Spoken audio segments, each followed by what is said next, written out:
Well, hello, everyone. Professional streamer doesn't know how to unmute. Hello. So I see a couple familiar names and I see a lot of dead bodies. That's what I like to see when I come to stream. Also, hey, honey.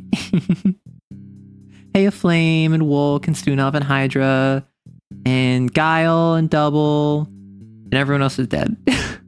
Quarry, I saw got shot. Celador. Thank you for the follow. I never remember, because I'm so used to the gunshots, right? Initially, we had Purge the Week is a gunshot, and also Vigilante Justice is just another gunshot. Then we renamed Vigilante Justice to Take 'Em Out Back, and I added the soundbite of Be Gone Thought. Oh, okay, so Azu, the way this works, you are now VIP, and I don't remember Kaz's full name, so I'm not going to worry about un-VIPing them. Basically, the boss allows you to become a VIP, but then you get shot the next time someone becomes the boss. So, Azu, thank you. You put a target on your back. Careful. Oh my gosh, I could add a gunshot to the end of Be Gone Thought. That would be so easy, too. My core is armored and my V4 is rusty. My haze is steel. Watch your back. See, listen, you have to listen to the boss. You have to... Being the boss is effectively like being a little baby mod, right? Shoot me, cowards. They can. You're not immune. You're not a mod. You're not prevented from being banned. Oh, wow. Be gone, sucks! The sound effect is so silly to me. I just love it so much. You love the social Darwin chat? Exactly. See, that's the thing. I actually have a video coming up today. Today's short touches on this, but I feel like the Twitch community and the Discord, they're so pleasant because so many people in the Discord watch Twitch, and you get out all of your aggression in Twitch. You get out all of your bad vibes, all of your hostility, all of your chaos in Twitch chat. And then in Discord, it's just like, oh, hey, I'm trying out this new TTRPG system. Does anyone want to help? Well, thank you for the follow, Prue. You finally caught me live? Well, I imagine following will help with that. For those of you who don't know, I stream every Tuesday at 1 p.m. EST and every Saturday at noon EST. That might be changing, upcoming. I've been kind of teasing that I have life changes coming up over the past few weeks, but stream schedule might change in the coming weeks. I will keep y'all informed though. Ooh, AC6, exactly. I got okay. Who here was not present last week or sorry, on Saturday? Because Saturday people were saying like, hey, you should play AC6. And I was like, I don't know. I've been interested in it for like since it came out, really, but it's money. I don't want to buy it. Like, I don't know how to perform. And then everyone's like, no, you please play it. Check it out. And I'm like, okay, fine. I'll check it out. I go to the Steam page. It's 35% off. So I'm like, I don't know. I could wait for it to be like 80% off. And then chat was just like, please, we'll do anything. And I'm like, pay for it. Give me gift subs to pay for like the $35. And then they were like, bet. So then they started gifting subs, but they only gave like 4 or 5 subs. And then I'm like, that's not enough. I'm sorry. Another person from YouTube comes in. They were joking in YouTube comments about buying the Death's Head video for Lancer. And then they come in and they're just like, so is that offer to buy the Death's Head video still open? And then I also heard Armored Core 6 and I'm like, listen, 10 gifted subs, I'll do a Death's Head video. And then they dropped 20 gifted subs, so they just bribed me to play Armored Core 6 and then also make a Death's Head video. So spoilers on what tomorrow's Lancer video is going to be. Fate, it was fate. Hope Mother Rights had a good birthday. She did. Technically speaking, today is her birthday, but yesterday was just more convenient for my sibling and I to go celebrate with her. So we went down. Azu Thank you for the gift subs. Got a job for you, 621. The Twitch viewers want you to play Armored Core 6. I assume 621 is the one. That's the name of the mercenary? Okay. Quick point of note. No spoilers for Armored Core 6. I'm going into this basically completely blind. I know you have a VTuber, like, avatar, like, Cortana that helps you. And I know it's not a Souls-like. I know it's more similar to old school Armored Core than it is to modern day Dark Souls. But I don't know what that means. So in Dwarf Fortress, I said, no spoilers, but go ahead and backseat me. In Armored Core, please try not to backseat me because I do want to like experience the game, figure it out, play it. And no spoilers because I know that there's like 2 different endings. I think that there's 2 different endings and one is like the good ending, one is the bad ending. Or there might be 3 different endings and it's like a Mass Effect situation where it's just like there's the good ending, the bad ending, and the neutral ending. I'm very... wait, no, you don't have to continue gifting. I didn't even notice. I thought it was just continuing from Oz's initial. There's 3 endings. E621 is a good source to find AC6 info. No. Listen. Be gone! There's the complete level is too big though. Understood. The endings are less good or bad and more so different story paths. Understood. Okay, who here has not seen my hot tub NTR video?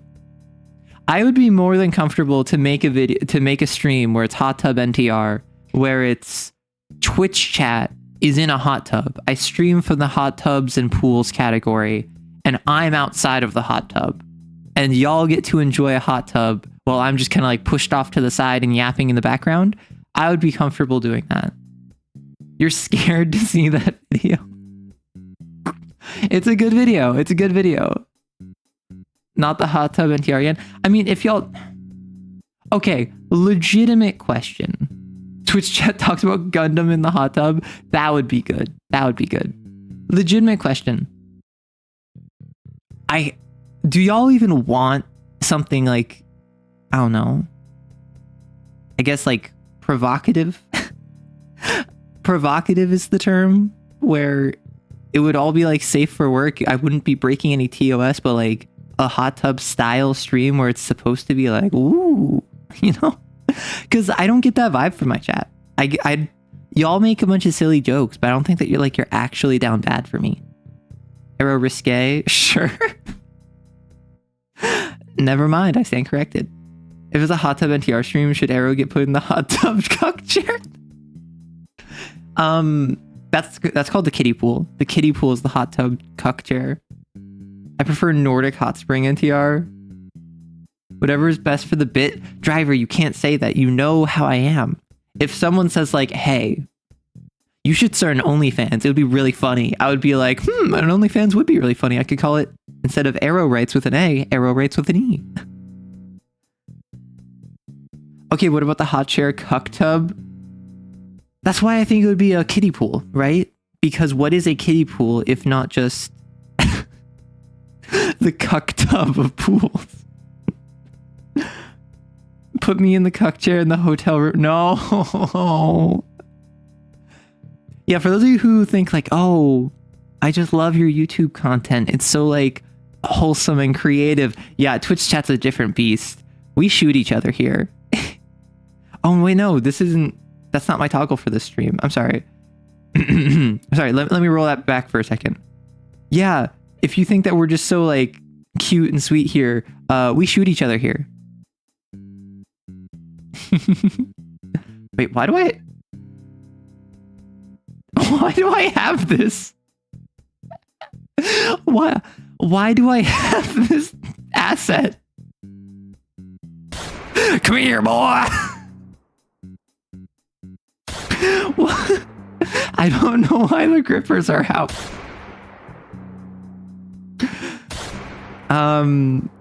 Your gooners shoot boss wholesome on this stream. Do an Arrow risque stream, attract simps, have them fight for their place in chat. I mean, that's basically what I do. I just don't attract the simps. The simps come normally. Like, most of you are newer chatters.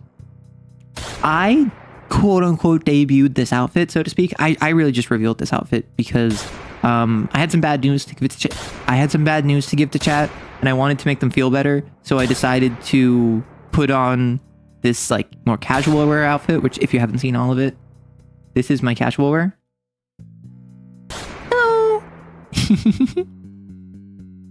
But when I revealed this, Twitch chat was down bad. They were like going feral over the fact that I was revealing my arms because I had not shown my arms until this point. Yeah, chill with the gunshots. Yeah, so reminder for everyone, gunshots are a funny bit.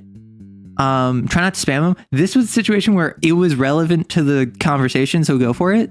But try to reserve them for when we're raided, because what we do is that when we get raided, we shoot the people that raid us because we're defending our territory, castle law. And also whenever we're on like a BRB AFK pause menu. So that's the two main acceptable times. Gloves, good for strangling. Yeah. Arrow talking about dressing nice while Twitch chat is going on a murder spree. That tracks. What do you mean? What do you mean me talking about dressing nice? I dress casually. I dress for comfy. Oh, apparently writing either hot tub NTR or kiddie pool cuck chair gets filtered in the Discord server. Kiddie pool cuck chair, yes. I agree that should be filtered. Hot tub NTR, I don't think that that's that bad. I'm not gonna lie. Yeah, oh my gosh. See, that's the thing. I have built a community on Twitch which revolves around survival of the fittest. If you're here because you're strong. You're here because you can survive. You're here because you are not weak enough to, if you get banned for 15 seconds, you're going to leave, right? I only want the strongest here. However, as I mentioned in today's upcoming YouTube video, I traumatize my YouTube audience more. Y'all are chill like that. My YouTube audience is the one where it's just like, oh no, we're having a gun pointed at us. Honestly, I came here for the one day we got more City Boy content. I have more to talk about with Wandering Tavern and Sky Zephyrs.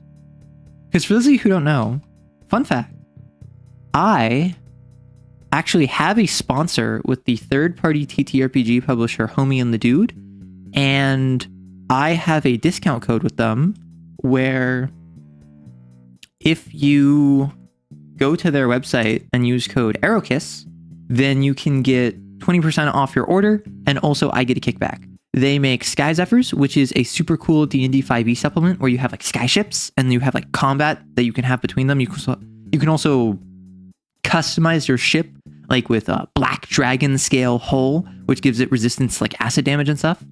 And then in the Wandering Tavern, it is a system agnostic setting that has rules that you can play in D&D or Vampire the Masquerade or even Lancer.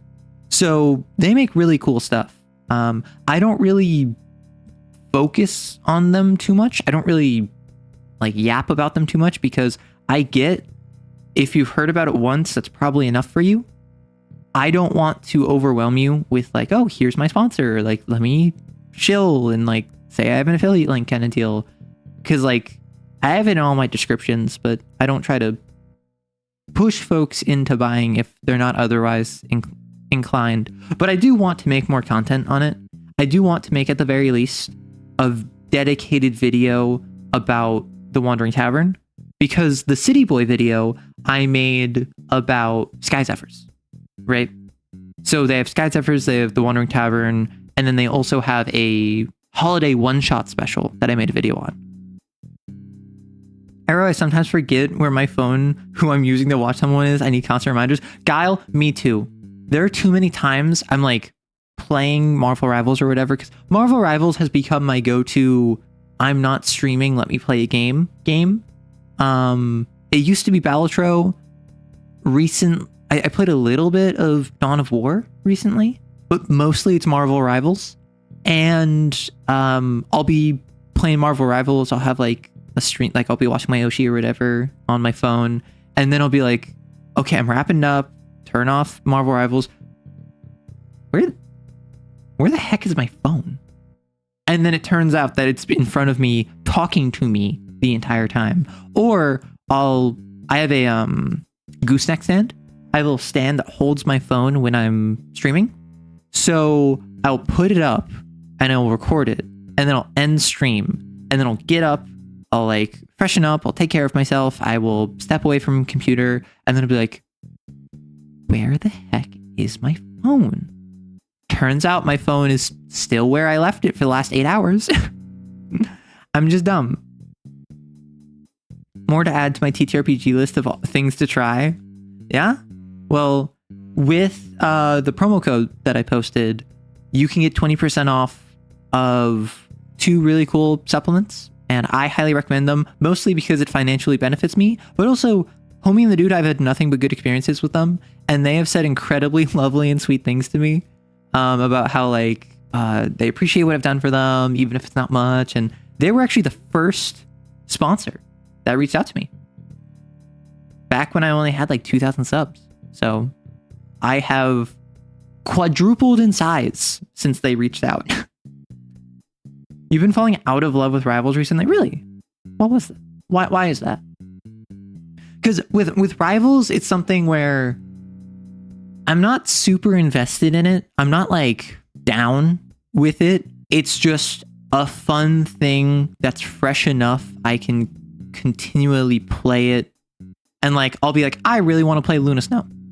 I really want to play Magneto. I want to play Game of Venom. So I'll load in and I'll just play that character in quick play. And then if I want a more like, no, I want tactics, I want strategy, I want communication, I'll hop in competitive, because I'm Plat 3, which as far as I'm aware, it's like middle of the road. It's like middle of the pack in Marvel Rivals, but it is like the, 78th percentile?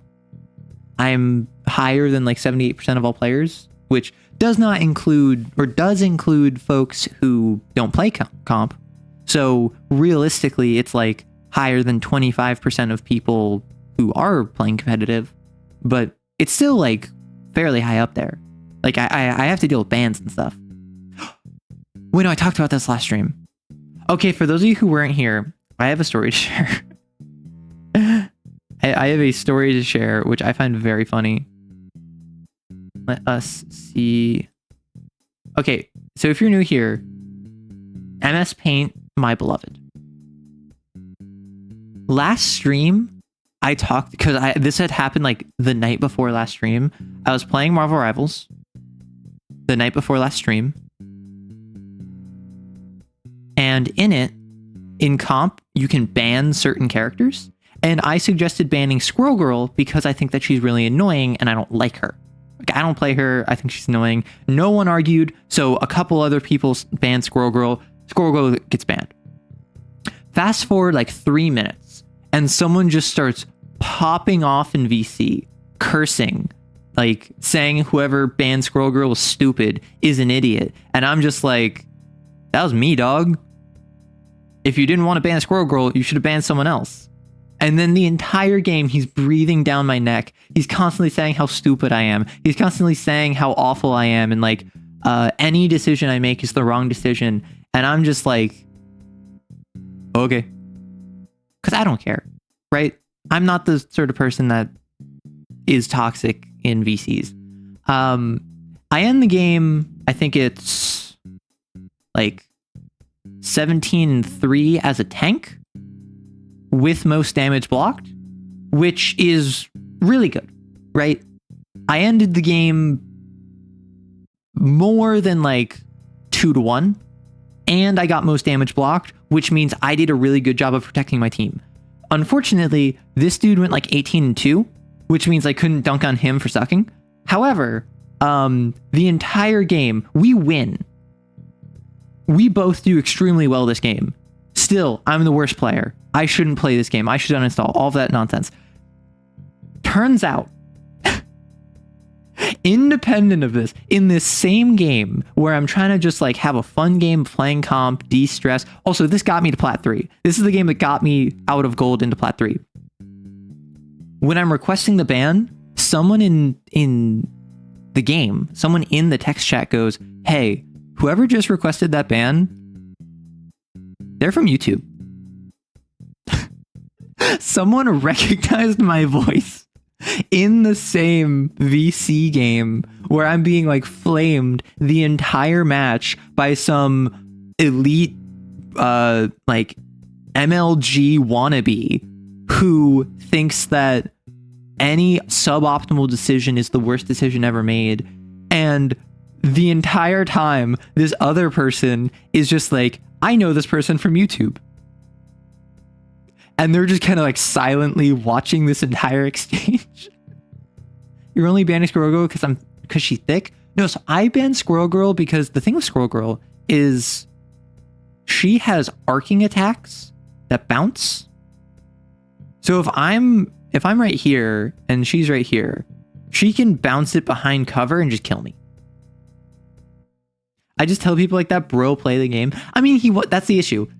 He was 18-2, so he was playing the game. If he was like 7-7, or even if he was like 8-6, I would have said like, bro, play the game. Like, sit down, little bro. But no, when you're 18-2, I'm not going to trash you because I respect the fact that you actually are competent enough to have a positive KD.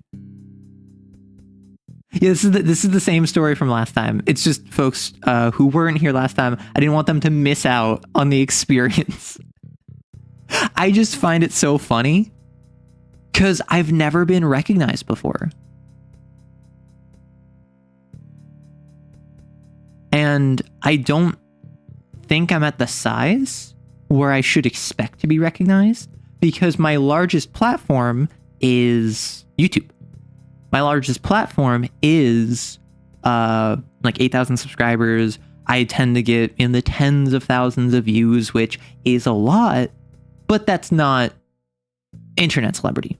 A lot. That is micro internet celebrity, which the difference between a micro internet celebrity versus an internet celebrity is like 100,000 subscribers, followers, whatever. And then an internet celebrity is by themselves a tier below like a C-list celebrity, at least in my approximation. Because if I bring up, I don't know, if I bring up like a really famous YouTuber, if I bring up a really famous content creator, I don't know, Markiplier comes to mind. I feel like it's fair to say Markiplier, despite the fact he has like tens of millions of followers and gets hundreds of millions of views, he is considered like a C-tier celebrity. He's not a household name. He's not like a B-list celebrity. He is like a C-list celebrity, but he's more famous than like 90% of people who are only online famous, right? Like he made a movie, right? I think that's the kind of like tiering of it is. So I'm not even at like internet celebrity status. I'm at like micro internet celebrity status, which is so silly to me. Check yourself before you recognize yourself. Still, like, I find that people that are toxic like that have a very frustrating personality. I have a friend like that. It sucks. I just have to tell him to play the game. That's the thing. If you're my friend and you're being like toxic, I'm gonna excuse it if it's funny. If you're toxic to me, right? Not if you're toxic to other people, I will shut that down. However, if you're toxic to me and it's funny, go off, king, right? Like Rory, Neko, other streamer friends that I have, like that's the sort of dynamic I have with multiple different people. They're super toxic, but it's in a funny way and they don't actually mean anything by it. So I'm okay with it. It's when people are just like a drag. If people are mean, if people like can't accept the fact that they suck, so they take it out on other people, that's where I'm like, I'm just not gonna play games with you. And I know someone like that. I know someone who any game they play, they suck at it and it's a drag and like they never played games like this, so they don't want to play games like this, but they're going to anyway. And I'm just like, well, I'm not really gonna play games with you if you spend the entire time complaining about those games. And I think that that's valid. I think it's both valid to be frustrated at games that you're not good at, but it's also valid to be like, well, if you're going to spend the entire game frustrated, I don't want to spend my relaxation with you being frustrated. I won't play games like Marvel Rivals or Overwatch because I know I'm bad and don't have enough with those games, though I'll listen to others play. That's the thing. For the longest time, I played a little bit. I played a decent bit. Like, not a huge amount of Overwatch 1. I never played Overwatch 2. I did not expect to play Marvel Rivals whatsoever. I only played it because my friend was like, hey, do you want to play together? And I was like, sure. It's free. I'll download it. We played together like one time. And he was just like, hey, do you want to play Marvel Rivals? It's free. And I'm like, sure. What time? And he's like, this time. And I'm like, okay. And then he canceled. So I'm just like, fine, I'll just play Marvel Rivals by myself. So I played Marvel Rivals by myself and I actually enjoyed it. Hello, Catboy. Oh, wait, you're Lonic. Hey. Or Ionic? Is that an I or an L? I thought that was an L at first. I didn't expect to play Marvel Rivals. So I started playing it, and now I'm at the point where, because I've played it so much, because I've played it since like, I think I played near the start of season 1. I didn't play season 0. I started around season 1. I'm at the point where I'm actually like better than the average player, which I'm by no means amazing. I'm by no means like a grandmaster top 500, but I am better than the average player, when before I would say I was worse than the average player. And that's purely because I quote unquote got my reps in. That's purely because I've spent hours playing and practicing and working at it. And that's not even something where like I specifically was like, I'm going to grind. Like, I did a little bit of aim training. Lonic, it's an L. Understood. It's something where I didn't even like, I did a little bit of aim training where I specifically wanted to work on my tracking, on my ability to shoot. But broadly speaking, I just play Marvel Rivals to have a good time. And because I've played it enough, I've gotten better.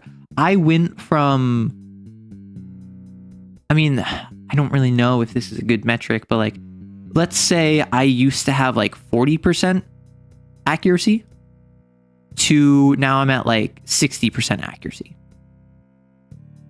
Before, I was only ever playing tanks because if I'm sitting there and I'm just taking damage, even if I'm not dealing any damage, I'm being more useful than if I was a damage that was missing or if I was a healer that wasn't healing. Now I can fill any role because I'm comfortable enough playing different characters that I can prioritize targets. I can avoid fights that I shouldn't fight. I know how to dip in, kill someone, dip out. Like, I've learned how to play the game, and I've developed my skills purely because if I'm bored and I'm not editing, I will be playing Marvel Rivals. So question, Jeff the Landshark, yeah or nay? I maintain Jeff the Landshark is a war criminal. In the season 2.5 patch notes, he is going to go from being a war criminal to just a criminal, because he is no longer like busted. He is now just going to have a stupid ult. But my roommate says how adorable he is. My roommate loves Jeff. So we have agreed that he is a cute war criminal. Because he's just a silly little guy who is a war criminal. And as long as you can accept the fact that he is a war criminal, I can accept the fact he's cute. Like soft butter, I can fill any role. Jeez. Yay, primarily from the comics. Okay. I went to a comic shop so again, today is Mama Writes, Mother Writes, her birthday. So we were celebrating yesterday, and we went to like little small town. We walked around. It was a good time. It was fun. We just went in various different shops, one of which was a comic shop. And maybe this is just coming from a place of someone who doesn't really read or collect comics, but I was kind of hit with the idea of like, I've read some comics, but I don't really get the appeal of going to a comic shop and grabbing like, oh, I want to read. So my sibling has been talking to me about this. I think it's like the 2011 Hawkeye run. The 2011 Hawkeye run is apparently a really good Hawkeye run. Like there's an entire issue that's just like, it's his dog from his perspective. So he doesn't actually understand English outside of like walk, food, and leash. So you have to figure out with context clues based off the paneling what happens without hearing any dialogue. There's one point where Hawkeye gets inflicted with partial deafness, so he has to use hand signs. Like he actually uses ASL, and the ASL is not translated. You have to, as the reader, either know ASL or pick up from context clues what he's saying. So my sibling's been talking about how wonderful this is, and I'm actually interested. I want to read this. I don't see the appeal of going to a comic shop, and if this is like, I don't know, if this is a 8-volume series, an 8-issue series, if they only have issues like 1, 2, and 7, how do I read this? Do I buy issues 1, 2, and 7 and then only read 1 and 2 and hope I can find 3? Like that's my issue with comic stores. And I understand this is a similar issue with like book series. I understand this is a similar issue of like, oh, I want to get into the Wheel of Time. This bookstore might not have all like 13 books.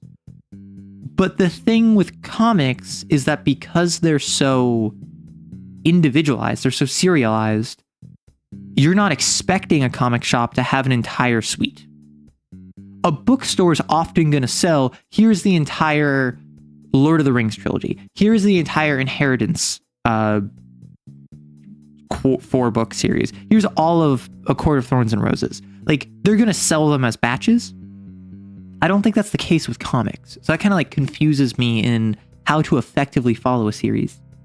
That's one of the best canon things they've kept for characters, in your opinion? Oh, he's partially deaf in canon? Oh, I didn't know that. Although, speaking of Hawkeye, and we were talking about Marvel Rivals, my sibling also brought up the... My sibling is not like a Hawkeye stan.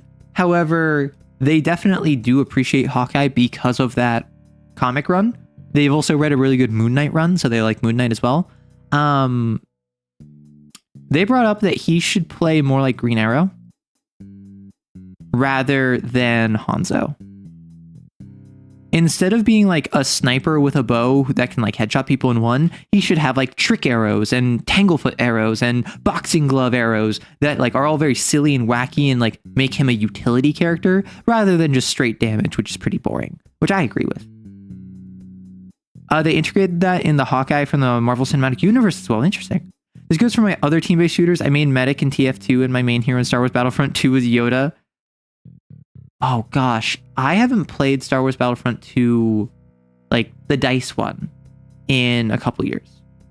Because I played it a bunch with a buddy of mine because we both love Clone Wars. And actually, fun fact, right now, actually, I just said actually like 3 times. I'm so sorry. Right now, is Rory not online? Oh, did Rory lie? Rory was gonna run a Battlefront 2 event today. Which unfortunately I wasn't going to participate in because I was going to play Armored Core. But I thought he was going to run it like half an hour ago. But I guess not. You've only played the 2005 Battlefront. I want to... See, that's the thing. I have played both Battlefronts. Both Battlefront 2s. I think I'm of the opinion, or not of the opinion, Battlefront 2 was my favorite game. Who's Rory? That is my fellow streamer and friend, Rorston VT. He's just another content creator. He's a friend of mine. If you look on my YouTube, I have a couple stream highlights that involve him. We should collab soon. We haven't collabed in a while. Oh, the one we can ban specifically? Yes! That is exactly correct. You've only played the newer one? Ooh. So Battlefront 2, the original one, was my favorite game of all time. Or sorry, was my favorite game growing up. paired with a D&D RTS called Dragon Shard. These were constantly jockeying back and forth, like up until I was like a teenager. Like even like it had been years. Never heard of the fella? Yeah, Corey. It had been years since I'd played either of them, and I'm like, growing up, is it Battlefront 2? Is it Dragon Shard? And then I was like, fine, both of them. It's my favorite game list. I can just say both have number one. Now my favorite game is Pyre by Supergiant Games, which I will not shut up about if you ask me about it. But Battlefront 2 by DICE, I only played it after they removed the loot boxes. So I played the game once all the microtransactions were stripped from the game, and I felt the hole that was left in the game where the microtransactions once were, but I could have a fun game despite that. Particularly when playing with my friend, and it was just like, I get to play as a clone commando. I love Republic Commando. Or I get to play as a 501st clone with... I get to play as an ARC Trooper. The fact they added an ARC Trooper was so good. They added commando droids to Battlefront 2 DICE, and they made it so that you have an actual sword as your melee attack. That was so cool to me. And then with the commando droids, one of the skins was the Citadel skin. Because in the season 3 arc of the Citadel, there were specialized commando droids that were like the elite guards of the Citadel. And the Citadel is not only one of the best arcs in Clone Wars, it's also where, spoilers, bad things happened to Echo, who was my favorite member of Domino Squad. Which I've heard people be like, yeah, Echo is my favorite Domino Squad member because I think he's autistic just like me. And I'm just like, wait, that's why we like him? I need to play Republic Commando. I played the first world of it a couple weeks ago, firing not a single shot, doing melee only, grenades only, and using my squad. I had a great time with it. I have so much other stuff to do. I would love to just sit down and like play through the rest of Republic Commando on stream, but I'm not gonna lie, it didn't do that well. So I'm gonna focus on like AC6, Dwarf Fortress for now. It did break stream. I think it broke stream twice, if anything. I still need to finish Republic Commando, but I remember it being fun when I played it. Any of you that have not played Republic Commando, your homework is to play Republic Commando if you own it. Because I'm not going to tell you to buy a game you don't own. But if you own Republic Commando, your homework is to play it explicitly because, and I did not shut up about this the entire time I was playing it. This was, I want to say like mid-2000s? 2004, 2005? This was pre-Clone Wars. Pre-Clone Wars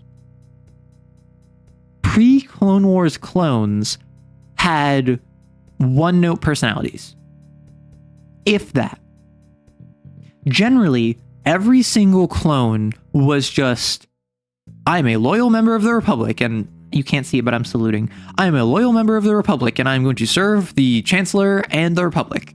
And that's all their personality was, like Commander Cody, for instance. And then they might have one character trait path. So I suppose technically it's 2-note, right? Strictly speaking, this would be 2-note. And they'd be like, I'm a loyal member, but I'm also really like quiet. Or I'm a loyal member, but I'm also really happy-go-lucky. Or I'm really straight-laced and boring, but I'm a badass. Like, they had one character trait to differentiate them, and generally they had no deeper personality. Republic Commando is from this era of clones, and yet Delta Squad has so much personality. Like, yeah, they're still pretty, like, 2-note characters, right? Sev is not very deep as a character. Fixer is not deep as a character. Scorch is not deep as a character. Boss is not deep as a character. But they all have enough character that they can play off of each other effectively. Right? you have Scorch, who's silly, doesn't take things seriously, loves explosions, loves it when things are active and engaged. And then you have Sev, who is quiet, a sniper, edgy, like very just get directly to the point. They have a shared love of really intense action. Meanwhile, Fixer, who is very straight-laced, to the point, by the book, the perfect soldier, he and Sev get along because both of them don't really like pomp and ceremony. They're just very like direct and to the point. Scorch and Fixer, meanwhile, actually have some degree of optimism and positivity. They actually like follow protocol to some extent. So all of the different boys who are in your squad have different personalities. Even Boss is pretty sarcastic. Like, despite being a mostly not quite self-insert, but just kind of like a non-character, because that is the character you are playing, Boss is pretty sarcastic and like actually pretty funny. Which the leader character being the funny quippy one, which Scorch is really the quipper, right? They all have one-liners, except Fixer. Fixer doesn't really have too many one-liners. But most of them have one-liners. I would say Boss is probably like the second funniest after Scorch, which I was not expecting. You have Republic Commando. I don't know why, but I guess I'll play it now. Heads up on the PC port, the mouse sensitivity is stupid on menus. You will have to suffer through the menus to properly play the game, but once you actually get in the proper game, the cursor will be fine. The sensitivity is fine. It's just for whatever reason on the menus, your cursor goes everywhere at the slightest touch. Bad Batch did Scorch Dirty. I only watched season 1 of Bad Batch. Are you talking about the commando that was theorized to be Scorch, but was not confirmed to be Scorch from season 1? Or does he actually come up in season 2? Characters don't need to be deep to be good. They just need to be interesting and provide something meaningful. Exactly. And this was a squad-based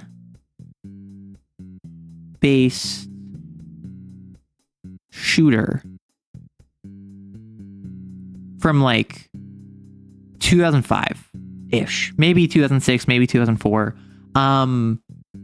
This was not the height of video game storytelling. This was the start of everything is brown and everything is a military shooter and everything is the good guys are fighting the bad guys and everything is the biggest twist you have to contend with is that actually the good guys were also bad guys, but the real good guys, you, are actually still good guys. So you fight against the actual bad good guys now. Like, yes, there was games like Modern Warfare 2, there was games like the various Mass Effect games. These had like storytelling and nuance. I'm saying, broadly speaking, the zeitgeist of the late 2000s in terms of video games was brown filter military shooter. So this not having like super deep characters that you can connect to on an emotional level, I don't fault the game. I fault the industry at that point. I'm pretty sure that Commando was confirmed Scorch in season 2. Let me double check. It is in fact Scorch. Awesome. Because that's the thing with Bad Batch season 1. And for those of you who don't know, Bad Batch is a Star Wars show on, I think it's, I would guess Disney Plus. That follows the Bad Batch. It is a series of clones that were all defective in some way, but their defections manifested positively. So one was like way taller and stronger and more physically fit, but dumber than the average clone. One was basically just Rambo and he had like super senses. One was like super like just autistic coded and really good at computers. So the Bad Batch is a series of weird clones. And if I was to make a Star Wars story, an official, like if I was approached by Disney to write a Star Wars story, I would basically write the Bad Batch, but without the Bad Batch. I would write the story of a group of clones in the rise of the Empire and how they acclimate to it. I think Bad Batch Season 1 was much like your ex, and I'm speaking to you in particular. Pretty, but it had no soul. Bad Batch Season 1 was one of the best animated pieces of Star Wars media I have seen. It had no soul. It was fully just like, hey, do you remember all of that Clone Wars stuff from 15, 20 years ago? Isn't that cool? Don't you want that, but like more? Don't you want that again and for a newer, younger audience? Look at how Omega is a aspirational character for young women who want to get into Star Wars, but then the thing that makes her special is that she is an unmodified genetic clone of Jango Fett. Don't think about the fact that if she's an unmodified genetic clone of Jango Fett, then that means that she should not be gender swapped. I mean, unless she's trans, which like Pog, but what was my opinion on season 7 of Clone Wars? My opinion on season 7 of Clone Wars. So there's 3 arcs. So Clone Wars ended with season 6. It was like a half season. This was 10 years ago, 15 years ago, probably 10 years ago, I want to say. And then they had various episodes that were like half finished. They took some of these half finished episodes, released them like 5 years ago, years after the show was canceled, as season 7. So this was one arc was the Bad Batch. Basically, this is where the Bad Batch was introduced, and then the Bad Batch got their own series. There was the the spice smuggling, I'll call it. Ooh, let's not do that. Let's not do that acronym. I'll say the prison escape. And then there was the Siege of Mandalore.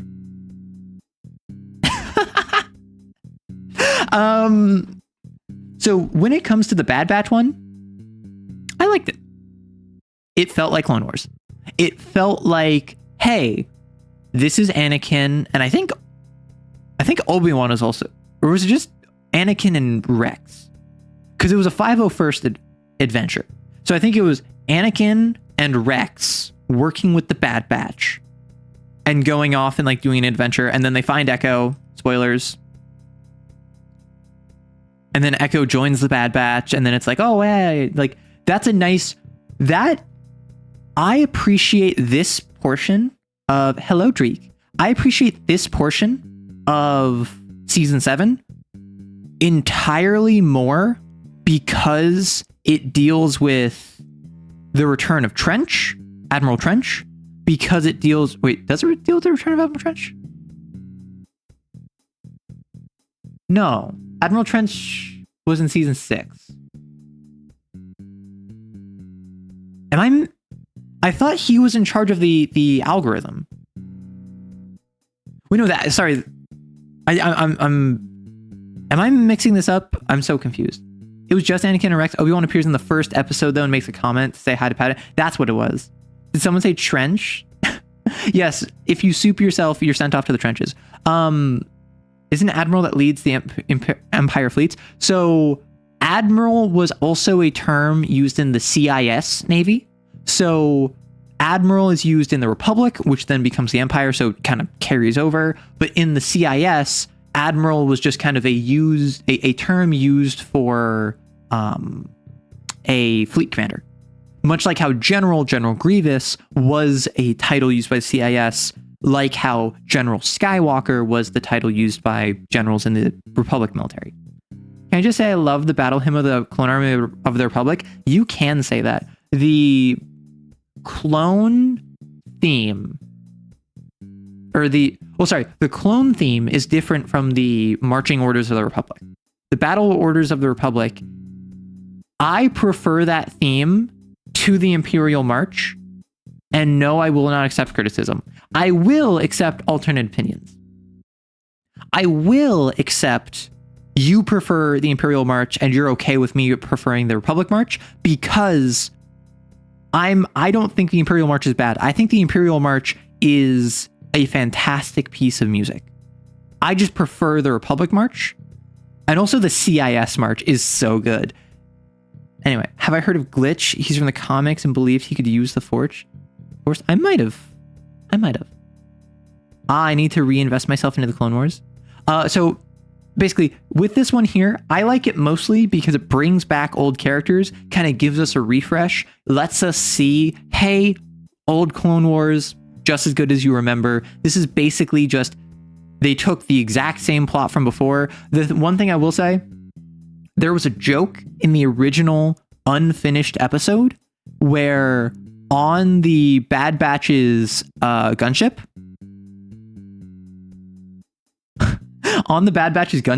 there's a pinup of Padme. Because, like, you know how, like, classic World War II, like, gunships, choppers would have, like, celebrities or, like, famous, like, sex symbols of the zeitgeist, like, painted on their ship or on their helicopter, because, like, I don't know, that's what U.S. soldiers needed. They did that in the Bad Batch's ship, and Anakin, seeing his wife as a pinup on their ship, just says, like, they're either going to remove that or they're going to lose their ship. It's one of the two. It was so silly. Then we get to this arc, which my feelings on the prison escape, on Ahsoka and the Spice Runners, can be summed up in the fact that of the 4 episodes, one of them begins in a prison cell. There's a whole wacky thing of hijinks where they escape the prison cell and they're running around and they're running around and they're running around. And then it ends up with them being captured and put back in prison in the same cell without any progress made. There was no character development. There was no plot development. There was no, I mean, there was like fight scenes. Nothing happened in an entire episode. That Looney Tunes, exactly. It's Looney Tunes, but this was of a show that had, this was like of the, this is us reviving this show. This is us coming back for the swan song of this show. One of the episodes had 0 impact. Not to mention, Ahsoka, goated. We love her. Ahsoka is one of my favorite Jedi because of how she grows and develops and like goes from being a brash, naive Padawan to kind of a aggressive general who's only focused on war under Anakin, to maturing, being betrayed by Barriss, leaving the Order, and then still helping people, still doing what she can in the universe, and eventually becoming the master. She is, outside of Luke, probably the preeminent example of a master Jedi in the time of the Empire. And I think that she's a canon gray Jedi at that point. I've seen most of Rebels. Like, she is one of my favorite Jedi. The sisters, no, they were awful. One was really annoying in how she was like super optimistic but incompetent and everything, and then it was supposed to be the deal where like, oh, she just tries her best, so you can't really fault her that much. No, I can fault her plenty. The other sister, who was constantly just like suspicious and protective of her sister and isn't gonna let you ruin things for us, regularly made decisions that made her come off as more of a hypocrite than competent. And it's one thing to have incompetent characters make mistakes that they then learn from, and it's shown that their incompetence punishes them. This just felt like, hey, Ahsoka's really cool. These people are really not worth your help. They are doing everything in their power to ruin the help you're giving them. And even if that's the point, even if the point is that as a Jedi, you have to help those, even those who you feel are undeserving, brother, that is not interesting to watch. Like, really. I struggled to watch Rebels. Was that the third show? So Rebels is the one that came out like mid to late 2010s on Disney. Because Clone Wars was pre-Disney acquisition, continued through the Disney acquisition, and then got canceled a couple years after the acquisition, I think, because the acquisition was like 2011, 2012. And I think Clone Wars ended like 2013, 2014, maybe 2015. Rebels started from the ground up. This is a show for children where we want to sell toys. And then it never really deviated from that. Clone Wars started with that. And by like season 2, already did like the thing that most children's shows do, where generally children's shows have season 1, where the producers want to see this is all for children. We want to sell toys. And then basically in most children's show, once you hit season 2, that's where, okay, keep those ratings up. Don't do anything like past PG-13 and just go wild. You've proven that you can make us money, make us more money, go off the rails. This is what happens with most shows. With Clone Wars, I think it was more like children's, and then kind of like this is more not adult, but like more teenage audience. Because there's a difference between a show made for a 6-year-old versus made for a 9-year-old versus made for a 13-year-old, right? This show started being made for like 9-year-olds, and it kind of like grew up, so to speak, to being made for like 13-year-olds, which again is not, they're not cursing. There's no blood. There's some blood, but it's not like it went from being rated G to being rated M or G to R. It went from being rated PG to being rated PG-13 over the course of like 2 seasons. And then it stayed that way until like season 6, which that's the growth curve that a lot of shows have. Avatar: The Last Airbender, I would say, is the same deal, where it went from being like a G rated, this is for like 6 to 9-year-olds, to no, this is more like 11 to 14-year-olds. Which that is a different age demographic. That is different shows are made for different audiences. And like She-Ra and the Princesses of Power. It was made for like 6 to 9-year-olds. It ended up being more like 11 to 14-year-olds. And then of course its main audience is like 20-somethings and 30-somethings because it's gay. Hey, do we want to talk about board games on the Discord?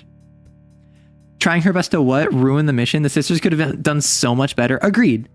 Peak kid shows was Clone Wars and Adventure Time when it comes to dealing with darker themes of trauma, loss, and the like. Yeah.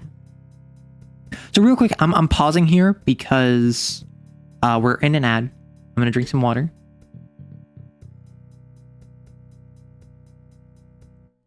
Trying your best stops being an excuse once other people are depending on you.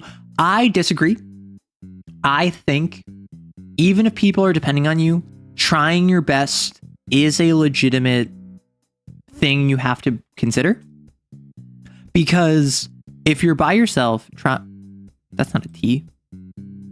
Trying your best by yourself, if you fail, you're hurting yourself.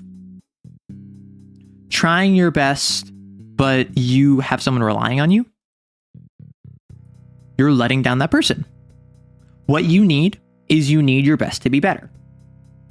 That does not mean if you fail, if your best is not good enough, that you are a bad person. That means you need to alter what your best is. That could be practice. That could be spending more time. That could be doing something on the side to get more money. That could be changing your priorities. Whatever that means your best needs to change. The trying is not the issue. And we have 5 seconds left on the ad, so I'm just going to let that go. Hello, everyone. Welcome back. I was just responding to you, actually, Drake, where I disagree that trying your best stops being an excuse once people are depending on you. My response to that is you should always be trying your best. And if you do not reach something by trying your best, if you are here and you're trying to get here, but your best only reaches here, strictly speaking, that is failure. That is not correct. That is not ideal. The fact you tried your best is what matters. You can potentially try again later. You can potentially achieve greater heights later. Now, that's nice, but it is important to keep in mind if someone is relying on you, you need to get this. You don't have the luxury of just trying your best. You have to reinvent your best. You have to do something to get your best to this point. Now, is that changing your priorities? Is that spending more time? Is that practicing more? Is that, I mean, some people would say like do things you otherwise wouldn't. I don't necessarily agree, but it's also specific to your situation. It's dependent on what boundaries you had before and what development you're willing to go through in order to get to the point where the people relying on you can rely on your best being enough. This is not an issue of you just need to try better. This is an issue of your best needs to be better. And it's scary and hard to change what your best is, but it is possible. 7 30-second ads is killer for combos. It is, however, the reason I run ads is because if I did not run ads on the hour every hour, or I suppose 5 minutes past the hour every hour, then I would have pre-roll ads, which is when you enter stream or if you refresh or if you click off or anything, you would get hit with 30-second ads. So that's why I run every hour, I run 3 minutes of ads, because that is the minimum amount of ads required to turn off pre-rolls. Oh, thank you, Shadow. I appreciate it. Yeah, y'all just started playing Wordle on the Discord for whatever reason. And I do find it very funny. Peak kid shows were Clone Wars and Adventure. Yeah. So, real quick. When it comes to season 7, just so I finish this up real quick, season 7 Clone Wars, I liked it. I didn't like it. So, like the first third, I liked. The middle third, I did not like, and then the final third, I loved. Oh. I have heard the argument. You accidentally wrote /Wordle and it was all downhill from there. Listen. Folks are into it. Go off. The fact we already know. I watched the Rebels fight between Maul and Obi-Wan. The fact we already know what happens to both Maul and is this how you spell? Oh my gosh. Is this how you spell her name? I feel so bad whenever I can't spell Soka? I think that's how you spell her name. We already know what happens to both Maul and Ahsoka, so I've heard the take like, this doesn't matter because it like we already know what happens to both of them. I don't care. I think it was awesome. I think that it was beautifully animated. I think that Order 66 was heartbreaking in a way that has never been demonstrated before. I think the fight between Maul and Ahsoka and the lead up to Order 66, the way Maul escapes, the hallway scene, Jesse being the face of Order 66, Rex fighting his programming, eventually getting the chip removed, tying back in, I am one with the Force is with me. All of this together was just an absolute love letter to the Clone Wars. It was I watched this day, hour of. I watched it as soon as it dropped. And I was so happy. By that logic, all of the Clone Wars show was pointless because we already knew what would happen to Anakin or Obi-Wan. Exactly. The entire prequel series doesn't matter. It's so funny because the Wordle only started because someone realized it was there and started playing it. This was during a conversation about ADHD. Azula. Trying your best is weird because if you fail at something but you were not trying your best, you can at least make an excuse for yourself. So here's the thing. If you were in Star Wars, what era would you want to be in? So I am human, meaning I am privileged enough to basically choose anywhere. The issue is the four main eras I'm aware of are Old Republic, Republic, Empire, New Republic. All of them have their problems. Notably, the Old Republic had Sith everywhere. In the Republic, it was corrupt, and the CIS were a massive problem. Empire was fascist. And then, of course, there's the Rebels, where it's all a civil war. And then the New Republic, it's basically just Empire times 2. Because it is the First Order, like the New Order. I watched the sequel series. I didn't retain any information from them, I'm not going to lie. It was basically just the New Republic is just the Rebels, but again, and the First Order is the Empire, but again, but they have more ships now. And it's like, okay, so this is just times 2. So definitely not New Republic. I mean, I would say Republic, but knowing how corrupt and inept the late stage Republic was, if I was on a Republic world, I probably wouldn't get any support. And if I was on a CIS world, as noble as the ideology behind the CIS was, legitimately they were like just as bad, if not worse, than the Republic, because they constantly they worked with so many problematic actors like the Techno Union and the Trade Federation that, and like the Banking Clan.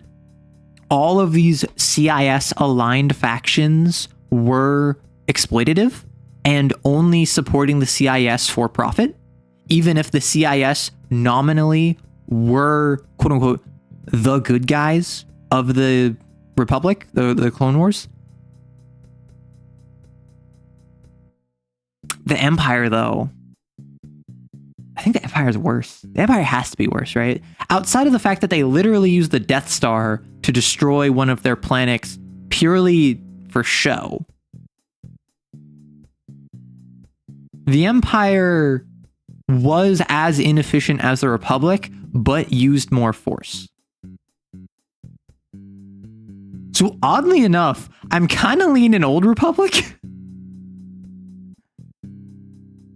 Does healthcare exist in Star Wars? I say KOTOR era for playing Pazak. See, that's the thing. Old Republic, I'm thinking KOTOR. Yes, there was Sith running around. Yes, there was the Mandalorian Wars. Yes, there were all these problems, but I feel like it was the least problematic. Is there an option to be trans? I don't. So canonically, no. These were games made in the 90s and the early 2000s. There was no option to be trans officially. Now, subtext, kind of headcanon, assigning your own meaning, absolutely. You can do that in every game. I'd probably go with the early Republic. New Republic has the Yuzhang Vong on the horizon. I ain't dealing with those guys. So, the Yuzhang Vong are no longer canonical to my understanding. The whole deal with old, and this is why I nearly said I know 5 eras, because post-imperial legends is a thing. The Yuzhang Vong were the reason the Empire was so militarized. The conceit of Legends in Star Wars is that the Empire was preparing to fight against the Yuzong Vong, who are completely divorced from the Force, meaning they needed conventional military might to combat them from the unknown reaches, from the uncharted sector of space. As far as I'm aware, they are no longer canon. They no longer exist. They no longer are an issue, which is why the Empire is just comedically evil for no reason. And the First Order makes no sense. Could also do a death of the author, as in what the writers / IP holders say is canon isn't any more valid than what the audience says in canon.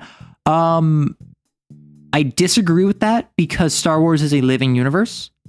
If this was a situation like I can't, when it comes to me at least, I'm not going to make the argument that like the MCU, death of the author, clearly this other thing was intentional, when it's still actively being written, it's still actively being added to.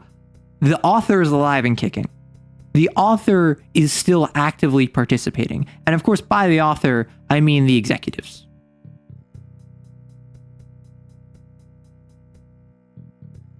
Same thing with Star Wars. It's a living, breathing universe that is still having more content added to it. I would not feel comfortable saying death of the author explicitly because more content has yet to be produced by the same, even if it's not the same author, the same think tank. Meanwhile, something like, I don't know, I'll say Wheel of Time, where literally there was the death of the author, Robert Jordan, and then his successor, Brandon Sanderson, took over, finishing the story. Now, the Wheel of Time is completed. It has been completed. Meaning, you can make assumptions, particularly off of that intersection where I think it was like, there's like 13 books in the Wheel of Time. I have not read the Wheel of Time. There's like 13 books in the Wheel of Time. The first like 10 were written by Robert Jordan. 11 and 12 was written by Brandon Sanderson, but he explicitly went out of his way to like religiously stick to the notes and outlines that Robert Jordan already had written up. He was like, I'm not trying to change Robert Jordan's work. I am trying to just finish what he started. And then number 13 is where there were so few notes that Brandon Sanderson had to add in his own interpretations and extrapolations and basically add in his own ideas of how the story should and would complete. So I think that there's a very interesting break point here where literally the author died, a new author took over, and there's another breakpoint here where this is kind of like the Game of Thrones. I think it's after like season 5, they ran out of book material, so then they just started doing their own thing. This is where I think death of the author is most interesting, right? But with Star Wars, I'm like, I can't really argue with the Yuzong Vong because I don't know if they're canon. I don't know if they're gonna come out for phase 4 of the Star Wars cinematic universe in 10 years, because that's what we're doing now, I guess. When they write new content, then it becomes true. I think what I was mostly saying is that because the author says something isn't true, that until and unless it's actually put in the text, we don't have to treat it as gospel. So death of the author, like Otis was saying, from my understanding, and I could be wrong, I am not an authority on this, I'm not an English major, death of the author is authorial intent. Character X does Y, the author says it is because of Z. But Character X kills this puppy because they were so depressed by their breakup that they didn't think to take care of someone who was relying on them, revealing their deep and dark inner turmoil kind of deal, blah, blah, blah. I can look at that and say, well, actually, I think Character X is a serial killer with antisocial personality disorder because one of the hallmarks of antisocial personality disorder is cruelty to animals in childhood. So the fact that this character killed an animal when they were a child, even if they were depressed, lends credence to the idea that they are going to be a serial killer. That's Death of the Author. That is, I am making an independent conjecture of the same source material where I am saying A, the author was saying Z. We don't really have confirmation if it's Z or A, so does it matter that the author who wrote this, all that's written is X and Y? All that's written is X and Y. And when asked in an interview, the author said, oh, it's because they're depressed and they're so dealing with inner turmoil. But I, as the reader, interpret A. Is the author more or less valid in saying it was just depression than I am as a reader in saying it's a hallmark of antisocial personality disorder? That's my understanding of Death of the Author. And then some authors, once they leave the page, they come back to say, well, actually, no, actually was Z. Here's an entire companion book to explain why it was Z. And then A doesn't really make sense anymore.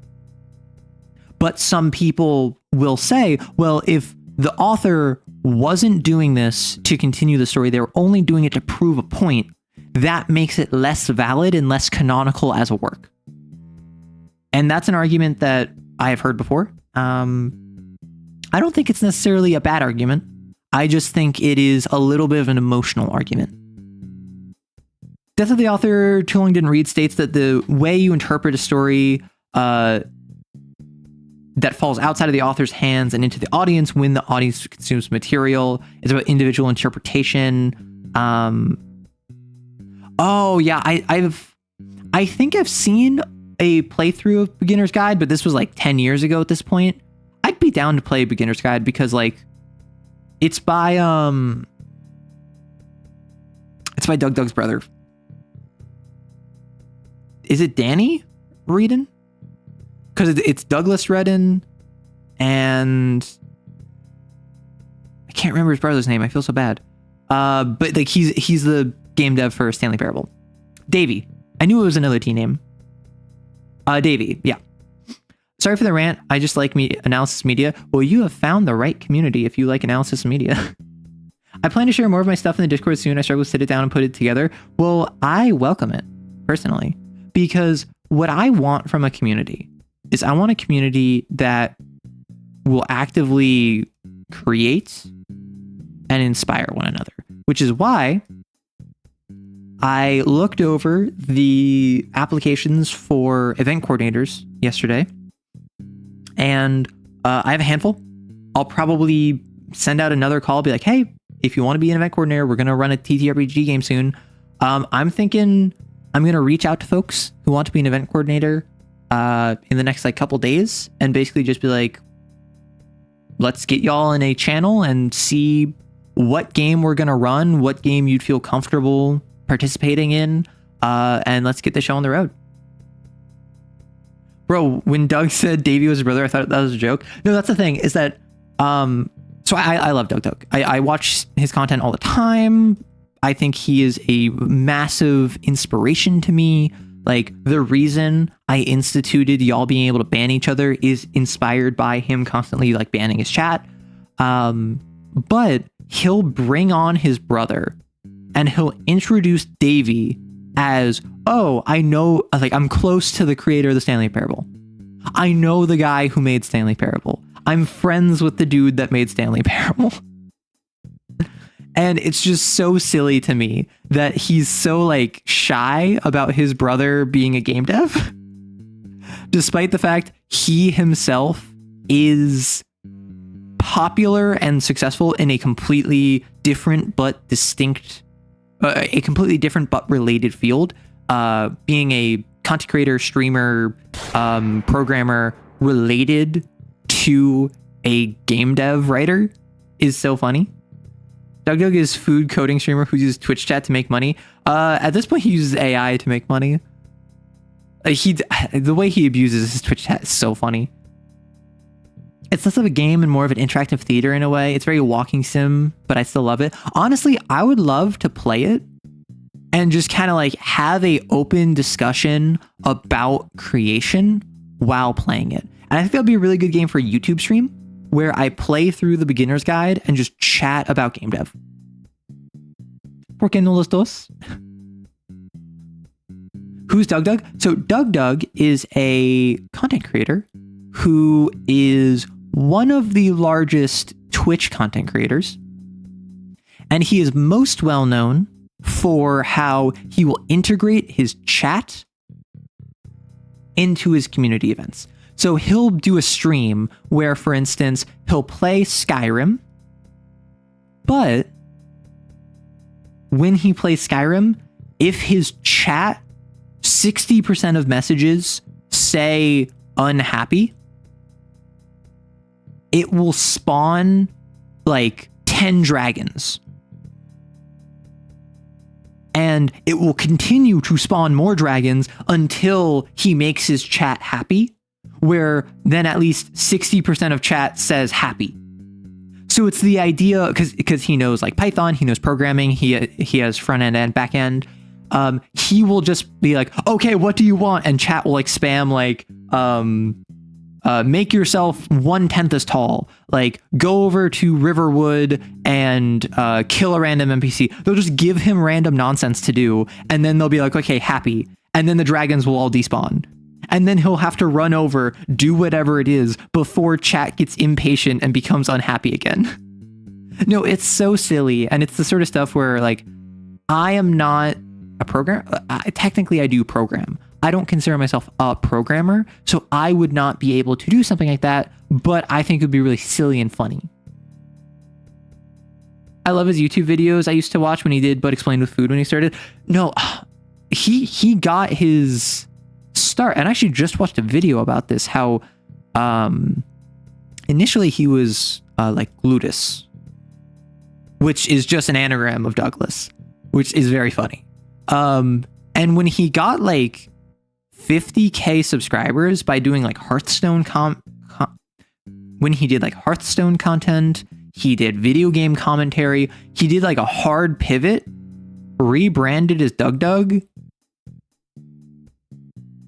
and started doing gaming challenges.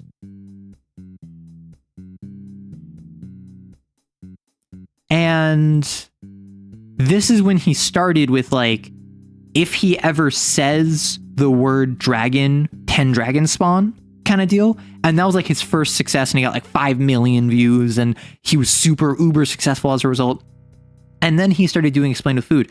I found him when he was doing like, here's Overwatch, but explained with food. And I thought that was super cool. And then I checked out his content and I was like, wow, this is like really fun and interesting. So I watched more and more. And then eventually, once I started streaming, now I'm on Twitch all the time, I started watching his streams. So now I'm a Doug Doug regular. Regularly a doubter, despite the fact I want to be a believer. His chat is like 10% insanely intelligent trolls. Problem is, at over 10,000 people watching a given stream, that's a dangerous level of smart goblins. Regularly Doug.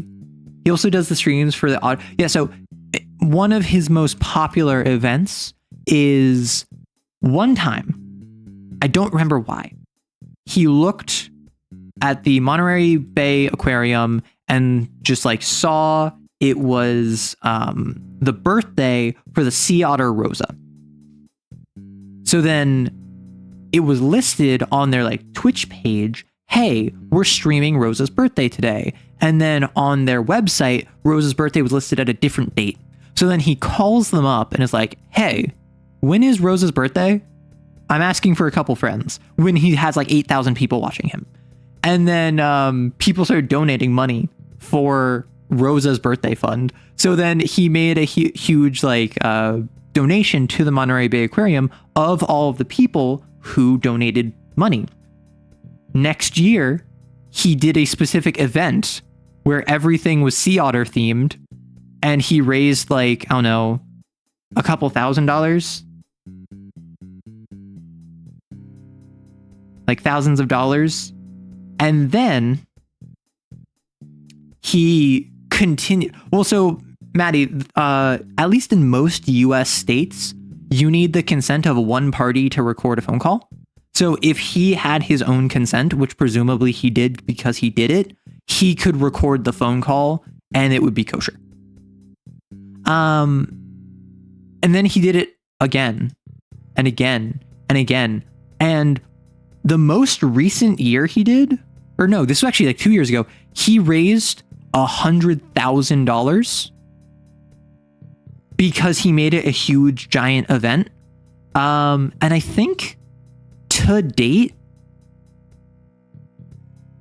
unless I'm mistaken, like to date, didn't he raise like $1 million over the past like 5 years for her? For Rosa the Sea Otter? And unfortunately, Rosa did die last year. Rosa died like at the top of 2024, and he still did an event in honor of Rosa for Rosa's passing. And like he has donated hundreds of thousands of dollars to the Monterey Bay Aquarium. All because he made a random one-off joke about Rosa the Sea Otter. No, it's actually like the sweetest thing. And he himself has said like that's his absolute favorite thing he's done with his community, is because like he has donated hundreds of thousands of dollars to the Monterey Bay Aquarium. Like he has contacts there. He's gotten private tours. Like they love him because he's raised awareness for tens of thousands, if not. No, his videos have millions of views. He's raised awareness for millions of people. He has raised hundreds of thousands of dollars directly, not to mention indirectly. Have I seen his chat's bit about repealing the Third Amendment? Of course I have. I love his relationship with Parkster. They have such opposite personalities. It's hilarious. I don't want to become a reaction channel. However, I do have a specific video I want to show. Doug keeps laying traps for Parkster. Yeah, it's like a 1 minute long video. I'm sorry, I need to show this because this is just too funny to me. Real quick, let me... What is making... Oh, that's... I'm sorry, I'm trying to figure something out. My apologies. That's not what I wanted. Whoops. Okay. So, do that.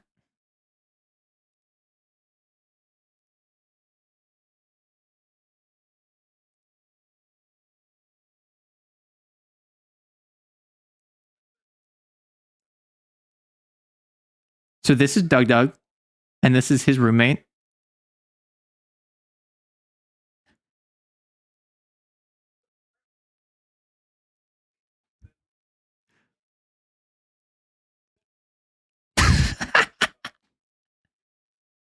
He knows exactly what Parkster's talking about.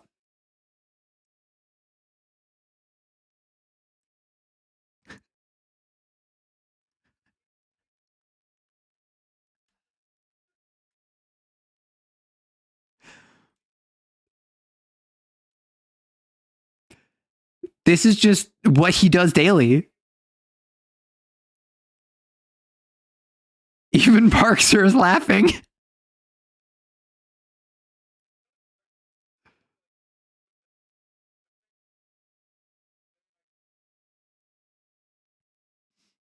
Okay. That's what I wanted to communicate. That's what I needed you to know. You toot at me with your vuvuzela. Because that's the sort of thing. You see interactions between people. You see when two people are interacting and you're just like, oh, that's just all for content. And then you see Parkster complaining about Doug's antics off stream and you realize, actually, no, this isn't for content. This is literally just how Doug is normally. This is literally how he acts on a normal day-to-day basis, playing Phil Collins in the Air Tonight on a vuvuzela and writing a handwritten note, "Can I have your Dr. Pepper?" and sliding it under his door. The Parkster hot tub stream. Yeah, so Parkster is beloved by the Doug community and kind of has just like fallen into that role. So what Parkster did one time is, I think for the Rosa charity stream, is he dressed up in a suit, sat in a hot tub, and just answered business questions. Because Parkster is, I think, a consultant. I'm not sure on his specific work, but like I know he works with various clients, and helps them with like business decisions, setting up their business, contract negotiation. So he just gave people like legitimate business advice, but he's just in a full suit, sat in a hot tub, while Doug is just being a chaotic gremlin around him. It's so silly. Oh gosh. It's like the pirate software ferret rescue, famous people just deciding to do something good for animals and just taking off. Honestly, I would love to get to the point where I could do something like that. I would love to get to the point where I could do something like that. Honestly, if I was to do something like that, I would probably have it be dogs. I know it's basic, but if I could just support local, like, dog rescues, that would be pretty pog. I am not in the position I can do that, unfortunately. The bit where he has partner shoot him, he had to. Okay, so the fact Parkser will be approached by random strangers in real life who ask him to shoot them because he owns a gun. 1,000 for good boys. Aw, thank you, Cynic. The good boys and the good girls. Which I feel like my chat is kind of filled with good boys and good girls. And I am talking about dogs. I'm not talking about you. I need to share my baby Nemi in the Discord. We love cat pics. We love animal pics. What do you mean, oh? What? Do you want me to call you? Do you want me to say that you are good? Because I can. My dog is right next to me right now. Well, thank you for the bits, Helta. Is that for the dog fund or the good chatter fund? You're a good burb. No, you're committing crimes. Woof. Dreek, we already established this. We talked about this with Jeff the Land Shark. You can be a good criminal. Some might call you a smooth criminal. Those people who wanted to be shot would fit well here. Yes, I won't stop you if you want to praise and validate me. Okay, legitimately, is that something that folks would be interested in? Because I was considering doing something like that for Patreon. I feel like that would be a very good thing where if you are at the position where you want that and you can support the Patreon, if you're interested, I'd be like, that's a very low effort thing for me to do if that would interest people. Smooth like butter, like an undercover criminal. No, Jeff is not a good, like he's good at being a criminal. He is not good and also a criminal. He is good at being a criminal. He is a war criminal of the highest degree. He doesn't know a flag, knows no loyalty to a people or a nation, and he's your new best friend.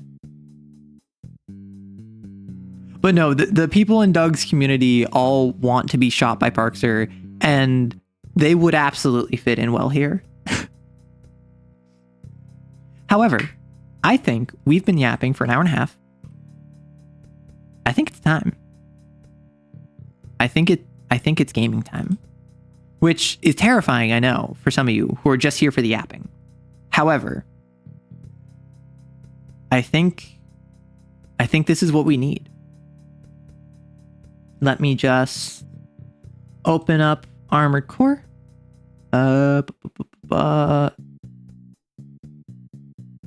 Let me think this is good. And cool. Awesome. I think I accidentally deleted all of my compilot ICP. No. Let's armor these cores. Exactly. So I'm going to change my category. I forgot to change my category. Armored Core 6 Fires of Rubicon. Pog. Now let us... I do like the idea of starting the timer every time I start a game, just to indicate how long I've been playing a proper game. Is this I'm going to turn off my music. I'm going to put in headphones. Is this good for y'all? Can you hear the game?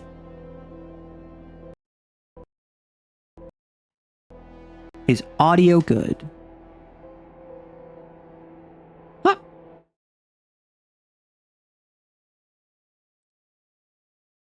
Okay, headphones are good. We have chat up. Awesome. So, I have never played this game. I know very little. Oh my gosh, my voice. I know very little about this game.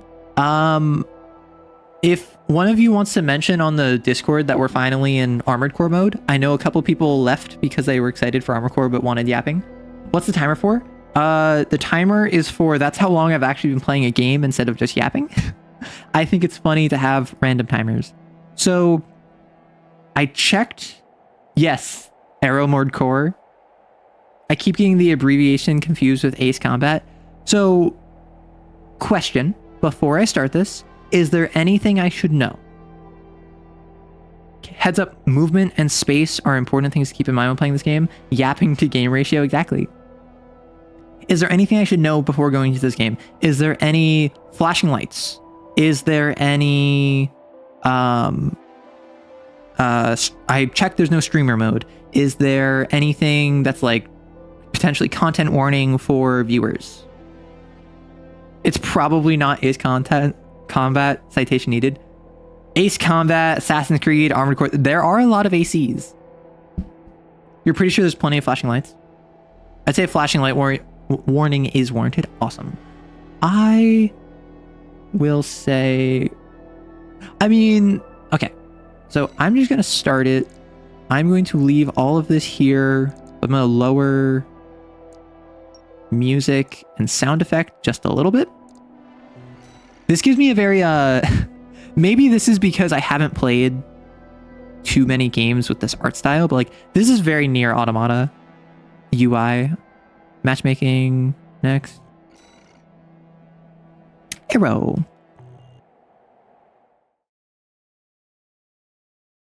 I am not playing with a controller, and I do not have a controller, nor would I prefer a controller. I am a mouse and keyboard gamer, despite the fact most people are like, oh, you should play this game with a controller. I'm like, nah, I'm fine. We're close to Rubicon. Wake the dog up.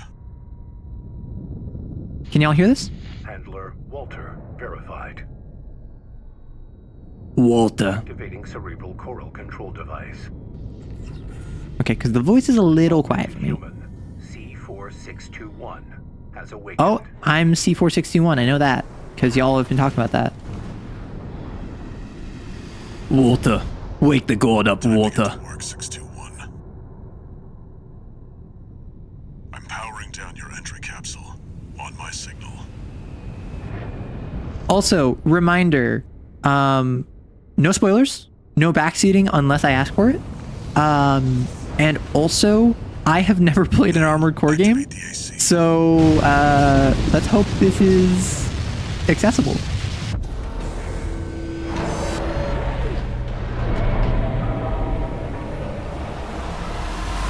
Wait. Am I being like launched from low orbit? I thought it was this guy. Did they just shoot me after launching me? Why'd they shoot me? How dare you? Rake the leaves up, Samurai. No knowledge of any previous game is required. Understood.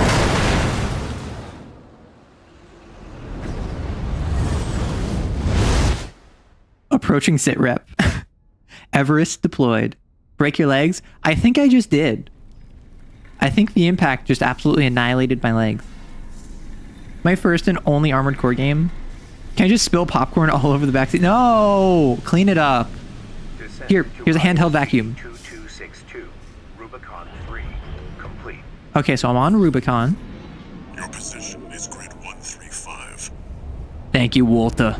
Off target, but within permissible range. Okay. There's a catapult ahead. Use it to close the gap. Pog. Oh? Gameplay? Gameplay! Activating combat mode. Oh, I was about to say, like, I didn't think this was an FPS. Okay, so. Oh, I have thrusters. So it doesn't look like there's fall damage. I'm gonna real quick system. The voice was a little quiet for me. Also, is it dark for anyone else? Sound. Get voice a little bit up. I'll say again, there's a short prequel intro video and it's on the trailer. Would it enhance the experience of the game? Like, should I watch it right now? It does look a little dark. Yeah, I didn't change anything. Is there a adjust brightness? I cannot. It's not allowing me to. Interesting. It is not needed. It is weird. Okay, so this is not normal. Understood. I'm going to try real quick. It gives more context as to why you were just orbitally dropped and shows the context of AC pilots. I mean, I could watch it. What I probably want to do, because if I can't, I don't know why this isn't letting me adjust the brightness. Image quality, just brightness. Adjust saturation. It's like, what's better? So like this is where it was at. If I go like 8 and 8, I don't know what this game should look like. I'm not gonna lie. Yes, that's way better. Got it. Because I just noticed that the entire thing was a little dark, and I'm like, I don't know what the deal with this is. Apparently HDR messes with the saturation. Interesting. Okay. Okay, so I gotta get up there. Oh, I can boost. Making this in. So is my boost... Okay, my boost is also my... Oh, my boost recovers quick. So my boost is my jetpack. Acquire energy rapidly. Oh, I just tap it and I go. Oh, but I just recover it on the ground. The reticle automatically targets on-screen enemies. When there are multiple enemies, the enemy closest will be prioritized. Closest to the center of the screen. Okay, so left click is left hand, right click is right hand. Clear out those guard mechs. Perfect chance to test your AC. Oh, I have a melee and a... Okay. Speed is life here? Yeah, it seems it. Target assist keeps your AC oriented towards the target. It'll automatically lock orientation towards it. So this is just Dark Souls targeting, right? So I'm getting very, I want to just be bobbing and weaving this whole time. Yeah, I should be boosting more. Oh, do I have a time limit on my... Overheat?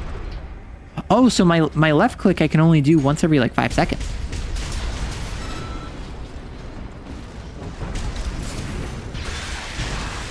Okay. Use right shoulder weapon. Oh, I have rockets. It does lower accuracy when you're hard locked on. There's no fall damage, but you can fall out of bounds. Hard lock for soft lock. Missile launcher. I can lock it with. Understood. Oh, that's cool.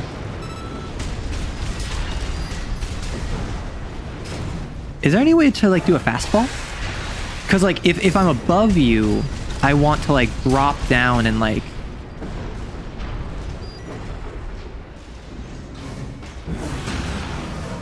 Oh, so that's why I overheated, is because I accidentally did the charge attack.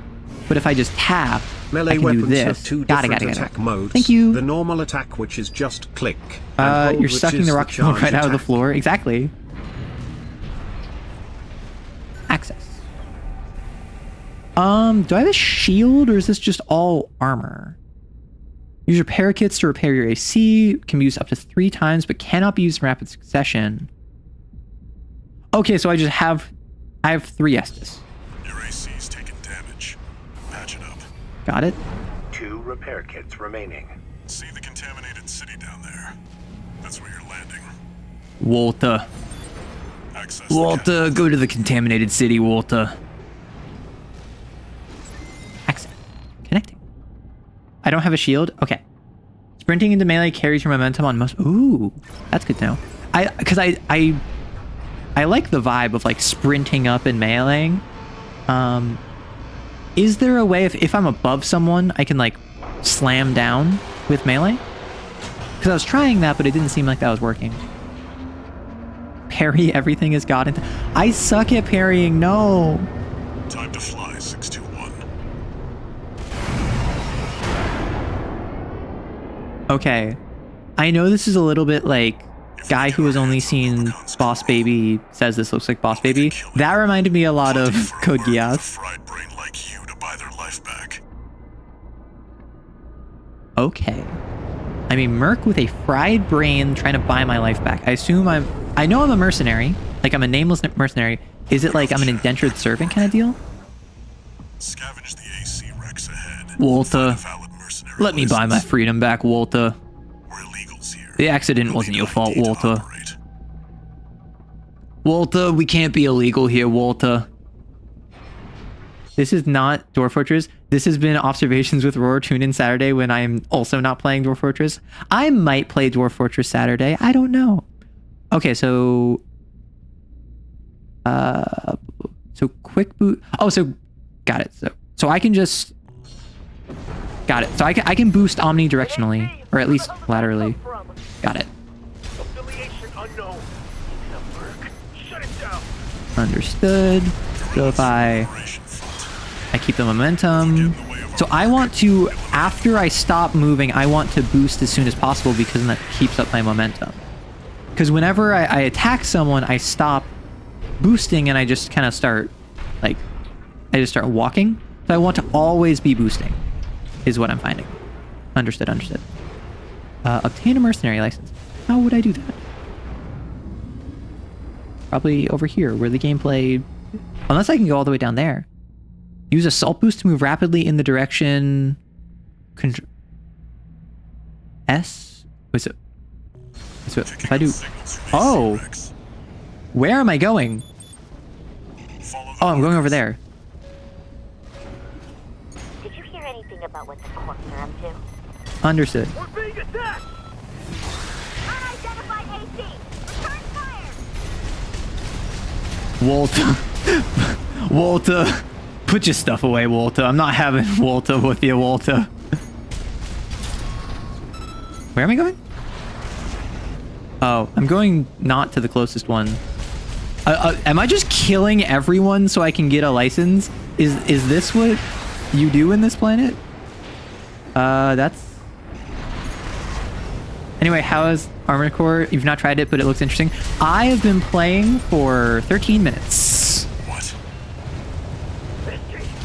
We got something good. Basically, this is the Lancer that I was promised that you refused to play. It's the PCA's planetside force. Am I shooting this? Profile. We don't want them breathing. Am I... I assume the PCA is not my friend because I'm an illegal. Gonna Lancer you IRL at this rate? Don't threaten me with a good time, like, gee. Guess I want a full review after 13 minutes? My answer is change the brightness and saturation. Extract the pilot data. I'll analyze it from my end. I wish getting a driver's license was this violent. It is in this community. License code G7 Hakra. Balam Industries license expires in 12 hours. Oh, I have like time limits on this. License easily traced. Get it. Okay, so what? I have one all the way over there. Do I have another one? I have one there. Why is it out of stock? Man, imagine if getting your driver's license, you had to beat the instructions in a street race or kill them. Is that not how y'all got your license? Question. How many of y'all have a license? Because I know it's actually like fairly common for folks not to have license, whether it's because they live in a city or because they don't have a personal vehicle, so it doesn't make sense to. So like, how many of you, this is just like your first exposure to getting a license?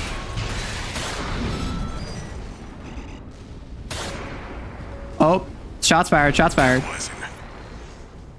I'm in the process of getting yours. You do. You take public transit almost everywhere. Yeah, that's pretty common. Thomas Kirk.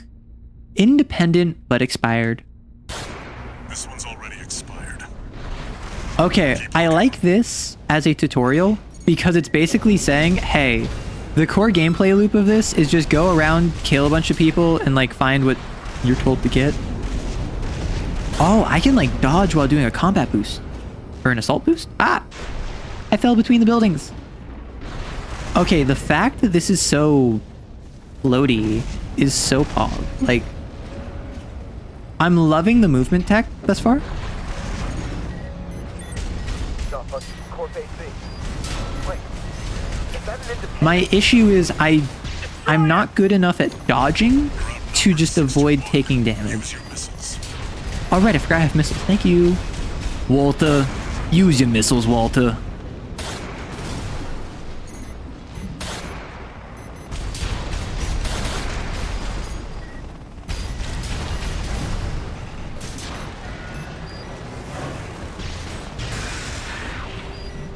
Who is shooting at me? I'm not gonna lie. It's a little bit hard for me to keep track of all of the enemies, but maybe that's just because I'm flying around at the speed of sound. You don't need to like dodge everything. You are a mech after all. That is true. Although I feel as though I'm already at like 2/3 health and I'm fighting like absolute weenie babies. Trying to avoid taking damage is almost entirely possible. Minimize risk. Got it. Monkey Gordo expires in 15 days. Independent. It's still valid, but the pilot's rank is no good. Oh. Can't use this. Interesting. I've picked up one more wreck, 621. Transmitting marker. Go and Oh, is this going to be like the first boss battle? Because my understanding of this is a little bit like Metal Gear Rising Revengeance. It is mostly a boss rush with a little bit of like weenies between areas. Vertical catapult. So I just jump while on. So it's a jump pad. Use that vertical catapult to get some altitude. Aw. Yeah, this looks like a boss arena. That's it. Try accessing the wreck. Ooh. Ooh, I know a boss arena when I've seen one. It's not mostly a boss rush. Interesting. It would have benefited the soundtrack of MGR. Yeah. Registration number RB23. Rank fits the bill. Call sign. Yeah, so it is a funny redeem. Just remember. Just remember not to spam it too much, unless someone raids us, or if it is, Pick a fight with the PCA. if it is a raid, or if it is a what's it called? BRB screen. Those are the two acceptable times. Yeah, I'm at 50%. I don't know how much the heal is. Ooh. I'm gonna try meleeing the vehicle. Let's see how this works. So heals seem pretty instant, so I'm gonna heal now. Oh, heals is like half of my thing. So I can just constantly fire guns. Now, make it count, 621. Oh. I don't know if this is the right play. I don't know if melee is the right play. I feel like it is. Oh, it's running. It's out of bounds. Got what we came for. Use your mobility in the air to get clear of explosions on the ground. Oh, I forgot I don't have to charge at it. I forgot I can just like... Oop. No repair kits remaining. Oh. Oh my gosh. Oh my gosh. All right, first death. 19 minutes. Aerial evasive maneuvers. Hold and then boost. Yeah, I was doing that. Calm down. This took you several tries. I will get it. I understand now. I understand now. Your survival instinct will tell you to stay as far away from the big threat as possible. No, I was trying to stay as close as possible. My understanding of this game is stay in as close as possible. That's it. Try accessing the wreck. Like, my instinct is stay safe, avoid damage, take cover. No, I'm treating this like I'm the Doomslayer. Registration number RB23. Okay, I'm gonna turn back on the timer because As funny as it is to have it be like a death timer. What? As funny as it is to have it be like a death timer, it's also it's basically just how long I've been playing the game. So my melee is my big damage player. With the PCA. But it doesn't matter. Take it out now and they won't have enough to ID you. Yeah, my melee does huge damage. So I am basically just strafing until I can get close enough to do melee. And then outside of that, it's do chip damage with my rockets and my... Wake up. Use your mobility in the air to get clear of explosions on the It is chip damage with my gun and my rockets. Oh, how am I doing this? Holy heck. I told you. I understand now. It took me like 5 tries, but in my defense I was super sleep deprived. It's the filter boss. Confirmed. I told you. I understand now. That's all for our work here today, 621. Here's the call sign from that license you picked up. Hog. Raven. Rank... I'm rank F? Raven. Hog. That's your new name here on Rubicon. Yeah, I have no idea. Like, was that good? A new Raven's been... Yay!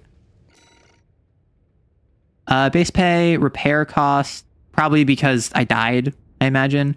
Ammunition cost. So it actually wasn't worth it to just do chip damage because my melee was what everything was. Thank you for the subscription. I appreciate it, Azu. License expires in 3 days. Don't worry about it. I only have a couple days to worry about that. I got the hang of it incredibly fast. Thank you. I appreciate A it. sublime substance. Lore.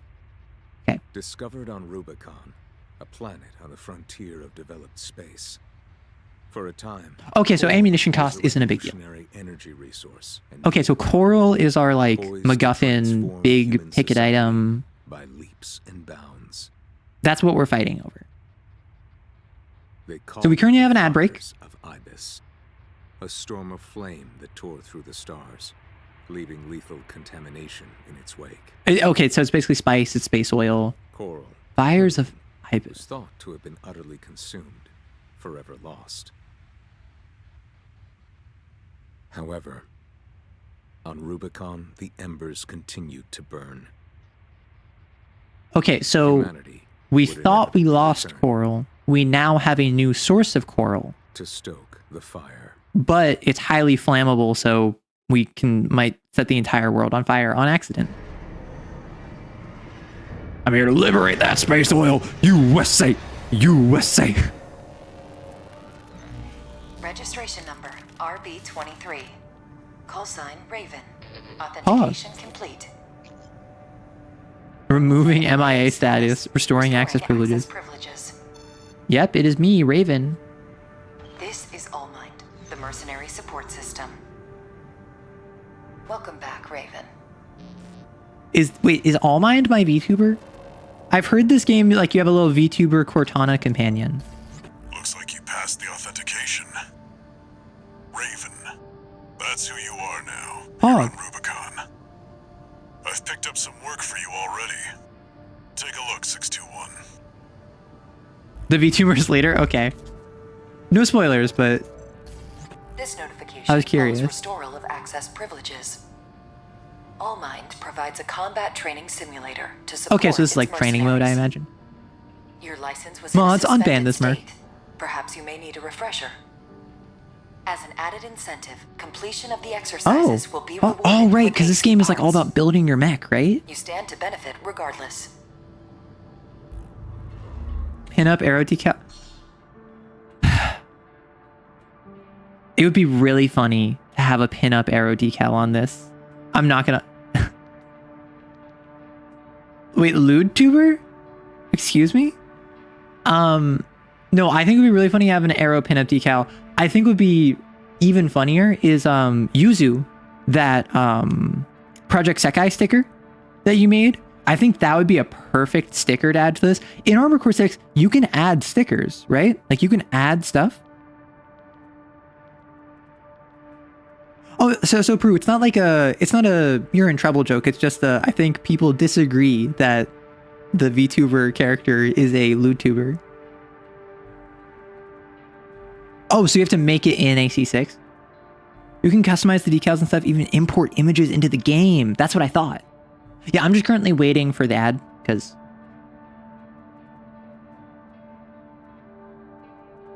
Welcome back, everyone.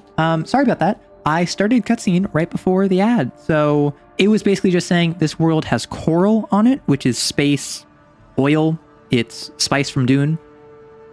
It's what we're all fighting over. We are RB23 callsign Raven, where Allmind, our mercenary support AI, just said like, hey, you can do some training missions if you want. You'll get some new gear. And I remembered this game is all about making a cool mech.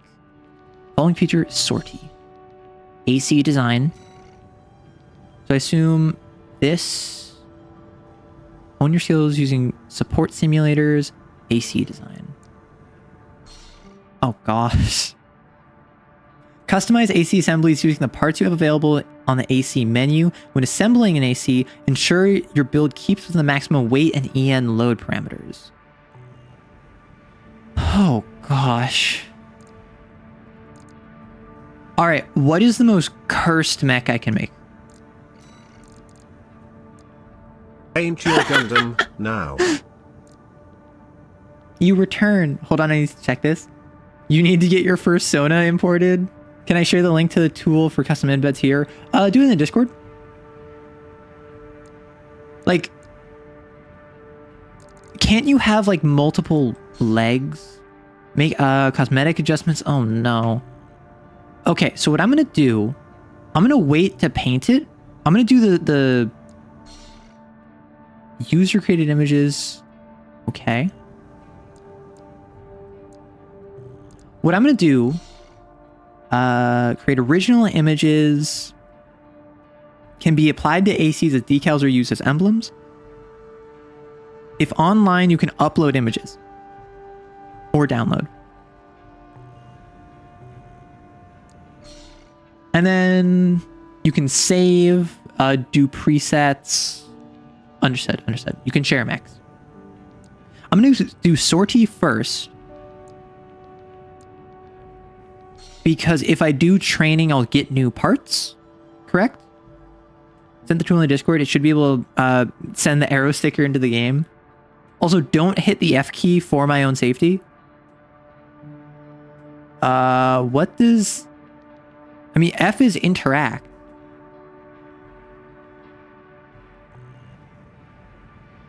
So if I complete this, I'll get more gear, it said. Because I just did this, correct? It's in the assemblies menu. Oh, AC test. Toggle display. I'm gonna try it. Oh, that's fine. That's not that bad. Okay, so these are just my different defensive stats. Altitude, stability versus recovery. I mentioned this is how good I am in the air. This is my plating, target tracking, boost speed. Yeah, I imagine I can safely ignore most of it. If I... So I don't have much customization right now. Is there any way I can get more stuff immediately? Was it in training? Okay. I'm going to do the training because that said it would give me more parts. Oh, wow. Yeah, I can actually... It's saturated now. Target assist. You must pull... To land shots on moving enemies, you must pull the trigger when they're in lock-on range. When... Okay. Wait, so if I... Oh, wait, this was off. Okay, so I have to actually properly aim. But if I can turn on, like, auto aim target assist is this. that makes me less accurate, but it's easier. This I actually have to properly aim, but within the little circle? Question? Oh, that's funny.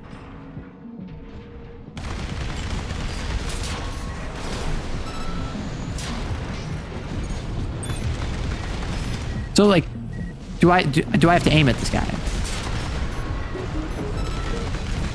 Nope, it aims automatically.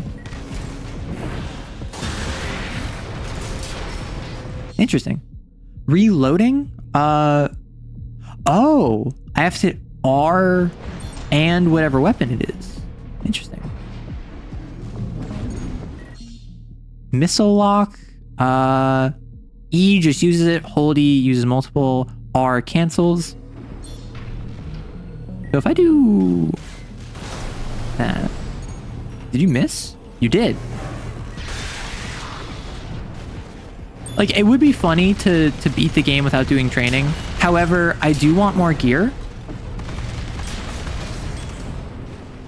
So I want gear that I can actually.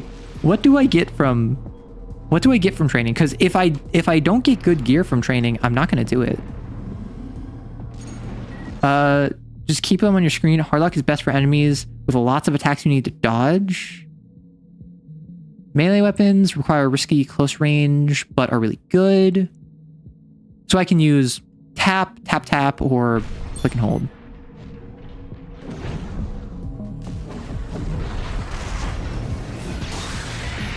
So question, someone mentioned momentum. If I do that versus this. Oh, I can't actually do a flying slice. I think it would be really funny to not beat the tutorial and play the game without it. You can detect enemies with V. Oh. Okay, I mean, that's not like anything new or impressive, but that is fun.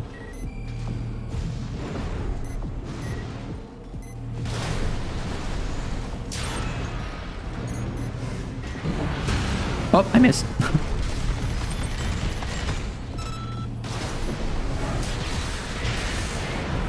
Yeah, so I need to get better about like dodging because Whoops. Even if the parts you get from here aren't good, you can always sell them for extra money. That is fair. Because like I think it'd be funny to get the unique dialogue for not playing the tutorial, but it's also I want good parts, so I will make that sacrifice. So I got a machine gun. Is there more training? There's not. Okay. So if I go to assembly, I can replace it. So this is a standard assault rifle. This is a machine gun, lacking in firepower when used alone. So this is much higher ammo cap. It weighs less.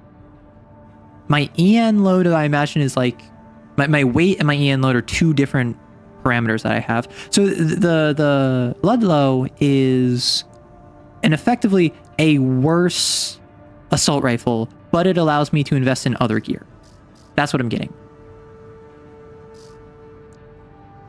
So I don't actually want this right now, but I might want that if I want to go primarily melee. That's what I'm getting from this.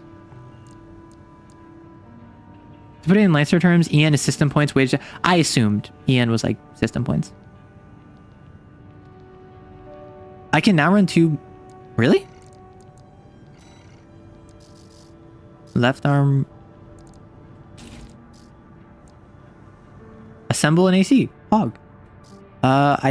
This doesn't. Yeah, pulse blade. I can't. This isn't actually letting me do two range. Also, don't be afraid to experiment once you unlock the shop. Every part sells for the same price you bought them. Oh, so there's no like degradation. You need to. Got it. I need a separate left-hand assault rifle. Got it. All right. I think this is where we paint. I think main. Okay, do we do like Do we do silly or do we do like me? Because I could make this like gold and black and gray, and I could have it like match my color scheme. See, I'm not very good at painting. I will warn you. Just heads up. You didn't start painting till you beat the campaign? Chat yelled at me that I need to. So what if I...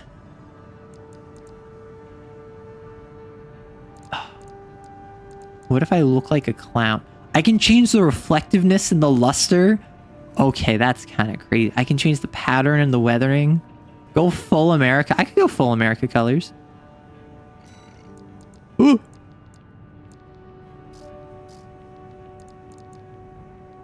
Okay, I do like just the straight black, I will say.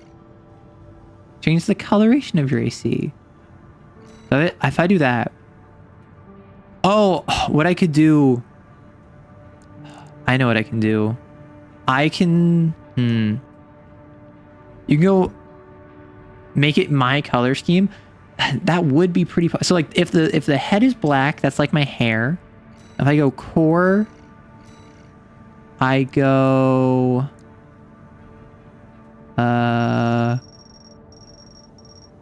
Goodness gracious.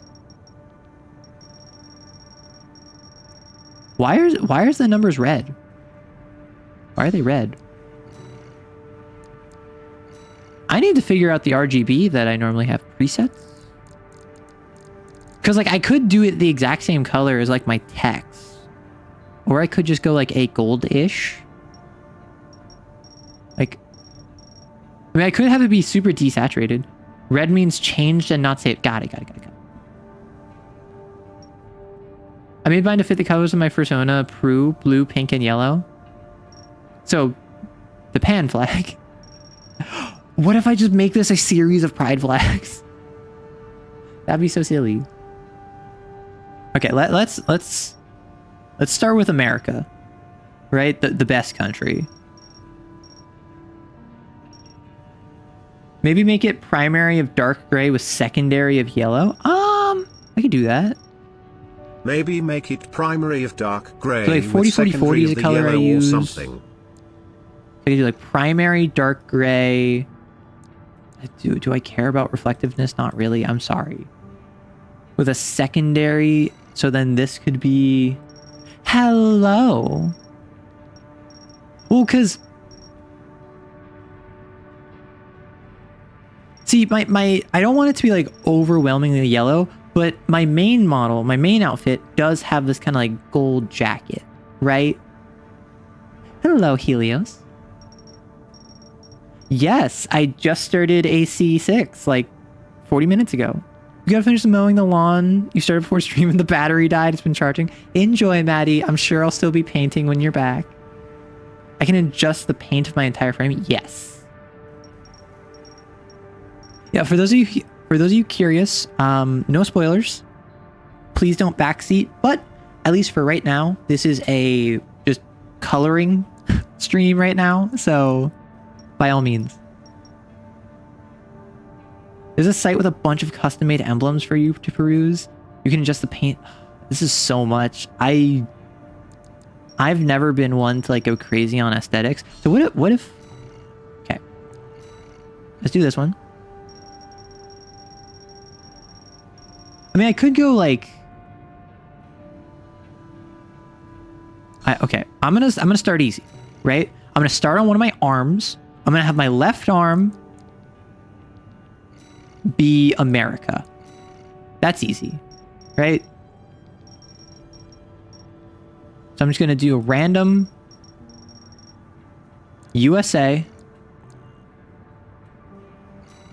So I think I'm actually going to... Oh gosh, I can make custom color. That's so crazy. This is too much for me. No? That's too much for me. So if I just go like a real like saturated kind of dark blue and a red, and then I get like a white going. This is like vaguely, what is this? So this can be like a more white. Like this is vaguely America themed. Device. And then this can be my, I'll incorporate like the gold. I'll incorporate the gold in the accents. Normally I care much more about specific colors, but I'm not gonna lie, I don't have the time or patience to worry about every little detail. So like, how are we feeling about this for like an America arm? Like, so this is our America arm.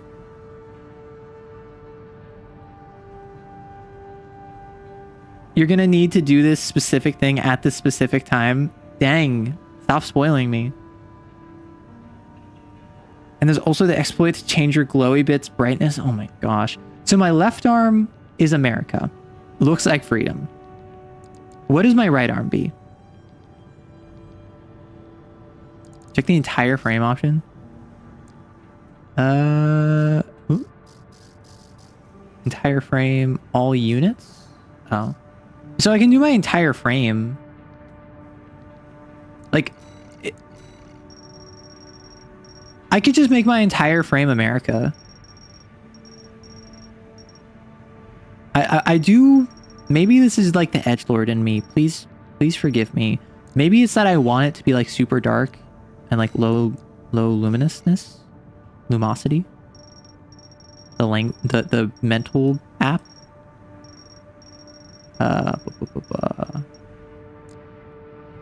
Actually, what if I make this white? I'll make it a bit gray. Thank you for the follow, Helios.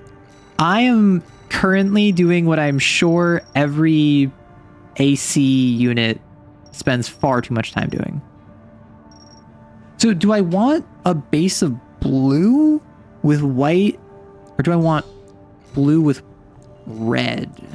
My question. I think blue and red with accents of white.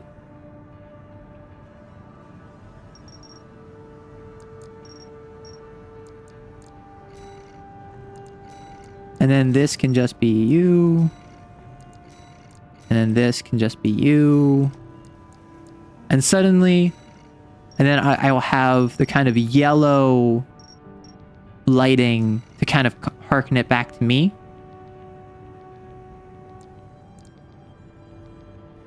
Make the main part of the frame just black and dark gray and the arms. Actually, that's a pretty good idea. So I could do, now I could do the core. If I do the core is more of like a, I can do, no. If I make the core, actually, what if I make the core now that I did everything else is like America colored. This is where I go for like the muted gold. And then the sub color is like, so I kind of do like a black and gold chassis where all my extremities are like America colored.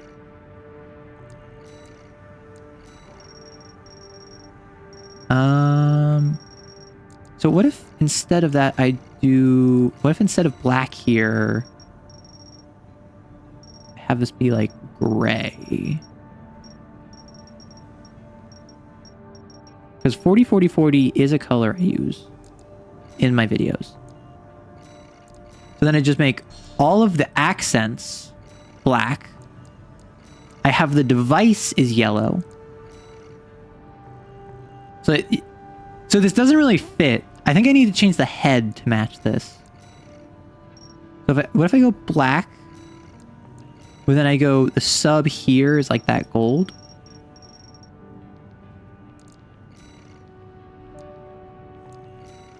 I don't think we're cooking. I'm not gonna lie. I feel like this is just, oh, but then what if I do like slight bits of red and white?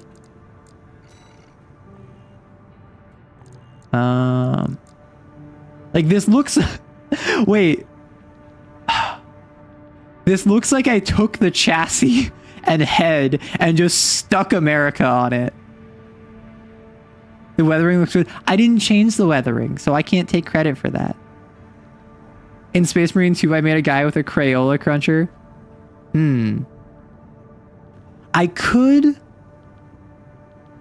I could also just have like America themed weapons. Perfectly cursed. I think this is good for now.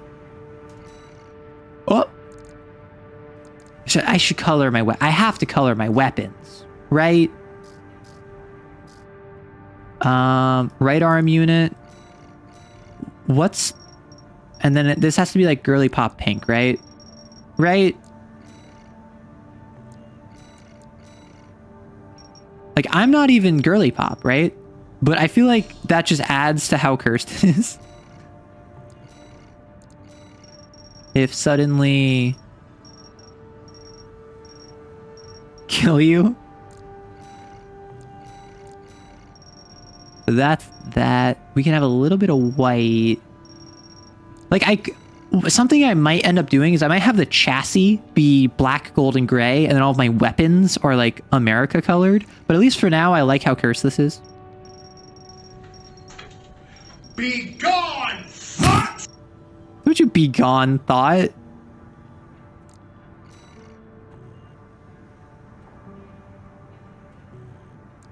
And then the left arm unit. You can be like salmon colored. That's not a color I like. I'm just choosing odd combinations of colors at this point and seeing what is the most revolting and just running with it. And I think that's exactly what the devs intended, right? I think that's exactly what they wanted players to be doing.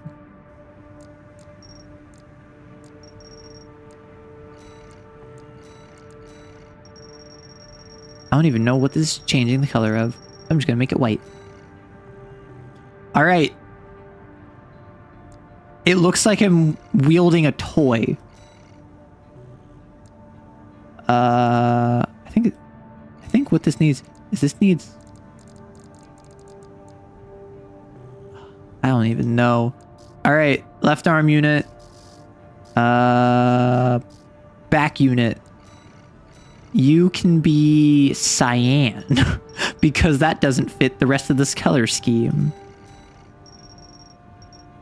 You can be yellow. You can be blue and orange. I don't like this. I don't like what I'm doing here. I'm gonna change this. This is too viscerally upsetting. I'm sorry. Even I was not strong enough to maintain this bit. Then we can do white. Do white. Probably also white. All right, so we have like America themed rockets. This is why I waited to paint my mech. It's overwhelming. Keep going. Don't stop. Listen, I think I need to change this. I think it's... Ooh. Actually, if I make it darker, that instantly fixes it. Like, I'm not gonna lie. I kind of hate this. But at the same time, that's the point. We still need to get... I need to make emblems. You're so right. Back. Save, edits, and quit. I look like Optimus Prime fused with a Decepticon. Decals, image editor. Oh gosh. There's a catalog on the Discord. Okay, how about this? How about this? All of you in chat right now who are fans of this game, make me emblems. Make me emblems. If you're on the Discord, just drop it in like original works. I will not worry about decals until I play a little bit more of the game. And then once you guys have a collection of decals, I will import those onto my mech. And we can have like a dedicated, like, oh, here's painting, here's decals, here's all of this. But no can do, then I guess you're not gonna get any decals on. I hate this. This is lovely. So AC test. I don't need to do an AC test. Just play this mission. Achieve an S rank without retrying. Awesome. And missions. Incoming jobs and sortie. Complete missions to do the story. So, is there a difference in terms of main quests, so to speak? Like, are these both progressing the main story? Decepticon Prime. Pog! Destroy all Rubicon Liberation Front artillery installations. Extra rewards based on number of enemies destroyed. Okay.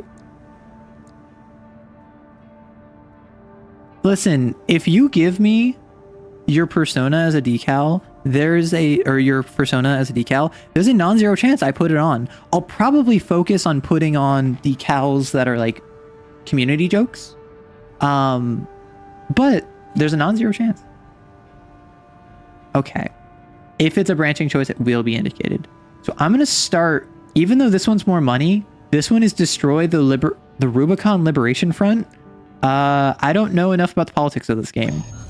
So I'm going to go after the other one. Job for you, 621. Walter, I got a job for you. Call from the Arquebus Group, one of the extraplanetary corporate forces. To all independent mercenaries, this request comes from Schneider of the Arquebus Hi, Group. Schneider. The operation will take place in Grid 135, Southern Belius. This is where I landed. Objective is to destroy an MT squad sent by Dafeng, a Balaam company, and a competitor. Grid Okay, so it's just we're 135 fighting a is corpo war. foothold in Arquebus's efforts to conduct Listen, a coral survey if my of the victims, I contaminated mean city, enemy you, combatants, the independent are Corpo mercenaries, State are soldiers, key to maintaining our lead in the coral survey race. why should I The feel Arquebus bad? Group looks forward to news of your success. Briefing over, and happy hunting. See, they even wished me a happy hunting. How can they be the bad guys if they want my hunting to be happy? Assembly, I just... This is so bad. I'm not gonna lie. I think the game plan, gold and black chassis, maybe one America arm. I was thinking America weapons. How are we feeling about that? You've got ID. Now you need a rep. Yes, I was informed that I can put my own emblems in this AC. I'm not worrying about that right now. I'm going to let the community put together whatever they have interested, throw it on the Discord, and then we can worry about that later. I just spent like 15, 20 minutes painting. I think that I already put too much time into playing dress up. Activating combat mode. Oh my gosh. It's beautiful. Commence mission. Wipe out the Dafeng MT squad. Sorry, Walter, give me a minute, Walter. I need to admire my handiwork. Oh, it's hideous.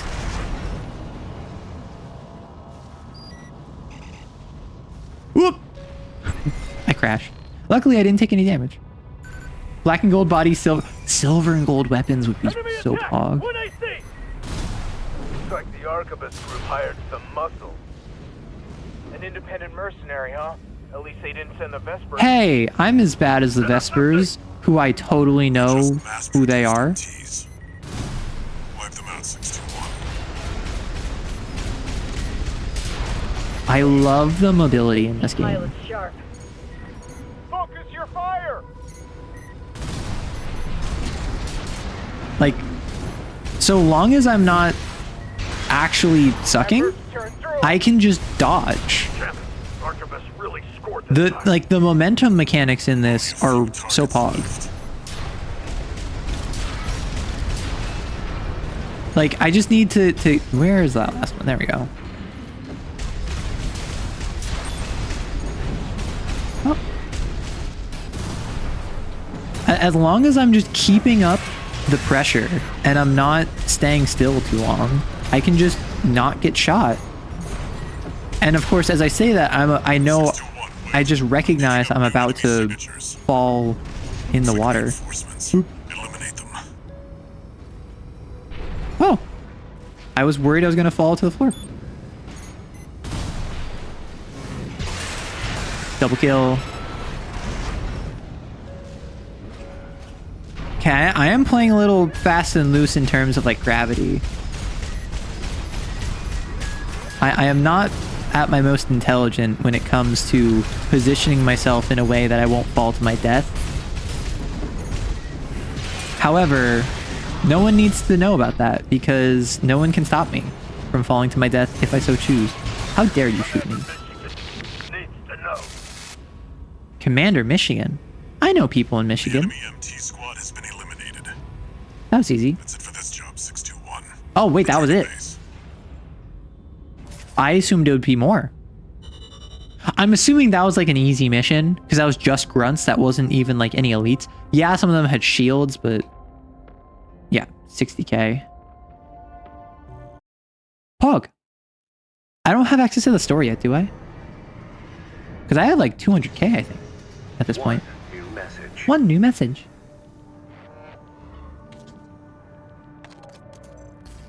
This is a notification from Allmind, the mercenary support Thank you, system. Allmind, the mercenary support system. Registration number RB23. Call sign Raven. Your return to mercenary activities has been acknowledged. Restoring access to the parts Oh, shop. Pog. So I just had to do a mission like prove myself. Now I actually have money. I can buy parts. All right. Melee has treated me well. Melee has treated me well. That being said, more parts will be available as I progress. So this is more damage, fewer rounds, more weight, more yen. So it's a burst rifle, can be charged, large caliber handgun, a handgun. So this is even fewer rounds, but it's far less weight. But more yen. A bazooka! And then this is burst rifle, Turner, Ludlow. So this is all of the stuff I have access to on right arm. I have a left jetpack. I have a left back.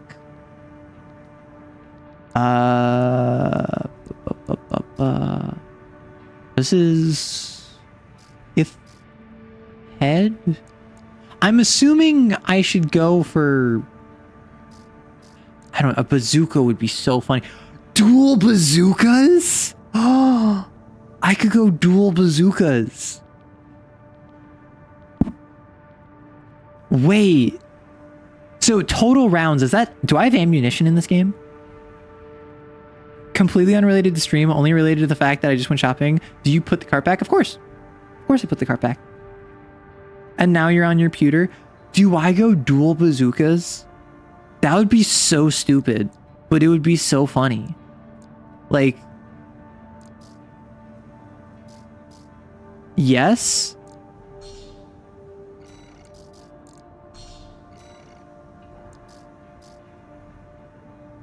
I can get a pulse shield. Standard pulse shield developed by Harmonix. Generally unremarkable in terms of performance, but it's balanced for its low EN footprint.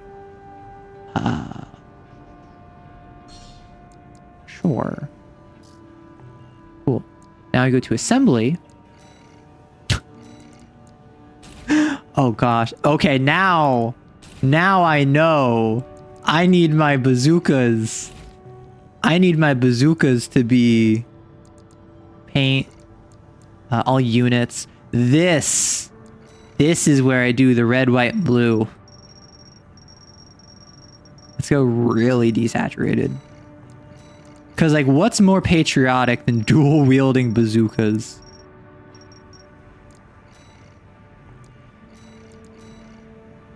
So we go white. All right. I know what we're doing.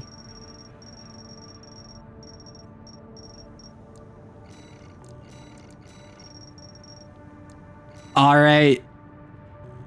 I kind of like having like arms, which are red, white, and blue. Oh, I can do patterns. Oh.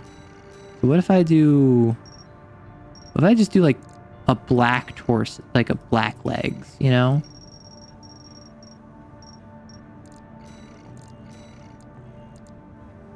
Right, so like, no. Main 73, 61, 19. So if I go Oh gosh. If I go 71, 61. Oh gosh. So 71, 61.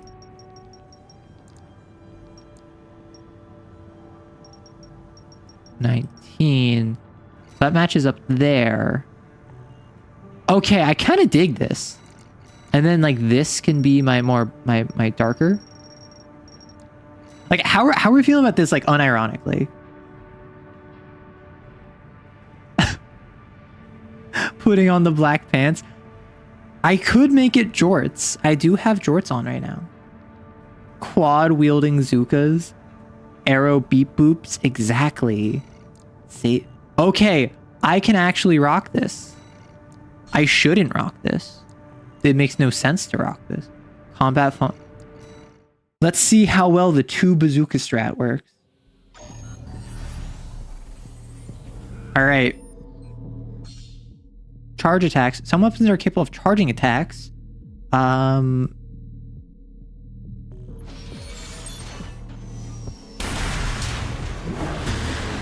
Wait, did I not?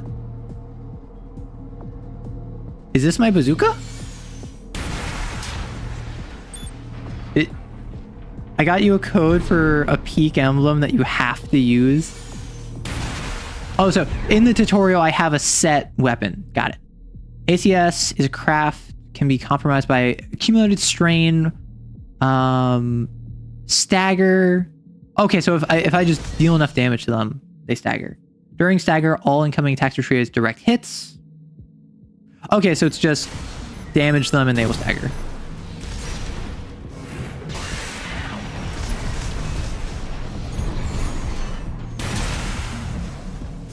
Okay, that's a very important bit to note. I wanted to test out the twin bazookas to see how that went, which is a shame, but inflict on an after. Okay, so varying the amount of strain they inflict. Okay, so explosions don't deal a lot of. So that bar at the top is the strain. Right? Where the bar in the bottom... Okay, yeah. So now it's direct hit. Understood, understood. So the top bar is the strain, whereas the bottom bar is the health. Texan enemies are unaware of your presence. Okay. So if I can snipe them... Never mind.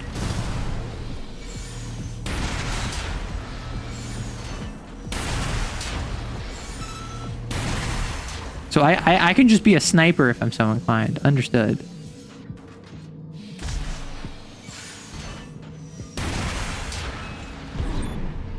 Understood, understood. Open Twitch on PC and it did a highlight redeem, so I just sent it because might as well. Shields. So I did equip a shield.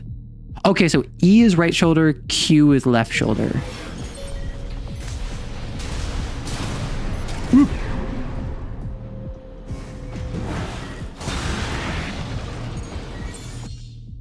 Attack indicator is an initial guard. Shield output is maximized for 1 to 2 seconds. Blocks are... Okay, so it's perfect guard. Oh. What's the... Okay, so it's like a perfect parry deal.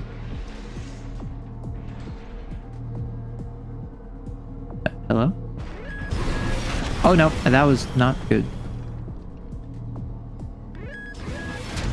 Okay, that was too quick. That didn't guard. Okay, I'm doing it too early. I always suck with the timing. Okay, that one was good. That one was good. That one was too early.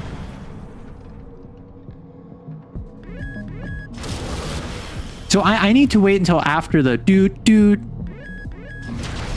I need to like I need to wait for the doot to like end, and then I do it. I still took the wait, so I still take damage. Ow. Oh wait, every single. Oh, so I get damage reduction no matter what, but it's within that initial. Oh wow, that's a lot of damage.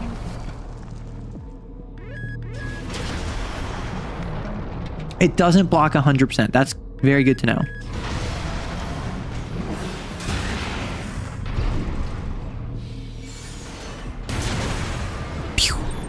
All right, too bad I won't have to worry about blocking because with a double bazooka build, clearly no one is going to shoot me.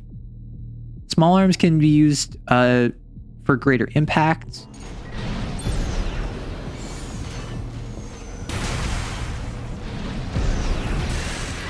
Huh.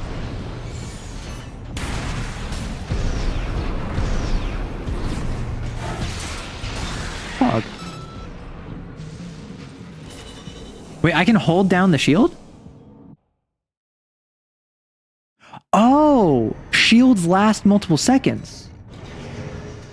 I thought the shield was a perfect window. I was under the assumption it was like a parry. Got it. So I assume I just got the rifle I was just using. Yeah, I wasn't spamming it to be difficult. I was spamming it because I thought it was like a perfect parry mechanic. All right, so I have 2 bazookas. AC test to alter sound. Oh, got it. So I was doing that. Got it. So perfect parry shield. Oh, I just overheated it. Whoops. That's so silly.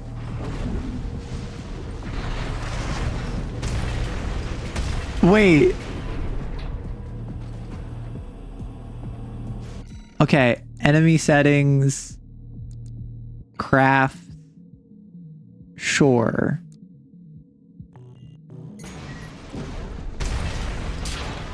I don't think this is a wise choice. I don't think this is 2 bazookas is the way to go. However, it's too funny not to.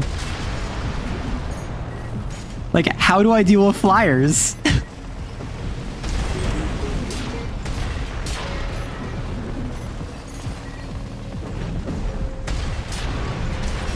Ow. Like, do I just have to use my rockets on them?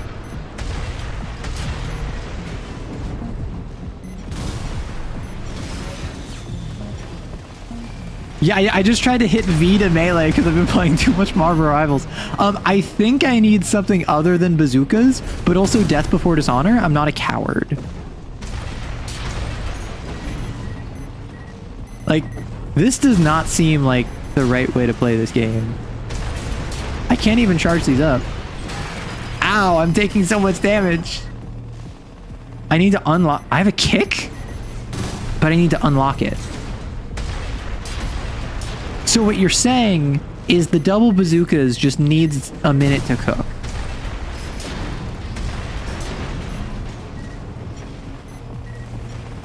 Yeah, I have no way of dealing with drones effectively like this. Because yeah, I can do my rockets, but I mean, I do my bazookas on them, but it feels like a bit of a waste.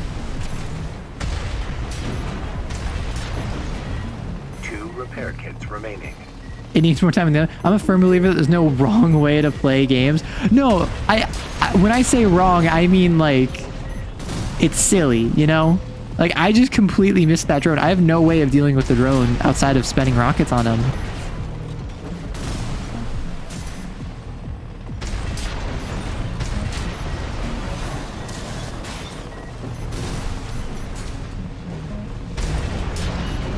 Okay.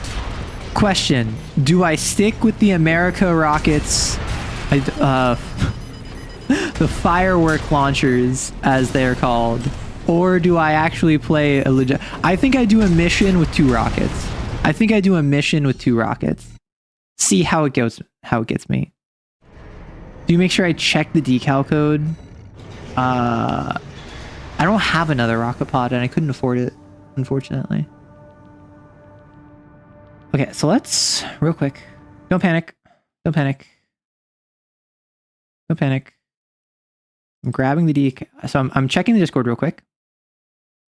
I'm gonna do one mission double bazooka. So I'm checking.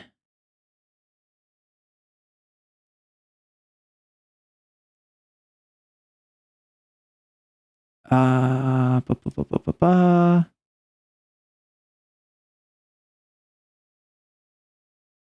Okay, so I currently have the decal code that you've sent in chat. This mech should be called July 4th. Yeah, so I have the chat. I was just double checking if there was anything in the Discord. So you sent me a thing. You sent me a link. I'm gonna click this. Let's go core, decals, custom decals, plus, no. What, do I have to go to that website that you gave me, or AC data plus?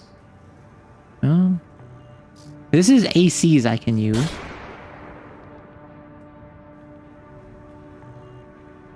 So I have the code copied. I have the code. That saved my whole mech. So I go to image editor. So this is ones I have downloaded. So I go user one, what? Help? No. So this is to make one. I went in the right place earlier.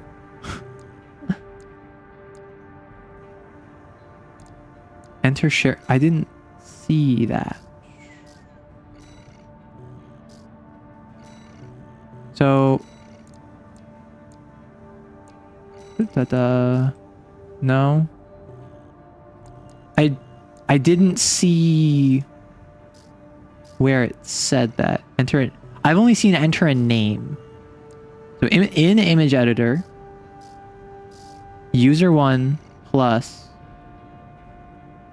go back to downloaded, enter a share ID to search for. Is this?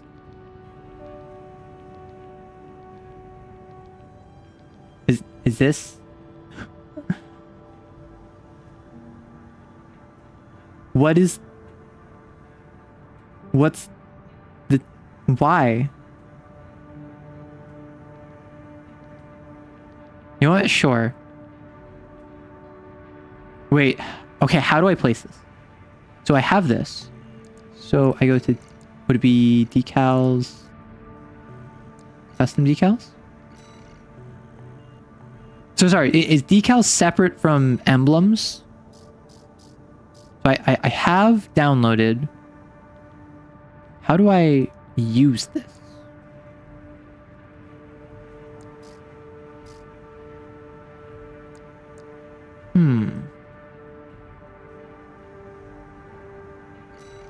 What? So I'm assuming in decals I can do it.